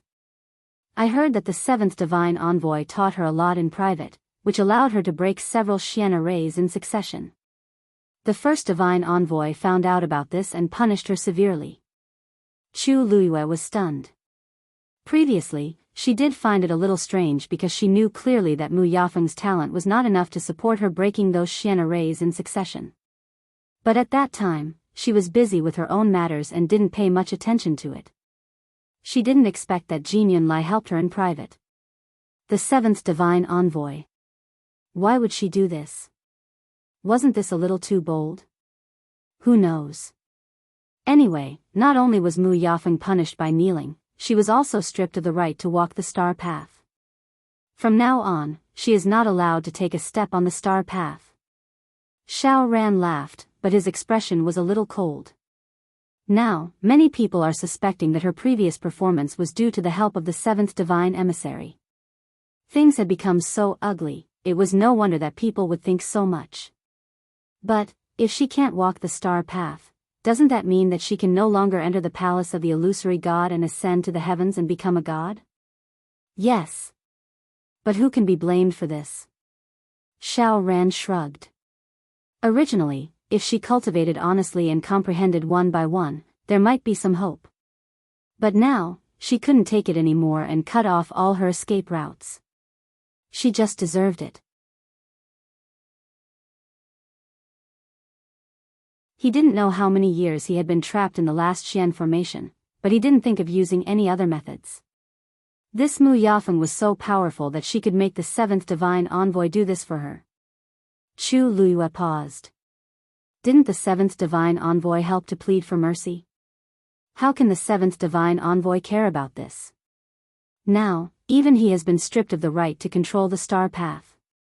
By the way, you just came back, so you don't know about this. Chu Luiyue didn't know what to say for a moment. She had only been away for a short period of time, and so many things had happened. Then who is in charge of the star path now? I heard that it was handed over to the fifth divine envoy. But the fifth divine envoy isn't a Xian master, and I don't know why the first divine envoy chose him. We all thought that he would choose the 11th divine envoy, who is also a Xian master. Chu Luiyue's eyebrows twitched. By the way, the 9th and 10th divine envoys left the divine gate. Have they returned? Xiao Ran nodded.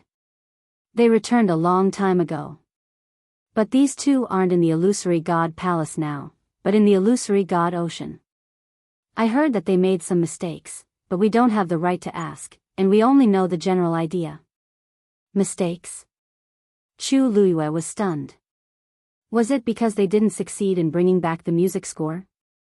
But at that time in the god-slaying tomb, the two disappeared inexplicably. She didn't expect that they would be locked in the illusory god ocean after returning. She suddenly thought of something and asked. Senior Xiao Ran, have you seen the first divine envoy?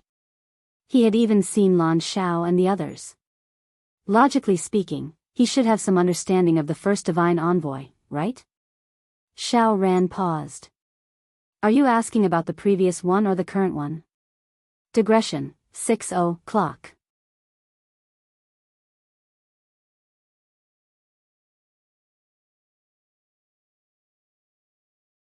Chapter 2344. Chu Luiyue blinked and asked curiously, You've met these two before? Xiao Ran nodded, then shook his head. You can say that. But I've only seen them from afar. I don't really know them. Not to mention the previous one, he was still young at that time and didn't have much of an impression of him. And the current one? She was also very low-key and mysterious, rarely showing her face. Although Xiao Ran had stayed in the illusory god palace for a long time, he hadn't fully comprehended all the Xian formations on the star path and entered the illusory god palace, so he hadn't been able to get close to the first divine envoy. Not to mention him, even the other divine envoys couldn't see the first divine envoy's face in recent years. I wonder what the first divine envoy is busy with. I can't describe it, but if I see him, I'll definitely recognize him. Chu Luiyue pursed her lips, feeling a little disappointed. Seeing her reaction, Xiaoran couldn't help but laugh. Why? You seem to be very curious about the first divine envoy? Chu Luiyue's lips curved. There shouldn't be anyone in the illusory god palace who isn't curious about this, right?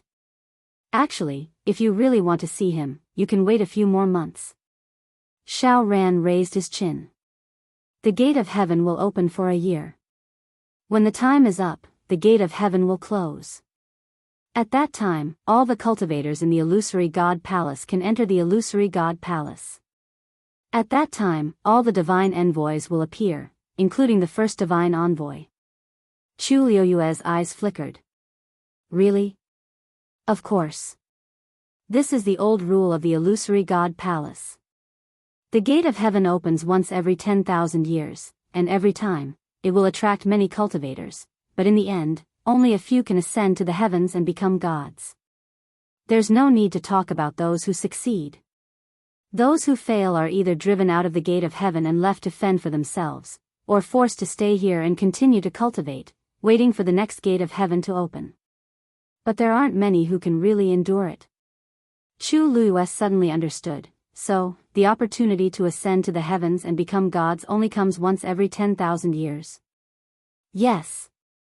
Xiaoran said with a self-mocking smile. My strength and luck were both a little lacking. I stayed at the final profound formation for several years, but I still didn't make any progress. Even after so long, he still hadn't succeeded. To be honest, I don't even know how long I've been waiting. Over time, he had come to terms with it. It would be best if he could comprehend the Xian formation, complete the star path, and enter the illusory god palace to wait for his breakthrough. If I can't do it, I'll just muddle along. Chu Luiyue said softly, you can definitely do it. Xiaoran didn't care about it and placed his hands behind his head. Forget it, there's nothing much to see here. Let's go back. Chu Luiyue and the others returned to their residence. However, Mao Zhen did not travel with them. Instead, she chose a different direction. It probably had something to do with the great phoenix dragon's ancestor, so Chu Luiyue did not ask further. Rong Xiu was resting in the room, but Yan Qing had already disappeared. Hearing the footsteps, Rong Xiu looked up. Has the matter at the Yintian Tower been resolved? Chu Luiyue asked. Rong Xiu nodded. It's all a small matter. Don't worry. As for you, I heard that Senior Lan Shao appeared? Yes. Chu Luiyue's expression turned serious as she briefly repeated what happened. Luckily, it was a close call. Senior Lan Shao should be temporarily safe for a period of time after this. It's a pity that he's trapped in the illusory god palace. It's really difficult to find where he's imprisoned. It's even more difficult to rescue him. Rong Xiu kissed her forehead. The more it's like this, the more we can't be too hasty. I know.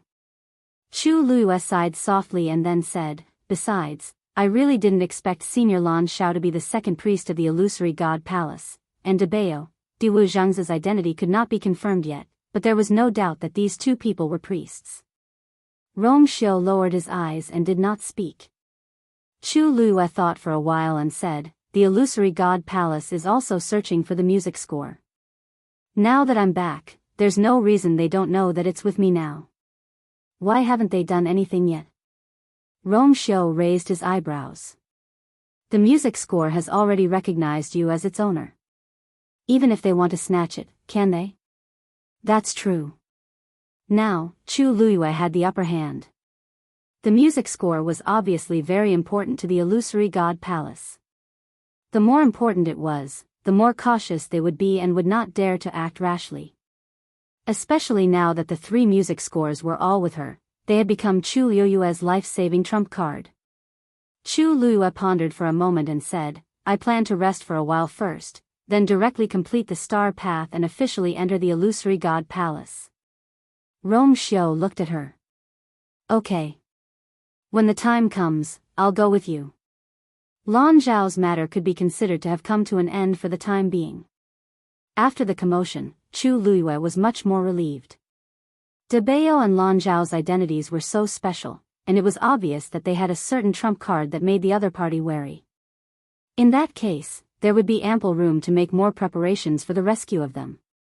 As for Diwu Zhangzi, although he was not a priest, he was locked up together with Biyao and Lan Zhao, so there was probably some connection between them. At least now they knew where he was locked up. Chu Luiyue had just taken back the last music score, so she planned to use this time to integrate the third music score.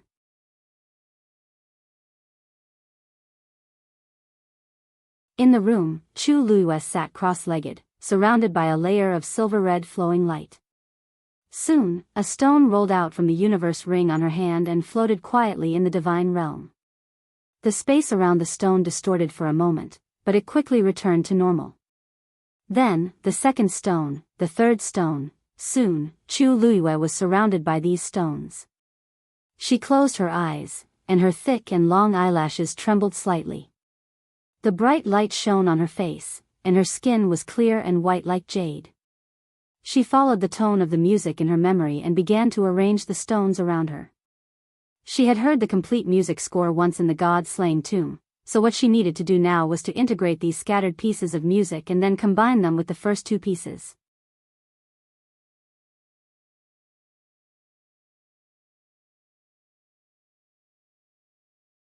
Chapter 23:45. This was easier said than done.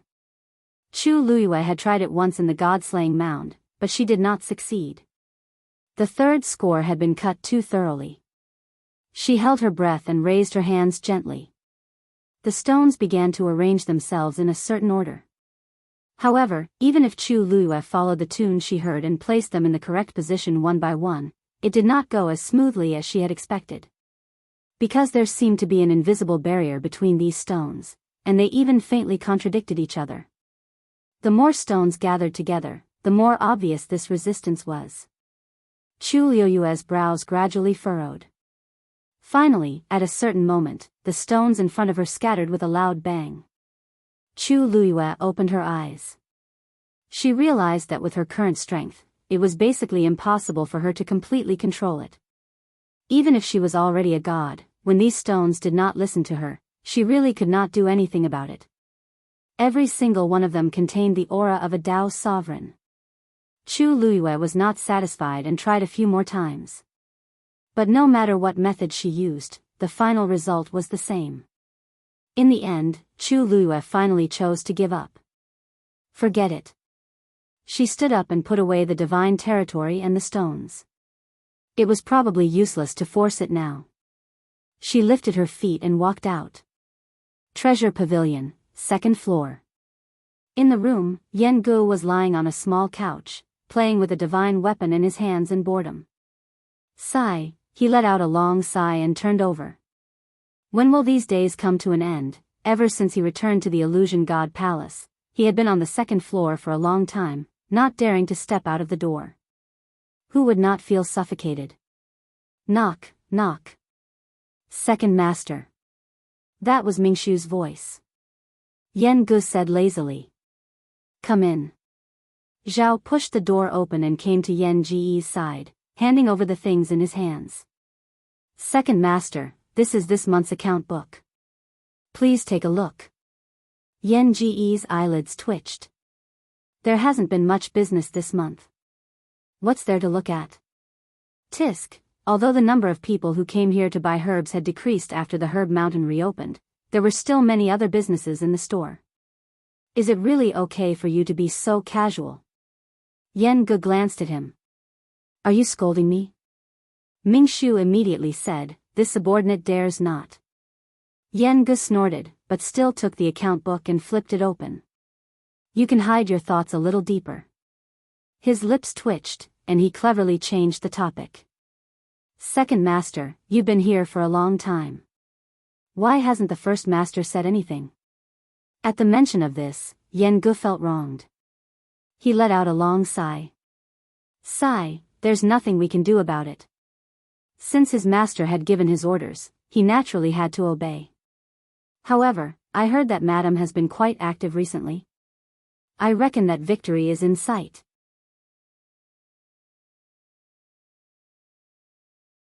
Mingshu smiled.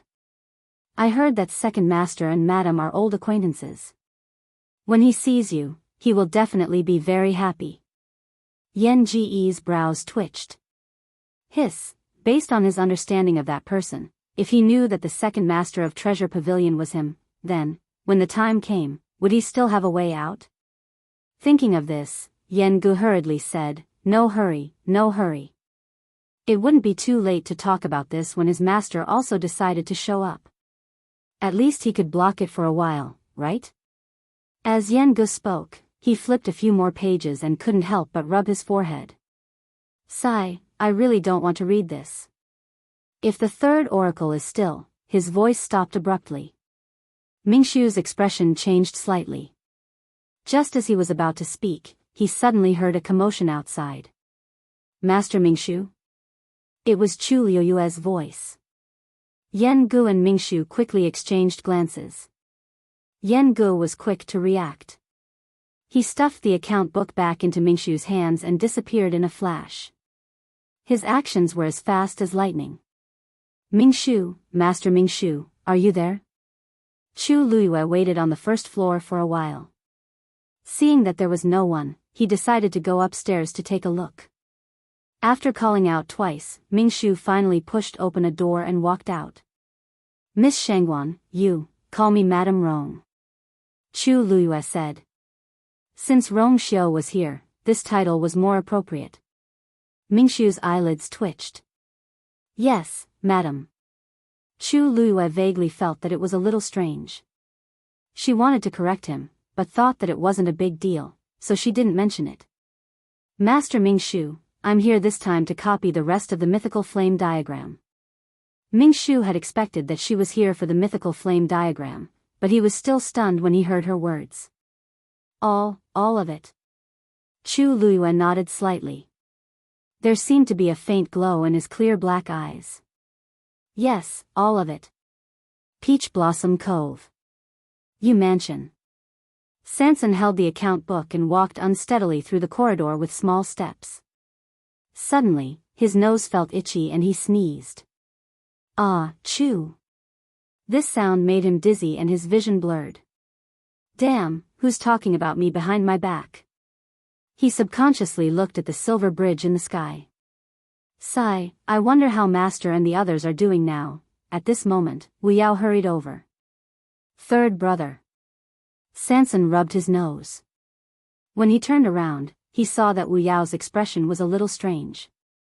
He blinked his small eyes. What's wrong? What happened? Why are you in such a hurry? Biyao quickly walked to him and said in a low voice. Third brother, there's a problem in the Taoist world. You're tuning into the Biyao's Wuxia Chronicles YouTube channel. Don't forget to subscribe and join us on this journey to catch the most captivating stories.